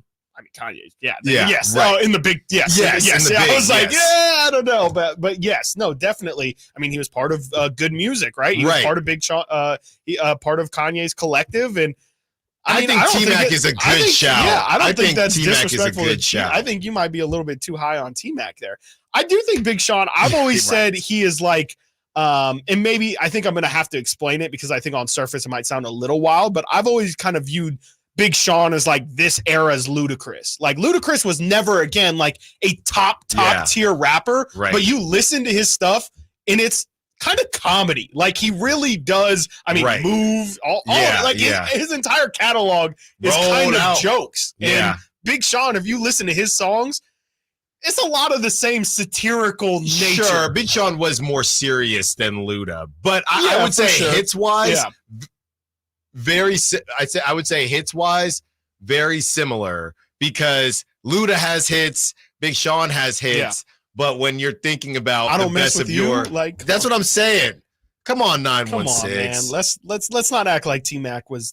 Also T-Mac, like, he didn't live up to his potential. Like, it's not like neither did we're not Big saying Sean. He Kobe disappeared or something like that. Like, T-Mac was a really fun player. He was a great scorer, but we're not talking about like I don't know if T-Mac was a first ballot Hall of Famer. Like, T-Mac's great. Let me ask you something, 916. Did you have all timer? No. Did you have the T-Mac shoes? Clearly.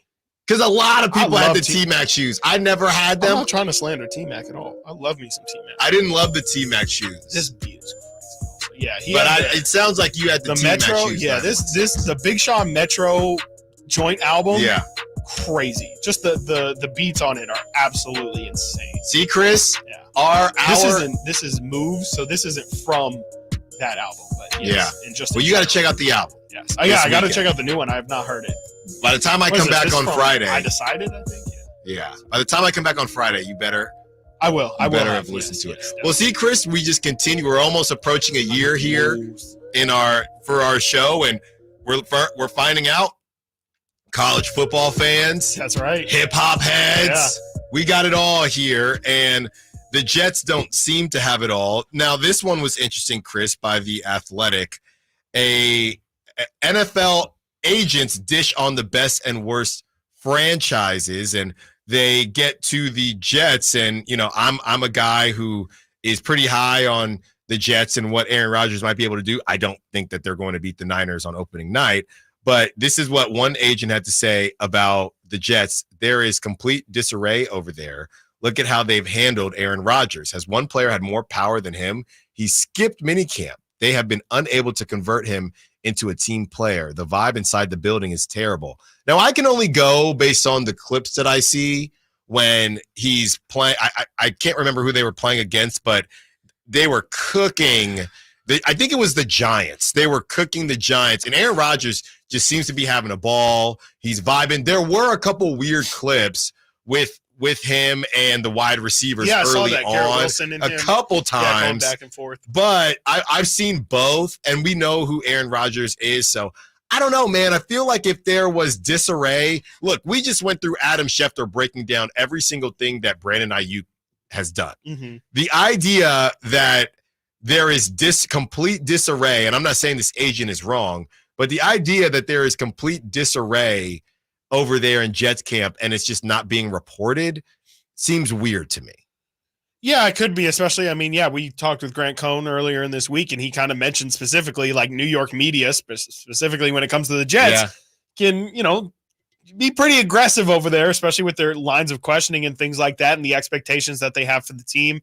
Maybe it's going to be one of those things like we kind of said with the Aiyuk. Maybe once the ball is rolling and maybe if the Jets are, 1-3 or, have a disappointing start to the season, maybe we do start to hear things trickle out. Maybe this is just the first that we end up hearing about it, but it wouldn't surprise me. I mean, as a lifelong Aaron Rodgers hater, to be frank, I mean, the dude really has not made many friends. He has a lot of people who really don't like him, and there's a lot of people who do respect how he approaches the game, and it is kind of like a Michael Jordan situation where it's, you got to deal with him, but he is great, and part of the greatness is kind of his attitude towards things. So I don't know. I mean, it definitely, especially after we kind of saw, how Aaron Rodgers has been a little bit out there with his, his darkness retreat and things like that, and the ayahuasca trip and all that stuff. He can be a little bit of a head case, and I think I wouldn't be surprised if I learned that, maybe things aren't going super smooth out there, and Aaron has kind of already, outstayed his welcome or has definitely made that his presence be known. But that's also what the Jets signed up for. And it's the price of not being a joke of a franchise anymore, which frankly, the Jets have been for my entire lifetime. So you got to take the good with the bad and the bad with the good. And I am not surprised to hear it, but it probably also isn't as bad as what that agent describes it as. Yeah, because if it was, I just feel like we definitely would hear something about it. Let's not forget the Rex Ryan days with the Jets. They had in good or bad ways? No, they were making playoff runs and things like that. They beat the Patriots, So I feel like it won't get looked at like the Brooklyn Nets, which is funny because you keep on bringing up the Jets as if they're a bigger brand than the Giants. I was always under the assumption that the Jets were the little brother to the New York Football Giants. I think success-wise, yes, but my impression was always that there is a lot of Jets fans out there. They're just a little bit more sad because they haven't won a Super Bowl since homeboy, not Johnny Unitas, but help me out with Joe Namath. Yeah, right. So, and the Giants obviously had some really great years in the 90s and or in the 80s it might have been, and obviously have the Eli Super Bowls to kind of boast. My thought was always that there is a lot of Jets fans. There just wasn't a lot to celebrate. Yeah. I could be wrong, though. I'm sure we got some Giants and Jets fans out here. Somebody call in. I think Kevin Herter's a Giants fan. There you Herter's go. From out there. So. We have this, and real quick, before I get to which is the best run franchise, they polled 31 agents. This is what a couple agents have to say about the Niners. Ooh. They said the way they treat people and don't skimp on expenses. I think that's a funny statement. Now, highly professional. Another agent, you have to fit within their culture, which I found to be a little noteworthy, but they allow players and employees to be themselves, and they win even while getting their staff poached by other teams every year. And of course, I got to do my Raiders, and not that there's anything good here. Here are two agents. First agent, the owner frequently makes changes. Significant changes. He put Josh McDaniels and Dave Ziegler in charge and fired them after less than 2 seasons. Now the Raiders have an inexperienced coach in Antonio Pierce and a GM hire in Tom Telesco. Organizations start at the top, and Davis doesn't provide stability. Another agent says traditional choices in this category, like Washington and Arizona, have improved or appear headed in a good direction. Vegas keeps making changes and now finds itself without an apparent quarterback of the future or legitimate starter when it needed one following last season. I mean, somebody can find a way to argue that, but I don't, unless they hit, right? And Kyle and Whitey were talking about how last season's gambles didn't hit, the Chris Duartes of the world, the Sashas of the world. And that's what it's about. I would say when you're looking for a quarterback, you can't really gamble like that. I mean, Aaron Rodgers is a high level gamble. I mean, you're talking about what I'm doing PA, but the high stakes club, that's Aaron Rodgers. What we're doing here, I guess, with the Raiders, that's a version of a gamble, but to me, it's just a waste of time. It's just a waste of time. Yeah. No, it's just a waste of time. How do you feel about Mark Davis as an owner? Because I was just thinking about this as we talk about like variants and stuff with NBA players. Like he's kind of a Jerry Jones variant. He's kind of like a Mark Cuban variant in a way. Like you see him. He cares a lot. Like it is not like he is just a non-present owner who does have a lot of money, but just wants the team to win. Like he is very involved, maybe too involved as that's kind of alluding to. Like, I guess just as a blanket, would you rather have your owner be like a Mark Davis where he is hyper involved? He seriously does care about things like the Raider image and, you know, the quality of the stadium. Maybe it's funny because in a way it feels like the quality of the team might be one of the last things that is like the thing that they focus on the most, but he does care a lot. And like, even from the Las Vegas Aces perspective, like he puts in more money to the Aces than any other owner in the WNBA. So he's somebody who is very willing to put his money where his mouth is, especially if it's in the name of the team getting better. So it's just really strange to me that he hasn't been able to find success. I guess Jerry Jones also, you could argue, to a different level, hasn't been able to find success. Maybe it is just that kind of style of owner, as I would say Shad Khan in Jacksonville also hasn't really had success, and he's been very involved. Yeah, I mean, if you're making me pick between a Mark Davis and a Jed York, obviously, I guess that would be the counter because example, he's kind. You don't really see him, but you he's see him a little bit out here. Yeah, right. I think when you've seen one way, you'd have to pick the other, just like how it goes in presidential elections most of the time. I would say.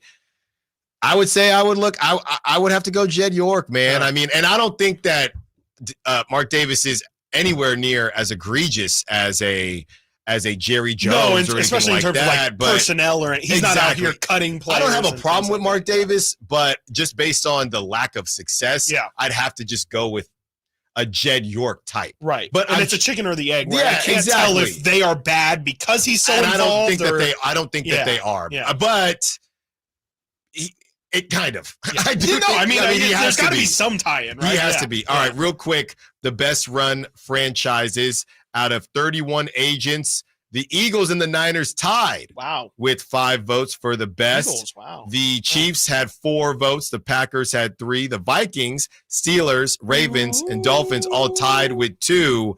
Raiders did not receive a vote. And another notable team that did not receive a vote, the Cowboys. Not 1 vote for. So either way. Wow, Jerry World being so nice too. You would think maybe that would hold some legs. Rams got a vote. Texans got a vote. Lions got a vote. Falcons got a vote. Okay. Colts got a vote, and the Bills got a vote. Wow. Okay. Yeah. That non-vote's looking a lot worse now. Seriously. I mean, you can come on now. You getting beat out by some the of these Lions? teams. Yeah. Come on. Yeah. Coming up next, we round out the show with some shout outs and closeouts. We also close out Brandon Aiyuk. As much as Chris doesn't want to, we are going to close out Brandon Aiyuk. Be sure to get your shout out, seeing if you have any plans for Labor Day, and we will shout them out here on the show. 916-339-1140. Stiles Watkins, Sacktown Sports. Trying to find out where to catch your favorite team's games? Are you a fan of the Kings, Niners, and the NFL? Well, Sacktown Sports has you covered. Touchdown! San Francisco! It's all on his shoulders. Rocks. He fires for the win. He's got the triple. Catch all your Kings, Niners, and NFL games all year long on Sacktown Sports and sacktownsports.com. California, it's the Ford Labor Day Sell-a-thon. 6 days of the biggest savings on an incredible selection. So visit your California Ford dealer now through September 3rd and get great offers across the lineup of Ford trucks and SUVs, like the built Ford Tough F-150 truck, part of Ford F-Series, America's best-selling trucks for 47 years and counting. Or the adventure-ready Ford Bronco Sport with GOAT modes to help you conquer the great outdoors. And check out the always electrifying Ford Mustang Mach-E with 0 to 60 thrills and 0 emissions. It's the Ford Labor Day Sell-a-thon, and it's your chance to save. Whether it's gas, hybrid, or all-electric, now is the best time to get behind the wheel of your brand new Ford truck or SUV and drive it home today. But hurry, these offers absolutely end September 3rd. So go to your California Ford dealer today. Based on 1977 to 2023 calendar year total sales. $5,000. That's the average amount of money people in the U.S. are now spending on gas in a year. $5,000. That's crazy. If you drive, you have to download Upside, the free app that gives you cash back every time you get gas. That's right. You can earn real cash back with Upside just by buying the gas you're already buying. You can literally start earning cash back today. I use Upside every time I fill up, and I've already made around $300. You're putting gas in your car anyway. Why not get real cash back? If you like free money, download Upside. I'm saving the cash I earn from using Upside to help pay for a vacation later this year. Download the free Upside app now to earn cash back every time you buy gas. Use promo code CLEAN to get an extra 25 cents per gallon on your first tank. You can cash out anytime right to your bank, PayPal, or a gift card for Amazon and other brands. Just download the free Upside app and use promo code CLEAN for a 25 cents per gallon bonus on your first tank. That's code CLEAN for a 25 cents per gallon bonus. Carmichael Dave telling you Amy's Outdoor Living's having their famous annual clearance sale. Now, if things were tight and you passed on getting patio furniture this year, if it was just too hot to sit outside, now is your chance. You can save up to 70%. Yeah, 70% on their top brand names like Brown, Jordan, Woodard, Hollywood, and so many other huge names. But don't wait. The clearance sale lasts for just 5 days. And at these prices, you can't afford not to check them out. You'll also find deep discounts on natural gas barbecues and demo grills. So listen, hurry in, check out the annual clearance sale at Amy's Outdoor Living, 5 days only. I told you it was famous. It's famous for a reason. Amy's Outdoor Living on El Camino near Watt, and inside Amy Ace Hardware, also in the El Dorado Town Center. Get up there now, and you tell them your good buddy Carmichael Dave sent you. Welcome to the Tap House Restaurant at Bartley Kavanaugh Golf Course. With an array of local craft brews from a selection of 20 taps, the Tap House menu boasts freshly made sandwiches, crisp salads, and a variety of specialty entrees. The Tap House is the perfect place for a round after your round at Bartley Kavanaugh Golf Course, especially during happy hour from 3 to 6 daily.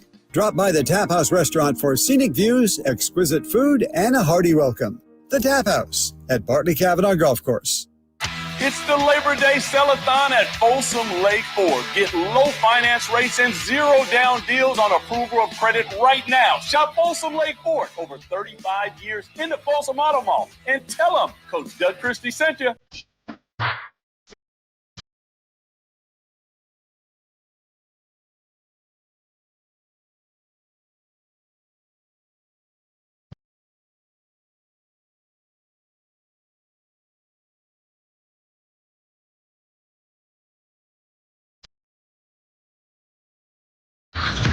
Sacktown Sports. Check us out on YouTube. Search Sacktown Sports and subscribe.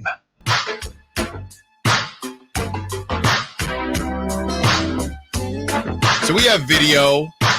The audio isn't great, so we're not going to play it for you. But Brandon Aiyuk is in the building. He first he walks in, and As one does, typically. It looks like he lifts his feet in the air and starts spinning in the chair. He's got the little feather there, the feather pen. He doesn't do a full 360, but he's kind of spinning in the chair.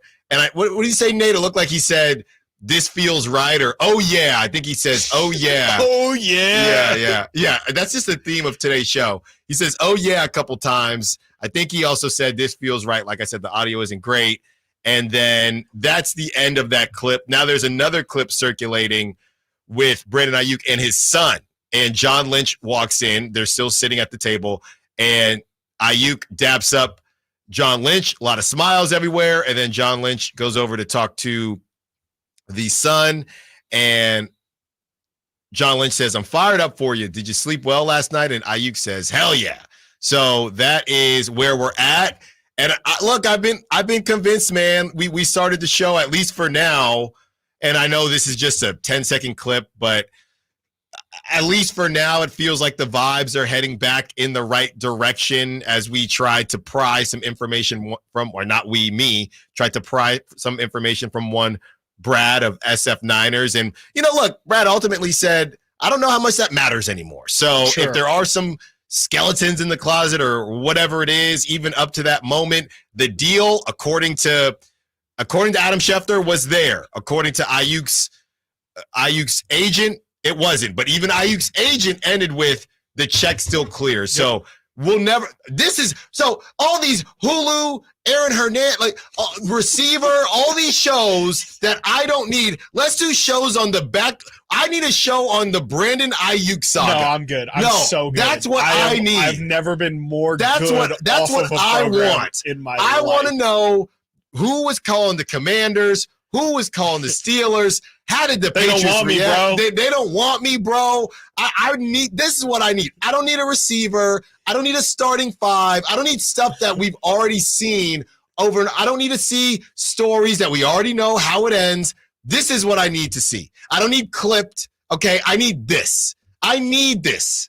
That's what I want. I got plenty of it. I'm good. No, you wouldn't like this. I'm so. I love how I'm good trying to off of tell you that. to watch a show that doesn't exist. Yeah, exactly. No, this I'm isn't. so No, good. no. Do you hate it? Do people do that? No. All the time. You need to watch you're this. gonna like this show. No. I think I know what you like, and I'm pretty sure you would like this. I hate when people tell me you're gonna like this guy, this person. I'm like, dude, now I already hate this person. Yeah. But most likely I'm not gonna like and this then person. it goes to they remind me of you, Yeah. and then you watch it and you're like, oh, you mean this person that like is the worst person in this show? Cool. I almost forgot to say this. And guys, I don't know what to do with this. Okay, I really Is this don't. the shower story from this morning? No. I've had a Did you lot get of stories. mistaken for another celebrity? Guys, I'm serious now. Oh my God, is that Kevin Hart? I'm Is serious. that Draymond Green? Look. So where we all set up during the Ballers is we're on which is pretty funny that we all set up and do the games at the away dugout. So it's pretty funny that they strike out and Scrappy's just like staring. Like our mascot's a possum is just like staring at you, just like you're trash. But so we all stand there and we're just hanging out. And I'll do games from there and I'll say, hey, look at the video board. It's starting to get chilly there, and the umps are starting to put on their extra layers. An ump walks by. This is a Caucasian man, just to lay the scene. Thank you. The ump walks by, and he stops near me. And honestly, not to be that guy, I thought he was going to say, "Hey, you're doing a heck of a job. This is fun, even though I'm umping." Right. He stops by, and he goes, "For a second there, I thought it was Chris Rock." Oh, brother. Oh, brother. And I don't see that. And I don't know. No. But I don't know if he meant from the way I was like comedy-wise or looks-wise. I don't know. I don't know. But me, I laughed it off, but somebody next to me, next to me, basically it got semi-awkward. Yeah. So he finishes getting his layer on. Yeah. He comes back to me and he says, hey, and he puts his arm around me. He says, hey, by the way, I meant that in a good way. Oh, good. Yeah. Oh, okay, cool. And I said, oh, no, you're good. What would be the bad way? Yeah, that's what I was thinking. But I felt bad that he even felt like he had to say, dude, I'm not tripping. Yeah, isn't that so backwards, though, that you felt bad that he made you? Because I don't want to think that I don't know what to do with that information. Yeah, I think that. Are we adding it to the list? Because I don't know. For the sure. Allen Black Guy list. Yep. You got Gambino, you got so are we doing Draymond, lookalikes and you remind me of? Yeah. Pooh Jetter. Pooh Jetter, you're such a guy. Chris Rock's like 6'1". Yeah, the Chris Rock thing's just crazy. It must be comedian. But he did say, I looked over for a second. Were you being funny? Like, were you being like jokey? Well, no, but were you being jokey? Yeah, I'm a funny guy. Okay, that's really answering the question. Yes, on the microphone I was. Yeah. I'm like, oh, there he goes. Oh, that's hilarious. That's actually really funny. You need context, right. Nate. Well, I thought Chris Rock was in the building with us right now. Look, just because you had one day and a broken clock is wrong twice a day, I can't wait for this Don't make show fun to of end. G.I. Jane. You're going to get a slap in your face. No? That's why Will Smith slapped his. Oh! Yeah. He said, we got G.I. Jane over there. Yeah, no. It's always, jokes get way funnier when you explain it. So, Alan, write that down. I will. When you're doing Chris Rock. jokes. I got added to. Chris Rock got added. I'm so glad we have a 3-day weekend. This is such a good show. Yeah. So that's where we're at, guys. Oh man, that's where we're at. All right, let's do closeouts before we do shout outs. Do we want to send off the Brandon Aiyuk saga in any way? I'll start with Chris. Any words you want to say? Yeah, glad it's done.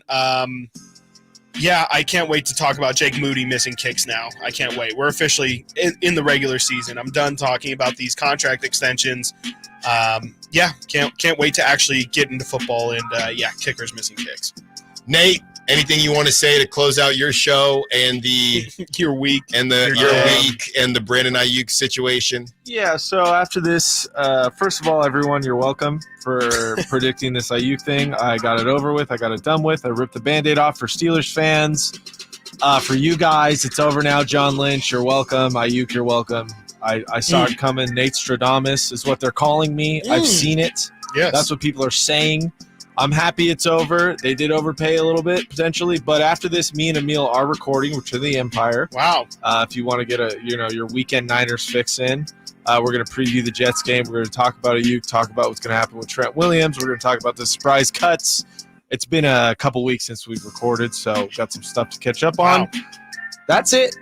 Shout out to my grandparents. There you go. That's my shout out. There you go. So to close out the Brandon Aiyuk saga for me, I think it was just mostly about not who won or lost, but it was the friends that we made along the way. Yes. And, we made some friends in Pittsburgh. We made some friends in Cleveland. We made some friends in New England. And we possibly made some friends in Washington. From TikTok to Instagram to everything in between, I do think, guys, that this was a notch in the belt to player empowerment for the NFL. And is it going to turn into the NBA? I highly doubt it. I do not think so. But at the same time, whenever you can get a W in any way, you got to take it. And because of what we're talking about, Chris, and because of the fact that there are some question marks as far as Brandon Aiyuk being a guy, we all know that this stuff can tend to happen when you are the dude, but can it happen if you are just really, really good? And Brandon Aiyuk proved that if you stick to what you believe in, you'll get most of what you want. Maybe not all, but pretty darn close. All right, I will go with my shout out, Chris, and then we will end with you. I am shouting out all of the East Coast festivities that I will enjoy going back to my wife's hometown. It's me, Chris. We had that conversation about, in another life, I'm in a small town and it's football season and my kids playing and I'm the AD and there's the water tank. And all we got to do is go to state. And this town that I'm going to, where she lives, the whole place shuts down for football games. So awesome. I'm going to miss it because I'm not going to be there on a Friday. But they're going to have the kids' posters up all over the neighborhood. It's going to be great stuff. Can't wait to get a taste of the small town for a couple days after the wedding in Philly and Wawa. Chris? I will give a shout out to my mom. It's my sister's baby shower tomorrow. And my mom has been putting together the house and the yard, I would say all week, but it's probably actually like all month, if not for the past 2 months. So shout out mom. And I assume my dad helped out a little bit, but if I know my mom, 90% of the work was done by my mother. So shout out her, and I guess shout out my sister and my brother-in-law as well. There you go. Hey, great they're people. having the child. Yes, great people there. From a mid-rock, shout out to the NFL Fines for getting BA to sign the dotted line. Now let's go Trent from the 916. Shout out to all my sons. Nixon, Jameson, Odin, and Madden. Let's get our third straight win on the BMX track. Thank you for listening to Stiles and Watkins. You have the Drive Guys up next. Whitey Gleason, Kyle Draper, and Jay Johnson. We'll see you on Tuesday. Oh, yeah. Until then, secure the bag like the beam.